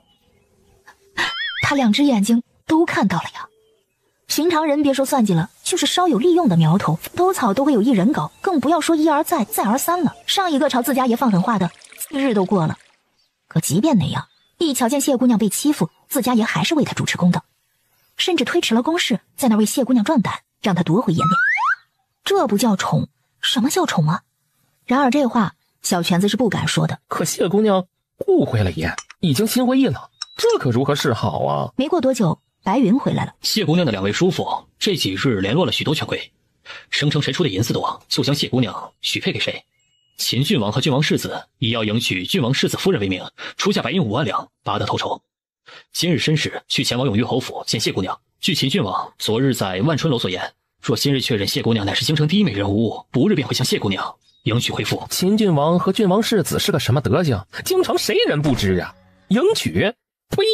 就他们也配？爷，还有一个便是申时，依着秦郡王的性子，怕是此刻便已经到了永裕侯府。爷，李煜没有说话，他只是冷了眉眼，看着锦盒，抿了薄唇。小泉子忍不住就着急的唤了一声：“爷。”李煜闻言冷笑，转眸看向小泉子，冷声道：“你说的没错，他确实恃宠而骄。”小泉子没听懂他的意思，不由就啊了一声。全京城都知道的事情，他能不知道？爷的意思是，他能在一堆人中选了来招惹本王，可见早就对京城众人做了了解。秦郡王府是个什么模样，他心中一清二楚。他能将那2个叔父赶出永裕侯府，能利用张氏在本王面前博取好感和同情，又怎么可能会受那2个叔父的摆布？本王令他3日内抄完百遍，又不是昨日才下的令，可他却在秦郡王要去侯府的今日送来东西。那爷打算怎么办呢？不思悔改，得寸进尺，想逼着本王先低头，可以，本王成全他。听到这话，小泉子心头就是咯噔一声，连忙道：“爷，三思啊！你何曾见过本王被人逼迫？奴才就知道，从未有人能逼迫爷，也知道爷最厌恶的便是这些个身不由己，更何况那个人还是谢姑娘。可奴才还是希望爷能三思，奴才不想日后爷想起来后悔。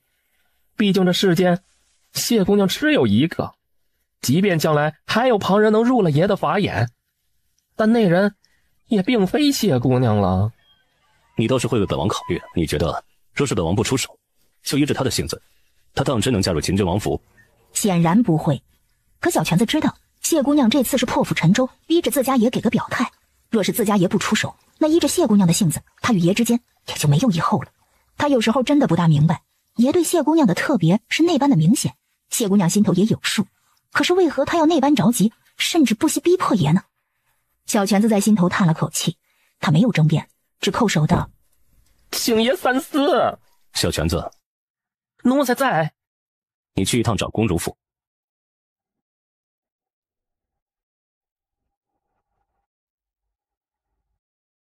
推开车帘，小泉子立刻猫着腰朝他行了一礼。谢姑娘。不是李煜。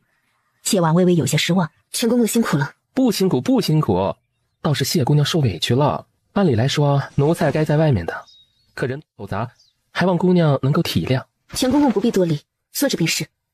不用，这位置奴才也是蹲习惯了。爷一生气就让奴才管，奴才就到这儿蹲着。他现在是不是很生气？爷气坏了，奴才也是许多年不曾见过爷生那么大的气了。但是谢姑娘，你也别害怕，待会儿见到爷，您哄一哄也就好了。我就没哄好他过，这回就更难了。王爷此刻在长公主府吗？不在呀。小泉子眨巴眨巴眼睛。我们是去宁王府啊。这男女未嫁，所以才悄悄的去嘛。此时已是华灯初上，小泉子高高兴兴的领着谢婉朝里走，暗处的白鹤朝白云道：“难怪爷看不上其他人，就谢姑娘这样的，未必能出一个。”多嘴。我说的可都是实话，不然全公公为什么那么护着姑娘？还不是因为他知道，主子若是真的错过了谢姑娘，这辈子还不知道能不能碰到第二个。咱们是暗卫，这些事情自有全公公操心，做好自己的本分就行。小泉子领着谢婉来到书房门前，让他稍等片刻，自己先进屋通报。爷，谢姑娘来了。李玉依旧在处理公务，闻言顿时皱了眉，头也不抬，冷声道：“谁引她来的？是奴才将谢姑娘领来的。长公主派黎嬷嬷用了小主的名义，将谢姑娘带出了府。这会儿天色都暗了，若是再叫人送出去，长公主的话怕是不好圆呢。”小泉子，你越来越放肆了。爷，您要罚奴才怎么罚都可以，但现在谢姑娘她来都来了，让她在外间跪着。爷，再多说一个字，她怎么来的就怎么送回去。小泉子闻言顿时闭了嘴，缓缓起身来到外间，看着谢婉有些开不了口。谢婉朝他笑了笑：“不是的，我听见了。”说完这话，他便在门口跪下来。小泉子叹了口气，却也不敢多说什么，毕竟一个在屋内，一个在屋外，说什么其实都是听得见的。如实见谢婉跪了，自然也想跟着。王府并无丫鬟，若是你再有个不是，谁来照顾姑娘？你且先随咱家前去安顿下来再说。如实看了谢婉一眼，见他点头，这才跟着小泉子走了。谢婉跪门口，探身朝屋内看了一眼，瞧见了正在伏案处理公务的李煜。烛火下，他的五官显得越发立体，整个人也显得更为英俊，只是脸上的冷色久久不散。谢婉犹豫了一会儿，收回目光，抬脚起身。然而他刚刚抬了一条腿，屋内就传来了李煜冷冽的声音：“跪着。”他这回是真的生气了，而且还气得不轻。谢婉叹了口气，重新跪下来。过了一会儿，小泉子回来了。奴才就让如师先在院子里候着。多谢全公公。谢姑娘不必同奴才这般客气，奴才先进去了。谢婉点头了一声。小泉子进了屋，瞧着李煜的脸色，什么话也没敢说，只站在一旁恭敬地伺候着。虽说谢婉在外面挨了罚，可在他看来也是值得的。毕竟谢姑娘有一晚上的机会能够哄爷，总比两人不见面什么话也不说就任凭隔阂滋生的好。月挂柳梢，脚步声渐渐靠近，最终一双黑色的皂靴从眼前掠过，他连忙伸手攥住了他的袖口，抬眸委屈地看着他。李煜却没有看他，只闭了闭眼，冷声道：“你可以不用，明日一早回去，从今往后你与本王再无瓜葛。”说完这话，他一甩衣袖，直接将衣袖从他手中抽出，大步离去。爷，再多说一个字，本王就将你送回宗人府。他不敢再说话，只沉默着跟在李煜身后离开。凄凄的夜晚，廊下一盏灯火，静谧许久，忽然风起，轰隆一声，电闪雷鸣。小泉子刚伺候着李煜退下外衫，忽然屋外划过一道亮光，将屋内都给照亮了一瞬，紧接着雷鸣声响起。小泉子有些担忧的道：“不知道谢姑娘是不是还背着，要下雨了。”李煜抬眸看了一眼屋外，先背上榻。他即便现在跪着，也不过是种手段罢了。待到雨大了，他挨不住，自然会回去。小泉子顶着风雨一路小跑来到书房。谢姑娘，您先起身回去吧，爷已经歇下了。无妨的，全公公不必管我。不管。爷儿打小就是个极有主见的，最厌恶的便是被人逼迫。谢姑娘这般聪慧，当明白爷气的到底是什么。听奴才一句劝，姑娘去歇着吧。您这般做，弄不好会适得其反。全公公的好意我心领了，但我还是想在这等着。公公先回去吧。小泉子闻言顿时一阵头疼，一个个的怎么都这么倔呢？小泉子回到主屋外，看了看外间疾风骤雨，又看了看黑漆漆毫无动静的屋内，急的是团团转呢。有内侍劝小泉子回去歇着，这边由他们守着便成。小泉子急得恼声道：“你觉得咱家能睡得下？”里间睡着一个祖宗，那边外间跪着一个祖宗，一个比一个倔，他能睡得下就有鬼了。小半个时辰过去，小泉子打着伞又匆匆而来，看着已经发白的脸和因为冷而有些颤抖的肩。谢姑娘，您就别倔了，爷他已经睡下了，是不会来的。留得青山在，这不怕没柴烧啊。让全公公担忧了，可我觉得，说是我这次不能把他哄好，往后有柴也没地儿烧了。小泉子闻言沉默了。其实依着他对自家爷的了解，他明白谢姑娘的话是完全有道理的。既然谢姑娘主意已定，那奴才冒死再帮您说一声。不必了，我这是反省，待会公公去通报，连累了公公不说，还坐实了我逼迫的罪名。左右我也只跪一夜了，说是他当真不闻不问，我也就当是还了他几次相助的恩情。也罢，全看姑娘和爷的缘分。能做的他都做了。小泉子又回到了主院，站在廊下呆呆地看着外间的风雨。屋内的李煜躺在榻上，睁眼看着帐顶。一下又一下的闪电照亮了屋内，雷声震耳欲聋。他闭了闭眼，忽然坐起身来，朝着外间唤道：“小拳子！”小拳子闻言顿时大喜，连忙推开了门，走了进去。爷，什么时辰了？已经是寅时了，再过不久，爷就该起身上朝了。他还……奴才劝过许多次，谢姑娘却说左右也只跪着一夜了。不悔改，那就让他继续呗。李玉的话音刚落，外间忽然接连2道闪电，将屋内照得透亮。李玉忽然掀了被子下榻，冷声道：“更衣。”小拳子闻言面上一喜，立刻上前为他更衣，一边更衣一边道：“谢姑娘脸色都发白了，外边又是风又是雨的，整个人都打着颤。奴才劝过好几次，可她却不肯起身，性子倔的跟爷年少时一模一样。”李玉冷眼看他，小拳子缩了缩脖子，还是将话说完：“谢姑娘真的挺难的，奴才本以为她那祖母和婶婶再糊涂，也只是想要将她许配给秦郡王李泽罢了。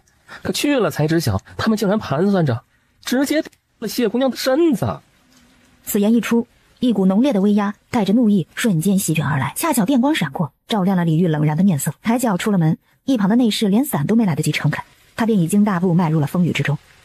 小拳子一把抢过内侍手中的伞，撑开之后快跑着追了上去。就在他苦中作乐的时候，终于听到了快步而来的脚步声。谢婉抬眸看去，迎上了那道带着冷色也带着复杂的目光。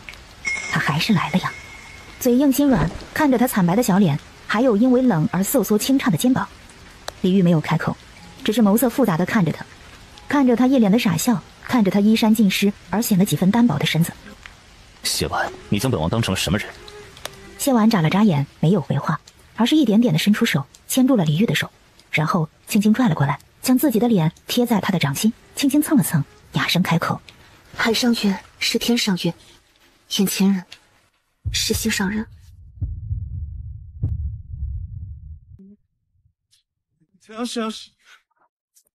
李玉垂眸看着谢婉，而后弯腰俯身，一把将她抱了起来，大步朝外走。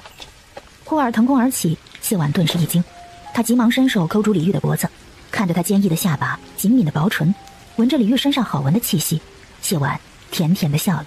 李玉垂眸看了他一眼，喉结微动，却什么话也没说，只抱着他大步朝主屋的院子里走。李玉房中是沐浴的水池，引了温泉水，随时都是热的。谢沐浴。你……李玉闻言身子一僵，深深看了他一眼，径直走了出去。他只是说了客观事实而已，没有邀请他一起洗澡的意思，他是无辜的。将他的丫鬟叫进来伺候，再去一趟太医院，将刘院使唤来，就说本王偶感风寒有些不适，顺道再通知公主，让陛下今日自己早朝。小拳子闻言笑得见牙不见眼。是，奴才这就去。等等，他在发热，让他的丫鬟快些，免得他在池子里晕过去，让刘院使也快些。小拳子一听顿时急了，应了一声是，便冲进了雨里。李玉这才起身进了内室，换下了湿了的外衫。奴婢见过王爷。李玉嗯了一声，他在里面。是，小姐这又是何必？我没事。都已经这般烫了，怎么会没事？原来发热呀，我还以为我撞得跟头牛似的，不会生病呢。奴婢担心死了，小姐还有心情笑。让你担心了，放心，以后我不会过意这么自己的身子了。有些招数用一次也就够了。小姐用这些吗？我得把他所有的东西都用一遍，然后让他无论做什么都能想起我。小姐还是同以前一样，一病话就多了。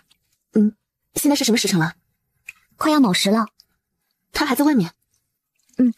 奴婢来的时候，王爷还在内室看书。我还真是有做妖潜质，头一回到他府上，就耽误他上早朝了。小姐可不能乱说，什么妖非的，若是被王爷听见了，可不好。他许过我侧妃，怕什么？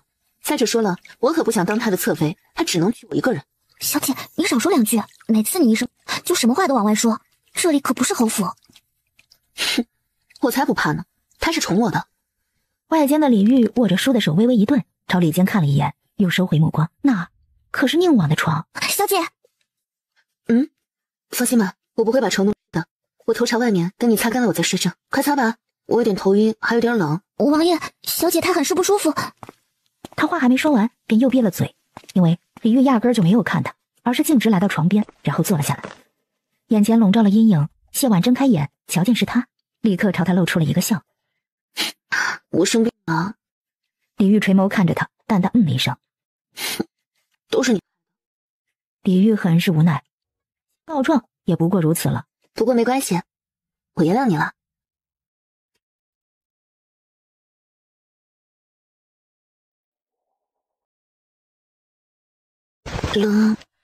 李玉垂眸看了眼他依旧湿漉漉的长发，生一盆炭火来。外间立刻有内侍应了一声：“我就知道你是宠我的。”李玉垂眸看他，没有说话。你还在生我的气是吗？不应该。应该的，换的是我也生气，可我没有办法吗？我没有人可以依靠了，你不知道我有多害怕今天你不会派人来救我。他絮絮叨叨的将今天的事情说了一遍。我在屋内燃了毒香，那毒那使人麻痹不能动弹。我那2个婶婶走了，多多将我留下面对秦君王父子。那李子还想要亲我，可我是想被你亲的。话音未落，李玉的眉头忽然紧皱，面色也冷了下来。如实连忙道：“王爷恕罪，小姐自小病了之后，便总是喜欢说话，还非要旁人陪着。若是有错言，绝非小姐本意。我将李泽打晕了，还给不能动弹的秦君王喂了毒，顺道还将他随着携带的助兴之药也给喂了。我还威胁他，让他宣称与我2个婶婶本身就有染，否则大家就一起死。我是不是很坏？我很坏，可更坏的还在后面。我将我那2个嫂子关在屋子里，然后给他们喂了秦君王身上的药，将秦君王和李泽还有他们的2个侍从也一并关了进去。”听得这话，李玉皱了眉。看吧，你也觉得我很坏，但我不觉得。我知道世人若是知晓我的所作所为，必然会骂我心狠手辣，骂我不顾念亲情，骂我食血心肠。可我不后悔，因为若不是我能自保，被关在里头的那个人就是我。这一切不过是以其人之道还治其人之身罢了。世人或许会说，你又没有受到伤害，你又没有真的，何须做到这一步？可非得等到我被奸污才能还手报复吗？我就是心眼小，记仇，我就是睚眦必报，我不会等着被伤害了才出手反击。谁要是害我，我必会先出手。林嬷嬷说，男子都喜欢温婉心善的，那这样蛇蝎心肠的我，你还喜欢吗？李玉垂眸看他，迎上他略带忐忑的目光。你就不怕秦郡王报复？怕呀，所以我给你送了东西带了话，期盼着你能去救我。如果秦郡王看到你，他肯定就不敢报复我了。只是你没有去，去的是林嬷嬷。这也不是你一而再再而三算计本王的理由。我知道你气我，经常算计你，所以长公主府上的事就不提了。马场上我还利用你。其实你说的没错，我是知道你在，所以才敢对孔月如动手的。可能不是利用和算计，而是信任。从第一眼看到你的时候，我就喜欢你了，那是一种难以言说的悸动。但我看见你看我的眼神，我就知道你对我也是一样的。所以我在赌你会如同我放不下你一般，放不下我。你话太多了。我生病了，话就多的。李玉垂眸看着他，最终还是什么话也没说，任由他在那儿絮絮叨叨地说着。谢婉对他不是算计，只是因为李玉太冷漠了，他想要证明自己也是被喜欢着的罢了。若是换了旁人，李玉定会觉得啰嗦，甚至是聒噪。可换成是谢婉，他却只在想一件事。他的话这般多，多半要加重病情。王爷，刘院使进了屋，瞧见眼前这一幕，顿时就傻了眼。是他眼花了吗？居然有个女子只穿着中衣，连发髻都没梳，就这么这肯定是他进门的姿势不对。再朝床边看去，那人还在。李玉顺着他的目光垂眸看了一眼谢婉，抬手将他抱起，在床上放正。他想要起身，谢婉却又抓住了他的手不放。他淋了雨，正在发热，还有些发寒。刘院士目瞪口呆地看着眼前这一幕，直到李玉出声说了病情，身为医者的本能才让他回过神来。姑娘，老夫请脉。诊脉完了之后，他犹豫了一会儿，常应王问道：“不知可否看看姑娘的面色？”李玉点了点头，刘院士这才探身朝床上看了过去。即便是他，眸中也闪过了惊艳，毕竟对美的欣赏是人的本能。请姑娘张口，让老夫瞧一瞧舌苔。李玉看了一眼，便立刻移开了目光。姑娘是寒气入体，好在底子不错，并无大碍，退了热，休养2日便可。只是什么？只是姑娘寒气颇重，尤其是2腿之上的寒气，需连着泡养3日，再配以针灸方能根除，否则容易落下病根呐。我家小姐在外间跪了近5个时辰。王爷，哎呀，果然心狠手辣，连自己心爱的女子都能这般狠心。李玉没有反驳，看了一眼床榻上的谢婉，转眸朝刘院士问道：“泡养是温水即可，还是需要佐以药物？”需要佐以药物。老臣待会儿开方子。姑娘平日可有禁忌之物？上次进食是在何时？小姐没有禁忌之物，上次进食还是在昨个午时。听得这话，刘院士的脸色就更不好了。他看了李煜一眼，虽不敢出声责怪，可是眼神却表达得清清楚楚。李煜也皱了眉，但他没有开口。还是吃了2颗点心的。先熬些粥，让姑娘进食。空腹服药对身子有损，女子最忌湿寒入体，若是严重些落了病根，往后子嗣不易啊。刘院士医术高明，想必药到病除。现在你倒是知道急了，早点干嘛去了？然而刘院士这话他不敢说。好在姑娘湿寒入体时日尚短，只需按时服药，必定能根除的啊！老臣这就去开方子。院使事务繁忙，针灸一事也不好劳烦院使来回奔波，还劳烦院使将针灸之法告知，我自己行针便可。姑娘会医，只是略懂皮毛，依着针法行针还是可以的。刘院使点了点头，当即便将行针之法告知了他，然后便退了出去开方子。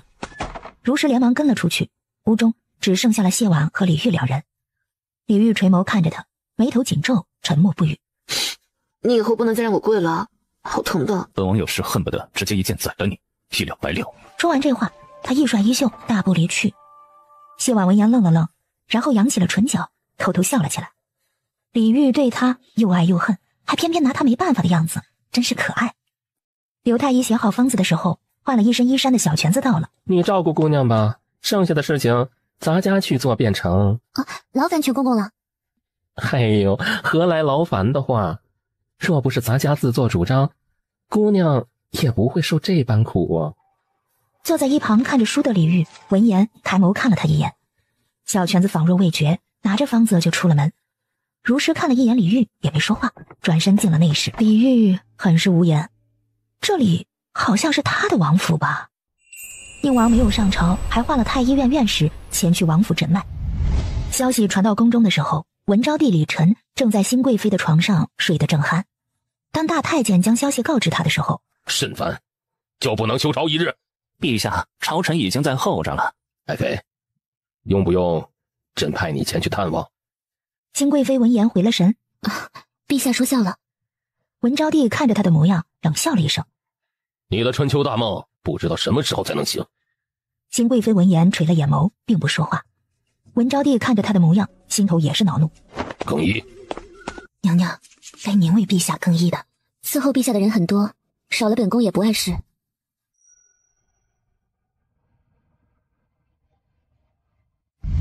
小泉子和如诗跑得太快，刘院士一肚子的医嘱找不到人说。他看了看李煜，李煜看了看他。姑娘湿寒入体，这2日需要静养，3餐以清淡为主，忌辛辣啊。还有屋里的火盆该撤了。李煜闻言皱了皱眉。他说冷。刘院士腹诽。冷就放火盆，当是寒冬腊月呀。刘院士轻咳了一声。姑娘畏寒，乃是出热之象，多加一床薄被即可。待到热些，被子也要撤了。王爷不必担忧，姑娘的身子底子甚好，服药之后3日便能痊愈。李煜闻言了一声。今日你是来为本王诊脉？王爷放心，老臣明白。毕竟宁王有了心上人这事儿，若是传了出去，京城怕是要变天。如是，我腿疼，奴婢帮小姐揉揉。我脑袋也疼，那奴婢先揉脑袋。我冷，我还想喝水，我又饿。如是，身边好难受。李煜闭了闭眼，腾的一下站起身来，大步朝内室走去。如是正急得团团转，瞧见李煜进来，也没顾得上行礼。李煜大步朝床边坐下。最左边的箱柜应该是放了被子的地方，取一床薄被来。如是连忙照做，翻了左边的柜子，取了一床薄被。他正要去给谢婉盖上，李煜却伸手接了过来，一边给谢婉盖被子，一边道：你将火盆端出去，顺道在外间巡营内室，让他去灵活热水进来。再去催催小泉子，将粥送过来。屋内只剩下了谢婉和李煜2人，2床薄被加身，谢婉就剩下一张精致的小脸露在了外面。他两眼亮晶晶的看着李煜，眸中带喜，唇边带笑。李煜替他掖了掖被角，什么话也没说，就这么与他四目相对。不知道处疼？看见你就不疼啊？模样有些傻气，话也很傻。但是本王看见你就头疼。谢婉眨了眨眼，有些无辜的看着他。那我以后乖一点，好不好？李煜不相信他的话，就如同他一而再再而三说与他再无瓜葛一般，说多少次都是无用的。更何况他到现在也依旧没有觉得他自己有错，只想着胡搅蛮缠糊弄过去。李煜没有接话，静静地看着谢婉。我想让你问。如是闻言，头皮一紧，连他都开始觉得自家小姐有些过了。毕竟，宁王有多冷酷无情，他可是亲眼看见过的。然而，让他没想到的是，宁王只是沉默了片刻，便伸手将小姐扶了起来。李玉将水递到了谢婉唇边，谢婉咕噜咕噜喝完，抬眸看着他撒娇：“我还要。”待会儿周便来了。好吧。谢婉轻叹了一口气，看着他近在咫尺的薄唇，他忽然凑上前，吧唧亲了一口。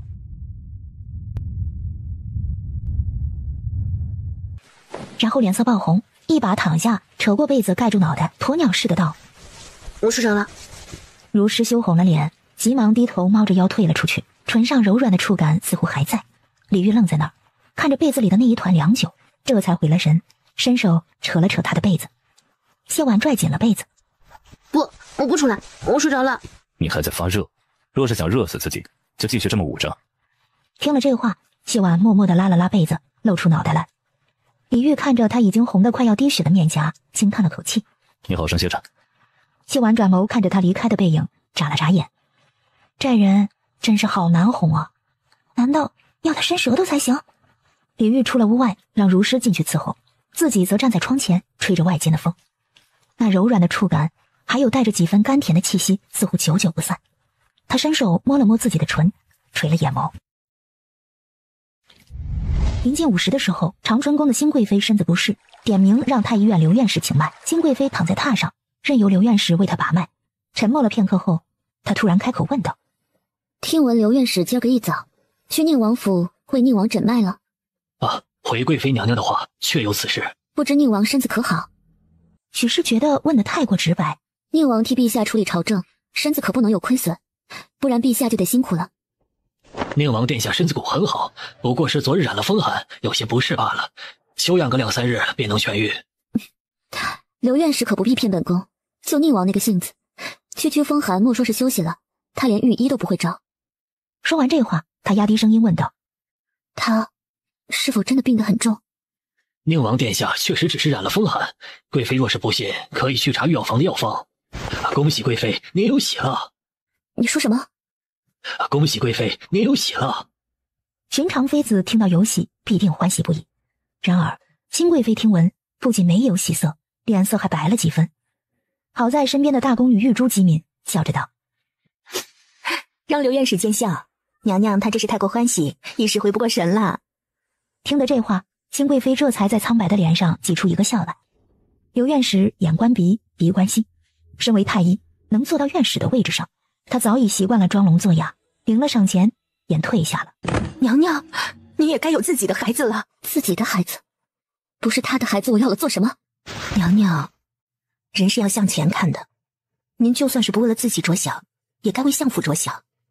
更何况您都已经是贵妃了，若是没个孩子傍身，往后可如何是好？”“我已经为新家牺牲了自己，还要我牺牲什么？”“娘娘，您不妨换个角度想想，若是您有了身孕，宁王必然会来看您。说是您能平安生下皇子，宁王他必然不会不闻不问的。说是皇子能当上太子呢，将来这宫中还不是您说了算？娘娘可以想想前朝的宣太后。”前朝宣太后与前朝摄政王的事儿，别说是朝堂了，就是民间也是无人不知，无人不晓。玉珠，向皇上报喜，就说本宫有喜了。奴婢这就去。谢婉的底子确实很好，睡了一觉醒来之后，烧已经退了，整个人也恢复了生机。“小姐饿不饿？厨房那边还温着粥，奴婢这就去取。”谢婉看了眼外间的天色，才发现自己一觉竟然睡到了晚上。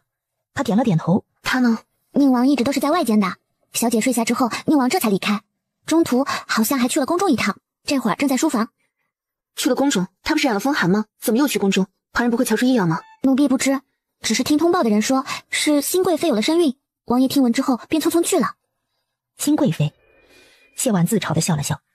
他在那儿跪了5个时辰，又是淋雨又是吹风的，才换来李煜的不忍与呵护。而有些人，一个有孕便能让他弃了所有，不顾之前说的谎言，不顾身份，匆匆前去探望。不过也是，他如何同贵妃相比呢？时间上比不着，身份地位上也比不着。想起早上的自己，谢婉顿时就觉得又蠢又丢人。而现在的自己，像极了现女友对男友过分关心前女友而耿耿于怀。不对，他连个现女友都不是。小姐，可是又有哪里不是？我没事啊，就是有点饿了。你说我是不是该知足了？依着我现在的处境和身份，能让他如此破例，其实已经算福气。小姐可是介意新贵妃的事儿？其实依着奴婢看来，也没什么好介意的。毕竟新贵妃如今乃是贵妃，又有了身孕，王爷就算心中仍有她的位置，可他们终究是不可能的。不是可不可能的问题，而是……算了。小姐这回不用想着换姑爷了，奴婢跟全公公打听过。话音未落，外间响起了内侍们见礼的声音。王爷。如实瞬间闭了嘴，谢婉也装作一副头晕、浑身无力的模样，等着他进来。门外的李煜一只脚都踏进了门，却忽然停了下来。他面色转冷，随即一个转身又离开了。小姐，都怪奴婢说错了话。不怪你啊，即便你不说，他也会想起来的，连同这新账旧账一起算。谢婉醒了，而李煜也消失了，就连小泉子也不见了踪影。府中的下人倒是一如既往对他很上心，暗时暗点的提醒着他吃药、针灸和药敷，一日三餐也是单独为他精心烹饪的。他霸占了李煜的屋子、浴池还有床榻，唯独最想霸占的那个人却吝啬的连面都不给他见。谢婉的风寒第3日就好得差不多了，他特意去过书房想见李煜一面，而李煜却并不在书房。谢婉在王府转了一圈，跟府中的下人打听了才知道，李煜这几日皆是早出晚归，甚至还有一日直接宿在了宫中。谢婉同那仆人道了谢，正准备回卧房休息，却见一行仆人捧着一堆东西匆匆而来。这是……领头的内侍躬身回话道：“奴才们得了令，将这些药材和补品送至宫中。我能看一眼吗？”“自然是可以的。”装着上好的党身，谢婉微微垂了眼眸，转而问道：“其他的呢？”“皆是上等的药材，有当归、阿胶、黄芩等。”瞧着这些东西，谢婉顿时笑了。就差杀人，便能凑一副安胎药了。快去吧，不然王爷久等了。我也好的差不多了，收拾收拾回去吧。小姐，我没事，咱们出来也几天了，灵儿该担心了。如是闻言，轻叹了口气，没有再说什么，只是默默回去收拾好了行李。谢婉要离开，仆人自然不敢拦，只能一边为他备好马车，一边急匆匆地派人去宫中禀告。皇宫御花园内，春风拂面，百花争相斗艳。与他对面坐着的是未施粉黛，但无一处不是精心装扮的新贵妃辛清婉。他伸手想要给自己倒杯茶，李煜看了他一眼，淡淡开口道：“有孕最好不要饮茶。”听得这话，辛清婉心中顿时涌上甜意。他收回手，深情地看着面前这个自己深爱的男人。难为你特意去了解了这些。李煜垂着眼眸没有答话，只端起茶盏品茶。辛清婉看着他的模样，咬了咬唇，沉默了一会儿。阿玉，若是我生下皇子……李煜闻言抬眸看他：“你想说什么？”“若是我生下皇子，你会不会帮他？”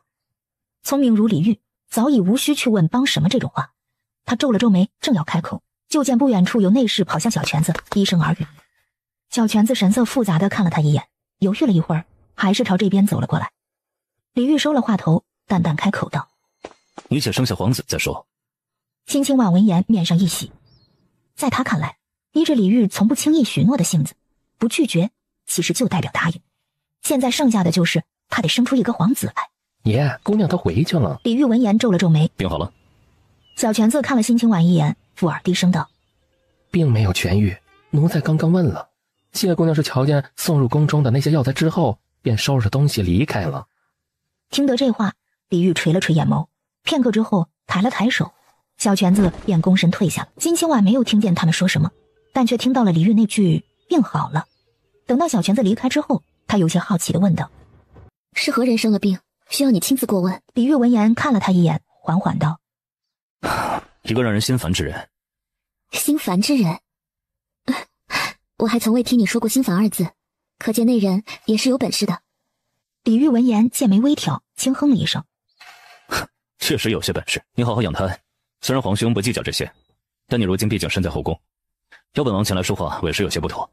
往后若是无事，本王不便再来。”“可我就是想同你说说话。”李煜垂眸看他，微微皱了皱眉：“你是贵妃，本王是臣子，应当避嫌。”说完这话，他没有给辛清婉再开口的机会，转身离去。辛清婉看着他离开的背影，面上一片落寞之色。“娘娘，此处风大，您该回去了。”辛清婉没有动，她只是看着李玉离去的方向。他终究还是嫌弃我了。王爷怎么会嫌弃娘娘？听闻娘娘胎象不稳，王爷还特意从王府送了上好的药材来。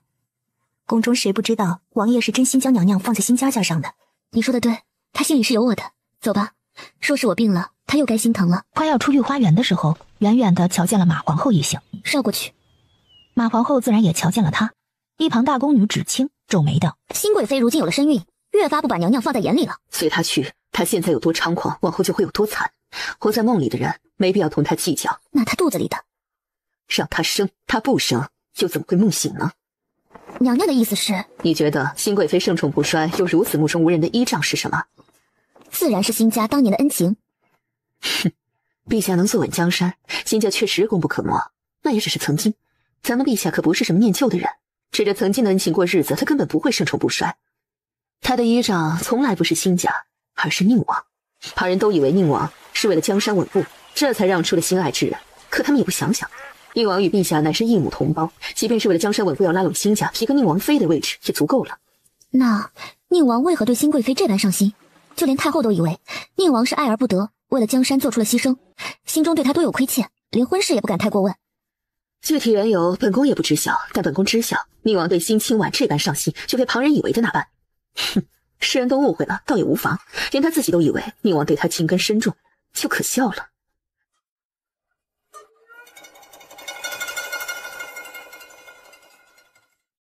月挂柳梢，李煜处理完事务回了卧房，看着床榻半晌没有动，爷是什么性子，他再了解不过了。虽说这2日爷一直在躲着谢姑娘，甚至为了让自己看起来很忙碌，还答应去见了新贵妃，可事实上爷心里是一直记挂着谢姑娘。毕竟若是不在意，又何必躲呢？依着他看来，自家爷这些日子就是在跟自己较劲，也是在向谢姑娘表达不满。所以他特意吩咐床铺可以整理，但东西都不能动，要确保床褥是谢姑娘睡过的，被子是谢姑娘盖过的，枕头也是谢姑娘枕过的。爷躺进去的时候，床榻上满是谢姑娘的香味儿。爷的记性一向很好，必然一眼就看出来了，可却没有立刻出声吩咐他更换，可见在爷心里也是想与谢姑娘亲近的。小犬子，你真棒。爷先沐浴吧，浴房里的东西也都是谢姑娘用过的哟。李煜下了浴池，小犬子立刻殷勤地端过来沐浴用的东西，也是他用过的。虽然是谢姑娘用过的，可这些都是以前爷用的，总不能因为谢姑娘用了几日便扔了，万一被旁人捡了去，那多不好。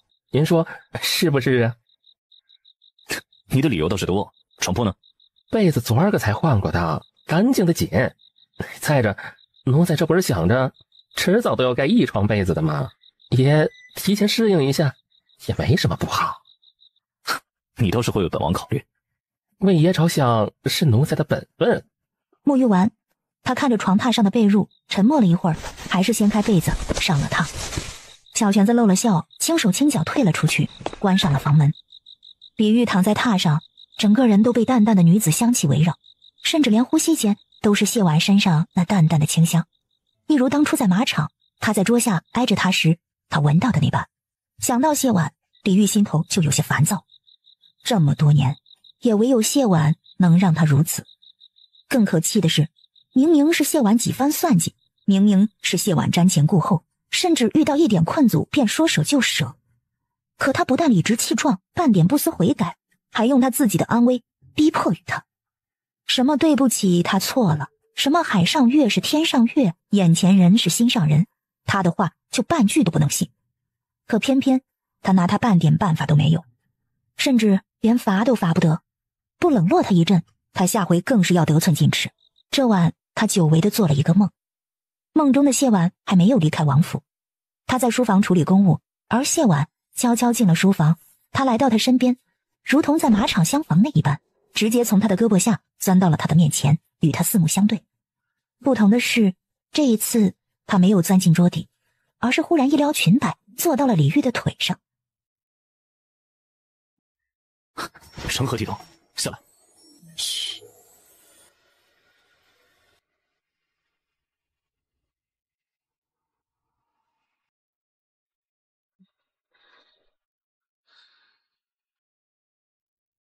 你想让我吻你，是不是啊？他的喉结忍不住滚动了一下，再开口时声音已经阴哑。小兰，我也想吻你。说完，谢婉低下头，准确无误地吻上了他的唇。就在他以为这一吻会如之前蜻蜓点水一般一触即离的时候，他猛然身子一僵。谢婉轻咬了一下他的薄唇，趁着他愣神的功夫，直接撬开关卡，攻城略池。香甜的气息和柔软蚕食着他的理智，他的气息越来越不稳，胸口的起伏也越来越大。抱住我之后，他终于彻底放弃抵抗，任由理智被渴望吞噬，反客为主。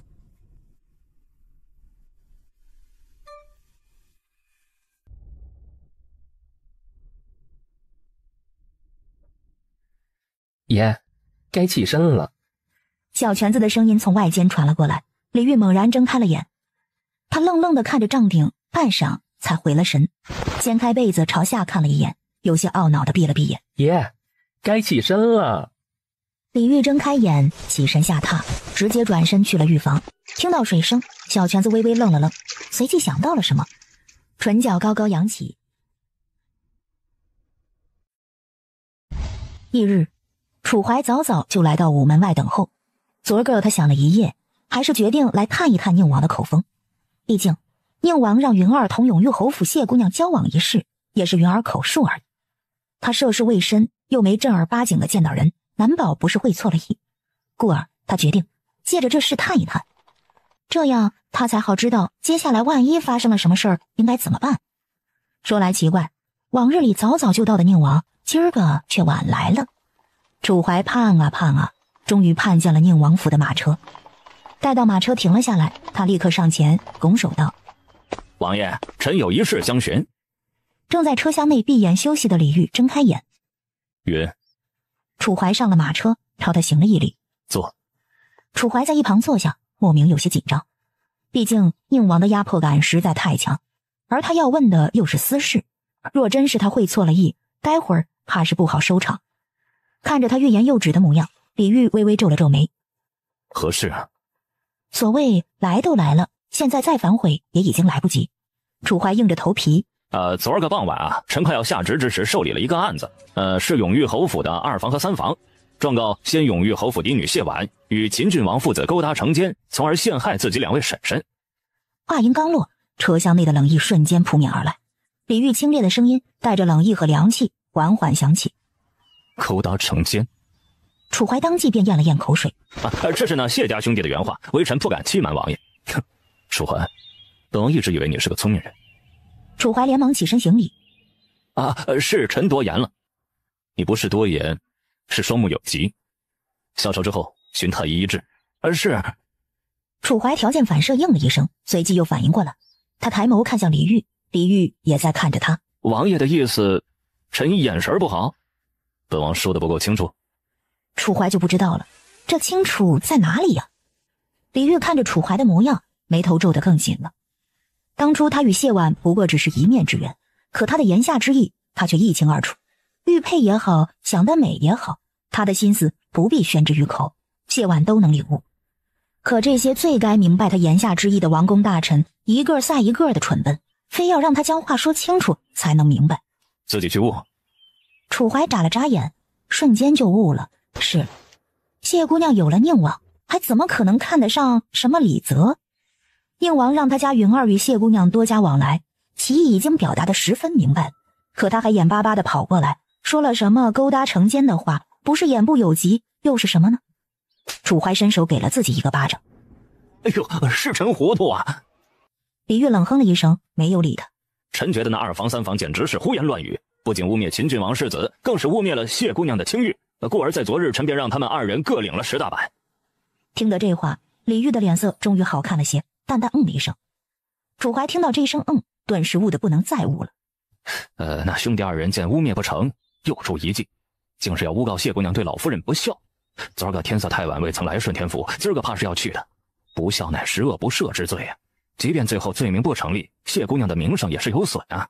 他本以为李煜会如同他一般担忧，或者能出个主意，然而他没想到，李煜在听闻之后只是淡淡道：这点小事他自然能处理好，你该怎么办就怎么办。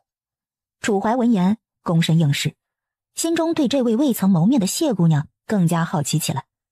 到底是怎样的女子，不仅焐热了宁王的铁石心肠，还能让宁王对她如此高看？相信她能处理好连她看起来都十分头疼的事情。很快，楚怀便见到了这位传说中的谢姑娘。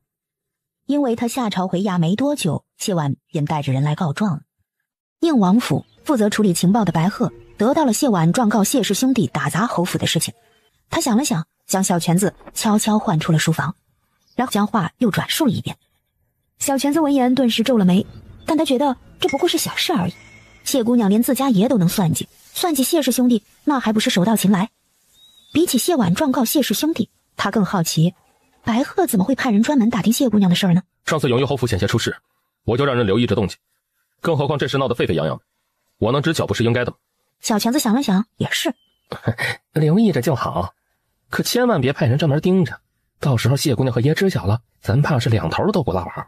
放心吧，这道理我还是知道的，只不过是在担心发生上回那样的事罢了。再者，谢姑娘吃亏，不就是咱们主子吃亏？小泉子笑着点了点头。您说的对。话音刚落，外间又有人匆匆而来，看了眼小泉子，朝白鹤行了一礼。副统领，说谢姑娘状告谢府2房3房的案子已经开审，2房3房狡辩称他们擅闯侯府肆意打砸，是因为谢姑娘苛待祖母之故。谢家2房3房当堂反告谢姑娘不孝之罪。这可如何是好啊？不孝这帽子若是真的扣下来，谢姑娘怕是名誉有损呢。我觉得吧，这事咱俩在这想是没有用的，得让主子爷知道才行。我这就告诉爷去。哎，别急呀，告也得讲究个计策，你就这么直白的跑过去说，爷肯定会嫌你多事的。那依你看该怎么办？得给爷一点紧迫感。你现在去跟爷说公审的事儿，剩下的交给我。行，我现在就去。爷，今儿个发生了件事儿，闹得沸沸扬扬的。何事？也不是什么大事儿，就是谢姑娘将永侯已经搬出去的2房3房给告了。听得这话，李煜抬眸看了他一眼。告他们什么？见他接话，小泉子心里顿时就踏实多了。就是那2房3房，趁着谢姑娘在咱们王府住着那几日，将永裕侯府给打砸了。谢姑娘就顺便将他们告到了顺天府，说他们擅闯侯府，肆意打砸结家结社。不过是小事，何故闹得沸沸扬扬？因为楚大人公开审理了此案，本来晚辈告长辈就是稀罕事儿，再一公审，可不就沸沸扬扬了？公审就是公审。李煜闻言沉默了。楚怀一大早特意来同他求个准信儿，得了答复之后，心中必然已经有数。这等会连累名声之事，楚怀怎么可能无缘无故要公审？除非是谢婉自己要求的。不必替他操心，不过是他的又一场算计罢了。宁王到！楚怀闻言一愣，当即就朝谢婉看了过去。谢婉也是有些意外，呆呆的转眸看向了外间。他穿过人群，踏进府衙，一眼就瞧见了傻愣愣看着他的谢婉。一时之间，四目相对，仿佛有看不见的丝线纠缠在了一处，互相牵扯，难舍难分。见过宁王殿下。谢婉犹豫了一会儿，正要跪下，李煜却已经开了口。免礼，本王巡视各衙，听闻你在公审，便过来看看。你审你的，等本王不在便是。你所禀何事？汪管家站在中央，侃侃而谈。他没有说谁对谁错，只是淡淡的评述着府上的事情。比如谢家2兄弟每每空手而来，满载而归；比如张氏的奢华生活，谢婉与谢林的清苦；再比如张氏对谢婉的辱骂，以及那些咬紧的话。一直闭目养神，听到这儿的时候，忽然睁开了眼。他转眸朝谢婉看了过去，而谢婉也在同一时间看了过来，眼神交汇，四目相对。李煜静静地看着他，看着他面上平静的神色，看着他对那些谩骂之词的无动于衷。这必然是听多了才会如此。李煜不由就想起了初见那日的分离之时，他衣衫被撕破，跪在地上，精致的小脸带着一丝乞求，静静地看着他，问他能不能帮帮他。李煜垂了垂眼眸，收回目光，转眸朝堂中看了过去。不孝，他就是太孝了。你们这般贱民懂什么？他就是个扫把星，就是他克死了我大儿子，他就是该死，他该不得好死。张氏，宁王在此，不得放肆。楚怀瞧着差不多了，便开始做结案陈词。谢姑娘乃永玉侯遗孤，品貌端庄，秀外慧中，温良恭婉。尽管被亲生祖母咒骂陷害，却依旧善待之，实乃京中贵女典范。不孝之事，纯属子虚乌有。而谢氏兄弟二人不仅擅闯侯府肆意打砸目无法纪，还连同生母欺辱孤女，判赔偿侯府损失，关押3月。说完这话，楚怀转眸看向李煜道：王爷以为如何？张氏原为陇地村妇，后因永玉侯请封，被先帝封为3品诰命夫人，但其人粗鄙，口出恶言，苛待永玉侯遗孤，实在不配诰命之身。从今日起，剥夺3品诰命，贬为庶民。草民母亲实乃糊涂，才会犯下这般大错，恳请王爷收回成命啊！我就是蠢呐，王爷您大人不计小人过，饶了我这一次吧。你们甚是母慈子孝，既然如此，张氏也不必留在侯府了，随着你这2个好儿子过吧。出嫁从夫，夫死从子，也算是成全了你。听得这话，楚怀微微一愣，这不就是谢姑娘先前所言？这般结果不就是谢姑娘先前所求？这就是传说中的心有灵犀一点通啊！谢婉也很诧异李煜的安排，因为除了更帖一事之外，这完全就是他心中所求，甚至比他所求的还更加美满呢。周遭人声鼎沸，简直就是大快人心。而谢婉却好似听不见这些人的声音了，他看着李煜，周遭的一切仿佛都消失了，天地之间只剩下了一个李煜，顶天立地地站在那儿，为他撑起了一片天。他从未有过如此的感受，感动、踏实、欢喜，种种感情交织在一起，最终化成了一种冲动，一种想要亲吻李煜，想要埋首在他怀里，想要紧紧地抱着李煜的冲动。然而李煜显然没有。本王还有事，剩下的楚大人看着办吧。说完这话，李煜便离开了，走时甚至连个余光都没有给谢婉。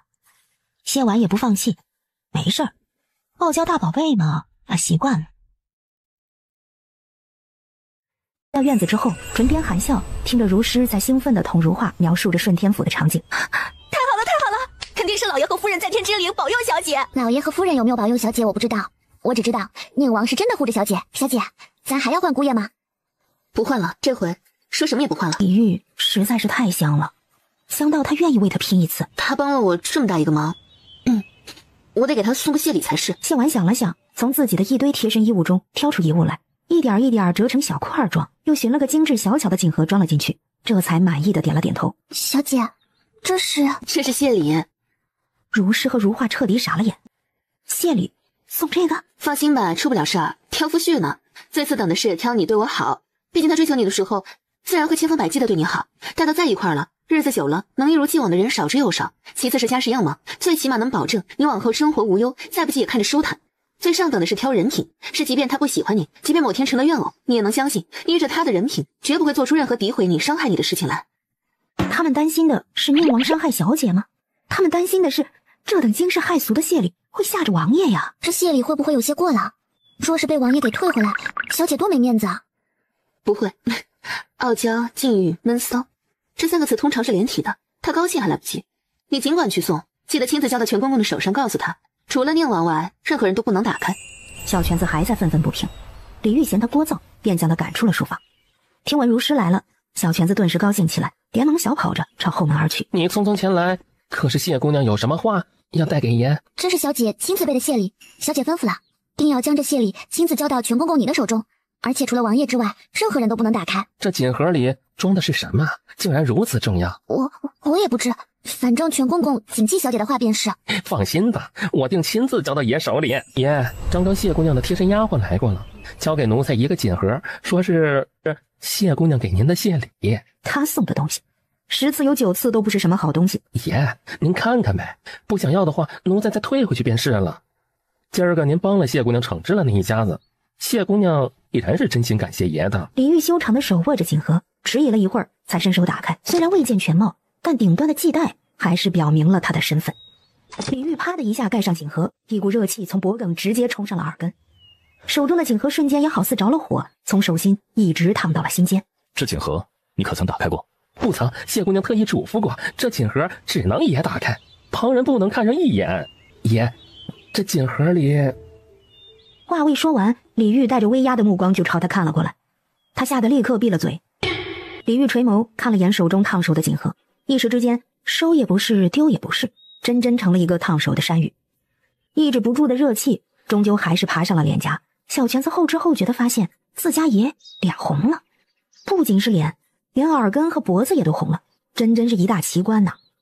自家爷是个什么性子，没有人比他更清楚了。别说是脸红了，就是喜怒哀乐都不常见，还得是谢姑娘呀。主子，可是谢姑娘的谢礼不妥，需不需要奴才还回去？不必。小拳子闻言顿时偷偷的笑了，看来爷还是挺喜欢谢姑娘这个谢礼的。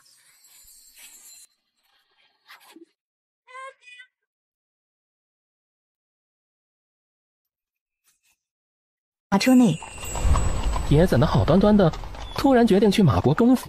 不是一早就说了不去吗？李玉闻言看了他一眼，没说话。小拳子嘿嘿一笑，自从谢姑娘送了谢礼过来，自家爷的心情显然是好多了。以往他在爷面前提起谢姑娘的时候，爷总是冷哼一声，一副很是生气的模样。可自从谢姑娘送了谢礼之后，自家爷的态度就变了。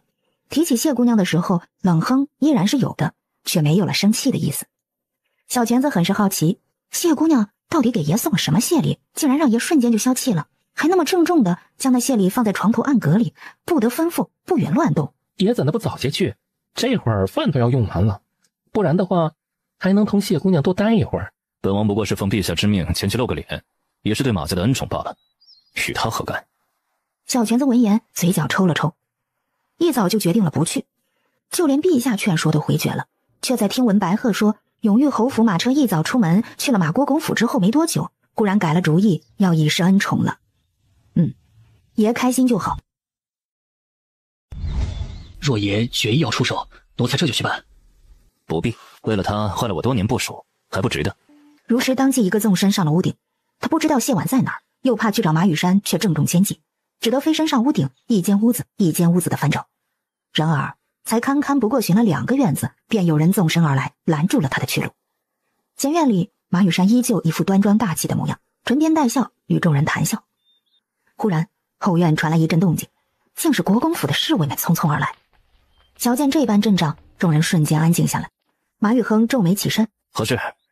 回公子的话，是永裕侯府谢姑娘的贴身婢女劫持了副统领，喊话要求交出谢姑娘。永裕侯府谢婉的婢女劫持了国公府侍卫副统领。回公子的话，是的。谢妹妹去换件衣裳而已，交出谢妹妹的话，从何说起？属下不知，属下先去通报世子。不必。马羽山与马宇亨齐齐开口，两人对视了一眼。马宇亨率先收回目光，这是小姐知根知底，其中必然有什么误会，由小姐前去处理便成。其中必然有些误会，我去看看。既是误会，我一人怕是说不清楚。你们谁有空陪我一道前去啊？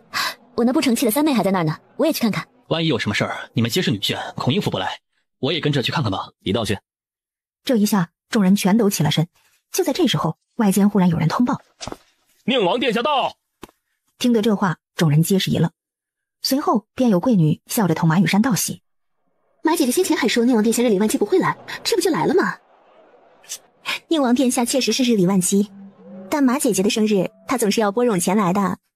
就是。马宇恒回神看了一眼，终究还是什么话都没说。他抬眸扫了一圈，却没有瞧见想见的那个人，不由皱了皱眉。王爷能来，真是令府上蓬荜生辉。李煜正要答话，忽然后面传来一阵骚动。怎么回事？如实手中持剑抵在一个男子的脖子上，瞧见如实劫持了一个人出来，小裙子顿时就傻眼了。祖宗哎，这又是闹到哪一出啊？这里是国公府，可不是什么别的地方。在国公府劫持人，若是自家爷再晚来一会儿，国公府直接让弓箭手出来，有几条命都要射穿了。前不久，谢姑娘才用簪子抵住了孔月如的脖子，今儿个如实就用剑抵上了国公府侍卫的脖子。真是有什么样的主子，就有什么样的丫鬟呀。李泽显然此刻也知道了他吃的是什么药了，他一边压抑着体内的欲望，一边喘息着对谢婉道：婉婉别怕，我不会对你怎么样的。谢婉已经没心思跟他计较称呼的问题了，他抱着一丝侥幸试探着道：你让我走好不好？不，我不碰你，但也不能让你走。婉婉，我不傻的，如果这会儿我让你走了，你这辈子都不会理我了。婉婉，你还看不出来吗？布局之人就是想成全你我。我深深喜欢你，想娶你，往后你就是我的夫人，我的夫人怎么能让旁人说三道四？所以我谢婉皱了眉，实在闹不明白他要做什么。就在他疑惑不解的时候，李泽忽然喘息着对他道：“闭上眼，婉婉。”谢婉愣了一下，李泽却已经迫不及待地撩起了衣摆。谢婉脸色爆红，连忙转过身去，捂住了双眼。他现在简直不知道该说什么好。到底是该感谢李泽，即便是在服了药的情况下，也没有对他用强，还是该恨他，用了这么卑劣的办法。他后悔了，恨不得给一盏茶时辰之前的自己一巴掌。他不喜欢马羽山觊觎李煜，也厌恶马羽山端着知书达理的模样，却心肠歹毒，做着龌龊的事情。若是不让众人看清马羽山的嘴脸，马羽山下回还敢端着一副温婉识大体的模样害他。再者，唯有马羽山当众失德，才有配不上李煜的理由。所以他故意上了马羽山的当。就在这时，他忽然觉得有些不对劲起来。他闭着眼睛吸了吸鼻子，闻到了一股香味儿。谢婉心头咯噔一声，坏了，这是一味特殊药材独有的味道。这药材经过炒制之后会散发奇特的香味儿，若是服了玉果之人闻着香味行房，那从今往后便会彻底断绝欲念，故而这药的香被戏称为断子绝孙香。而几乎所有的催情物中，玉果是必不可少的。这马羽山心思之狠毒，完全超出了谢婉的想象。谢婉什么也顾不上了，李泽人是有问题，但不管是为了他自己，还是看在他没有真的伤害他的份上，他都不可能任由他这么下去。谢婉冷喝了一声：“李泽，你停下！”李泽虽然没有真的占有谢婉，可这次他却觉得比以往任何一次都让他满足，因为站在他面前的是活生生的谢婉，是他心爱之人。孤儿听到这声冷喝之后，他非但没有停手，反而更加兴奋了。婉婉，你的声音真好听，你再多说一些好不好？谢婉气得想骂人。你还记不记得我会医术？之前我还给过你和君王一个助兴的方子。记得，婉婉的每件事情跟我说过的每句话，我都记得。李泽答得漫不经心，他只是兴奋地做自己的事情。但我接下来的话，君王世子要听好了。这世上有一种香，叫做断子绝孙香。男子在服了助兴之物后，闻着此香，泄了阳元，从今往后便会一蹶不振。而现在这屋内正有这种香。李泽动作一停，皱眉问道：“确有此事？”君王世子若是不信，大可让身边的属下去翻找。只是背后之人显然是想一箭双雕，若要翻找，还请小心些，莫要坏了东西，免得失了证据。李泽只是好色，不代表他蠢。李泽当即便让身旁的下属去找。谢婉闻声连忙道：“应该就在我左手边不远的地方。”下属听他的话前去翻找，果然在茶壶里找到了满满一罐的断子绝孙香。李泽的脸顿时就黑了。就在这时，那属下低声禀道：“主子，有意小人过来。”李泽闻言冷笑一声，穿好衣衫，抬脚在正堂上的桌子旁坐下来，冷声道：“来的正好，算计婉婉，本公子就当他是在前线做媒了。但他居然这般歹毒，那就不要怪本公子叫他个天翻地覆。哼，这天下幸的还是李。婉婉放心，我不会将你如何。我服过的药何止上百种，再霸道的药于我而言，不过是助兴之物罢了，还不至于让我无法自控。快去将窗子打开吧，即便你不曾泄了阳元，时间久了对身子也是不好的。婉婉这么关心我，证明也是喜欢我的是吗？喜欢你个大头鬼！君王世子，神贵有自知之明。无妨，左右过了今日，婉婉你也只能嫁给我了。来日方长，只要我一直对你好，终有一日你会真心喜欢上我的。你快让人去开窗吧。窗户刚刚开了一扇，人群就来到了院子里。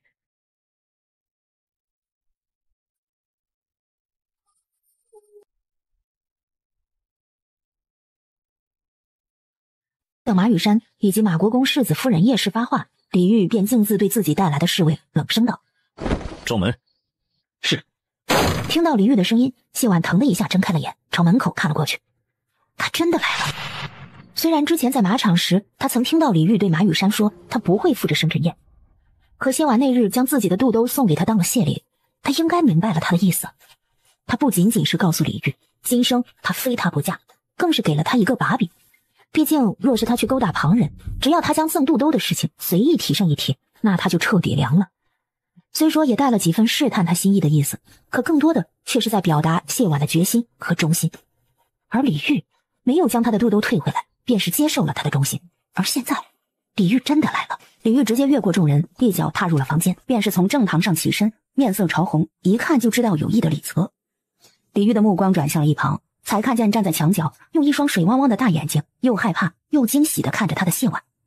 李煜一直阴沉的面色这才稍稍缓解了一些，他垂了垂眼眸，率先移开了目光。谢婉瞧见李煜那松了一口气的模样，也跟着松了一根弦。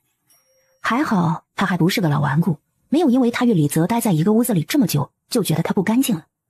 现在唯一要担心的就是他知道真相之后的反应。马雨山和叶氏对看了一眼，屋中并没有任何异常，更没有半点欢爱过后留下的气味。而谢婉和李泽更是好端端的，衣衫完整，没有任何失态。马雨山心头暗恨，为什么会这样？马雨山的手紧紧握成了拳，指甲将掌心掐出了白痕。李泽看了一眼叶氏和马雨山这对母女二人的神色，嗤笑了一声，抬脚来到李煜面前，抱拳行礼。堂兄。李煜看着他，淡淡了一声。你怎么在这儿？李泽看向叶氏和马雨山，这就要问叶夫人和马小姐了。郡王世子这话是什么意思？若是我没有记错，山儿的生辰宴也给郡王世子下了帖子。郡王世子有事在身，婉拒了。我也想知道，为何婉拒赴宴的郡王世子会出现在国公府，还与谢姑娘孤男寡女共处一室。我为何在此？那就要问问马姑娘了。此信便是误证，堂兄一看便知。李煜伸手接过信，展开看了。信上让李泽在什么时候从国公府后门进府，又是在哪间屋子附近等着，写得很是详细，包括服药的事情一并也写在里面。让世子夫人与马姑娘一并看看。叶氏自然知晓这信上写的是什么。来人，将府上所有下人召集起来，我倒是要看看是谁这般大胆，竟然敢在国公府后宅兴风作浪。你是怎么操持府上的啊？竟然让歹人在眼皮子底下胡作非为，都是妾身之过。这事发生在府上，国公府有不可推卸的责任，改明我必亲自登门同前郡王赔礼。国丈大人确实要好生同我父王赔个礼，因为背后之人不仅是想要毁了婉婉的清白，还想要本公子断子绝孙。听到婉婉两个字，谢婉眉头顿时一跳，他抬眸朝李煜看去，李煜正好掀了眼皮朝他看了过来。虽然只是四目相对一瞬，但谢婉的头皮顿时就麻了。完了完了，只是一个婉婉就这么生气了，待会儿怕是要掀桌子了。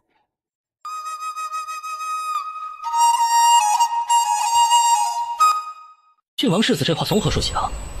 李泽朝自己的侍卫使了个眼色，那侍卫立刻将装了断子绝孙香的茶壶拿了过来，递给了李煜。一旁的叶氏和马雨山顿时紧张地看着，待李煜伸手接过的时候，马雨山顿时脱口而出：“别什么？马姑娘知道里面装的是什么？”我如何知晓？不过是见郡王世子将事情说的那般严重，故而有些担忧罢了。堂兄，这壶里装的是断子绝孙香。这话一出，小拳子顿时吓了一跳，一把抢过李煜手中的茶壶，紧紧抱住，生怕李煜沾染了半分。此香寻常闻着并不会如何，除非服用了玉果，而且……他看了一眼李煜，终究还是没把谢不谢的话说出口。之后才有断子绝孙之香。平常的话，除非是日日夜夜久闻，不然是不会对人造成什么影响的。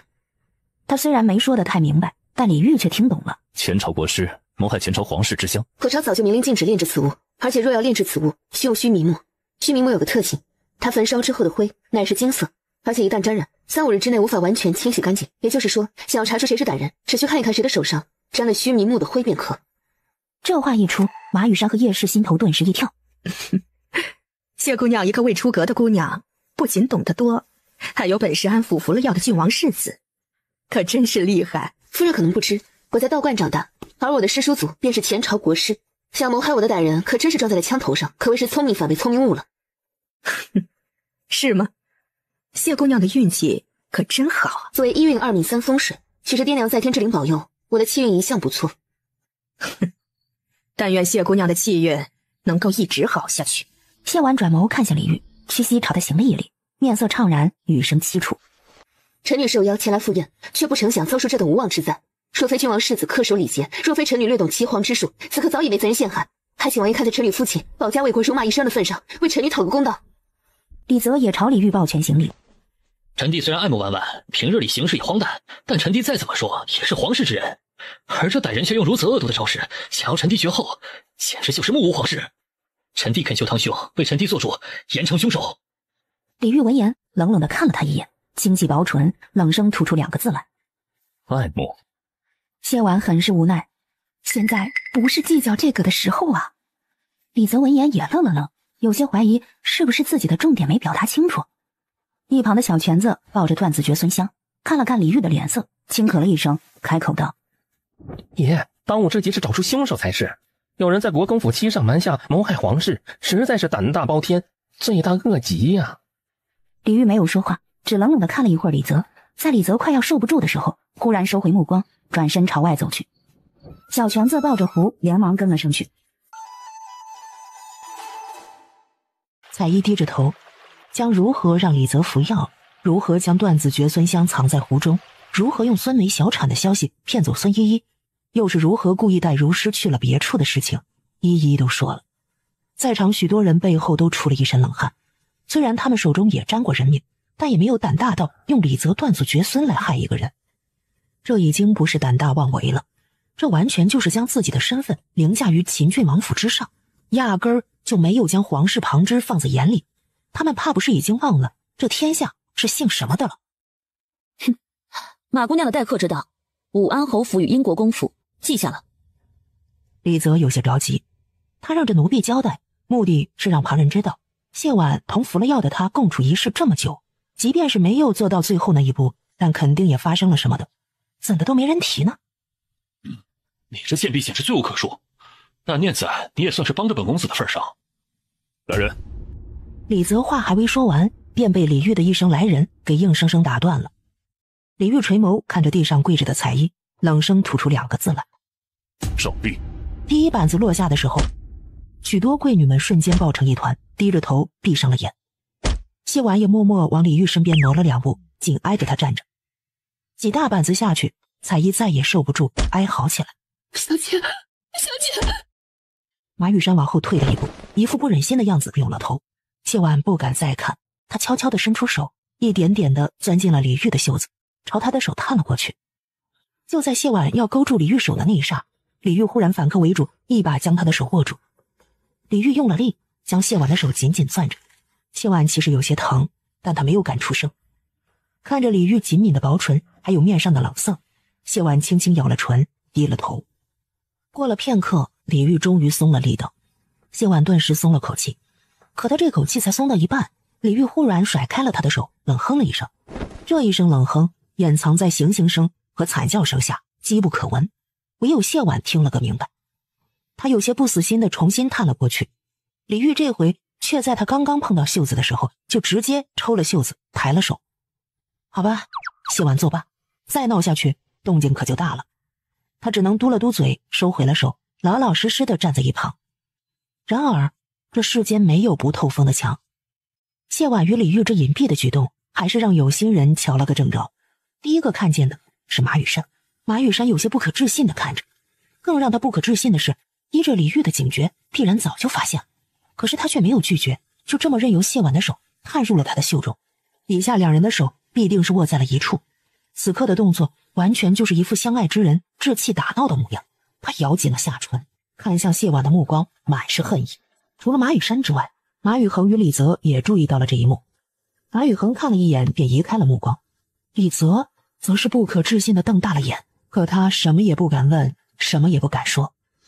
渐渐的，彩衣没了动静。启禀王爷，人已经去了。此事究竟如何，想必国丈心中已有定断。本王奉劝国丈，这天下还是李家的天下，秦郡王那处，国丈还需要另行交代。本王还有事，告辞。说完这话，李煜便走了。马国公世子回头一个巴掌就朝叶氏脸上甩了过去，啪的一声，清脆响亮。爹，再多说一个字，连你一起打！查，凡是与今儿个有关的下人，统统杖毙。马国公世子冷哼一声，一甩衣袖，大步离去。谢婉走得飞快，就怕被李泽给追上，结果紧赶慢赶，还是在大门前被李泽给堵住了去路。君王世子，我真的什么都没瞧见，你不至于想要我对你负责吧？君王世子，你是个男子，别说我什么都没瞧见，就算瞧见了，依着你的风流，你也是不吃亏的，实在没有必要赖着我一个弱女子对你负责。而且我并不喜欢你，以前没有，现在没有，将来也不会有。你真的就不在乎？君王世子，发生这样的事情已经给我造成了很大的心理阴影，我怕是有好长一段时间都无法直视任何男子了。我拜托你离我远些吧。你当真就不能给我一点机会吗？我是真心喜欢你，郡王府也不算辱没了你，往后会对你好的。正要开口，原本已经离开的小泉子却忽然去而复返，站在门口看向李泽道：郡王世子，王爷有请。李泽闻言连忙应了一声是。他看了眼谢婉，改日我让父王正式上门提亲。小泉子闻言掀了掀眼皮，郡王世子这话说的可能有些早了。早不早，那也要试过了才知道。小泉子懒得同他争辩。郡王世子，请。李泽恋恋不舍地走了。等我，谢婉嘴角抽了抽，但愿这玩意儿待会儿不是哭着回去的。李泽上了马车，李煜正在闭目养神。李泽躬身行礼道：“堂兄。”李煜了一声，依旧闭着眼。你与谢婉在屋中发生了什么？听得这话，李泽面上顿时一喜，他就知道没有男子不会在意，就算堂兄与谢婉先前有什么，只要他将屋中发生的事情说了，堂兄也必然会舍了谢婉的。这般想着，李泽心头更加高兴起来，当即便将屋里发生的事情给说了一遍。他也没上来就说重点，而是从他与谢婉如何相识，如何对谢婉一见钟情开始说起。李煜一直闭着眼，眉头紧锁，看不出喜怒。直到李泽说到他药效上身，一时情难自禁，当着谢婉的面儿做了那事儿的时候，李煜猛然睁开了眼。他的眼神太冷，身上散发的威压实在太强，吓得李泽瞬间就闭了嘴。李煜冷眼看着他，每一个字仿佛都是带着寒风。你是说，你当着他的面自毒？他本能地缩了缩脖子，可一想到谢婉，顿时就有了勇气。臣弟是真心爱慕于他，不忍用那样的方式玷污了他。可那药效实在是太过霸道，他又是臣弟心心念念之人，臣弟实在是克制不住，这才……这么说来，本王还得谢谢你。话到了这儿，已然是挑明了。李泽抬眸看向李煜，诚恳道：“堂兄，你就将他让我吧，我是真心喜欢他。”真心？你的真心便是这般逼迫他？你自诩真心，可曾问过他愿不愿意？正是因为他不愿意，臣弟这才……哼，今日之事烂在你的肚子里，不可对任何人提起。往后离他远些，别再让本王瞧见你对他心怀不轨。堂兄凭什么？就凭他是本王的人。李煜的脸色又黑了几分，他看着李泽，冷声道：“你的真心只会给他带来麻烦，从今往后离他远些。还有，婉婉二字，不是你可以换的。”这话刺痛了李泽的心，他知晓自己争不过李煜。臣弟觉得堂兄对谢婉也未必全然真心，否则又怎会任由他被人这般欺负？臣弟还是有机会的。李煜一脚踹了出去，滚！李泽被踹出了车厢，小强子看着他：“郡王世子，您该回去了。”他们是什么时候好上的？郡王世子可知晓谢姑娘曾在王府小住过几？郡王世子可知道谢姑娘在王府小住时，都是宿在王爷的榻上？这话乃是实话，但其中内情，那就任凭李泽怎么想了。行，奴才瞧着郡王世子不像是死心的吗？他会不会又回头打扰谢姑娘？那也要他有这个功夫。派人去宗人府将秦郡王请来。是。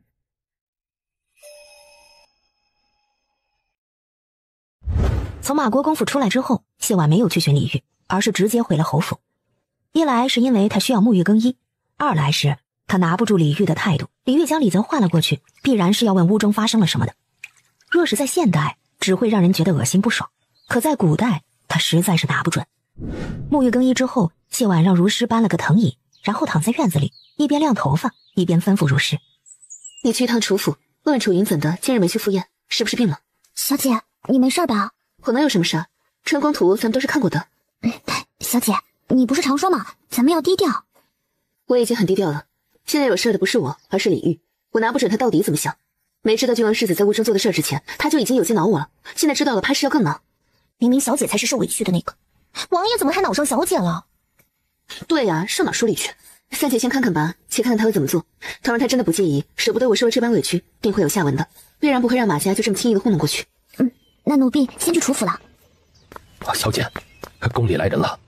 来的是谁？宫中一共来了2位，一位是太后身边的嬷嬷，一位是皇后娘娘的大宫女。你且去前面好生招待着，即刻便来。帮管家应了一声，又连忙小跑着走了。谢婉转身进了屋，简单上了妆。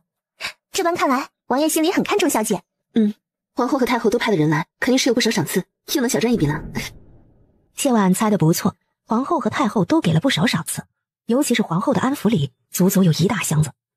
太后身边的嬷嬷和大宫女瞧见谢婉，都是一愣，简单交代了来意之后，便各怀心思的走了。楚姑娘确实是病了，奴婢打听了下，说是楚姑娘不是足月生的，自幼身子变弱了，平日里倒是无事的，只是昨个跑得狠了，又吹了风，这才染了风寒。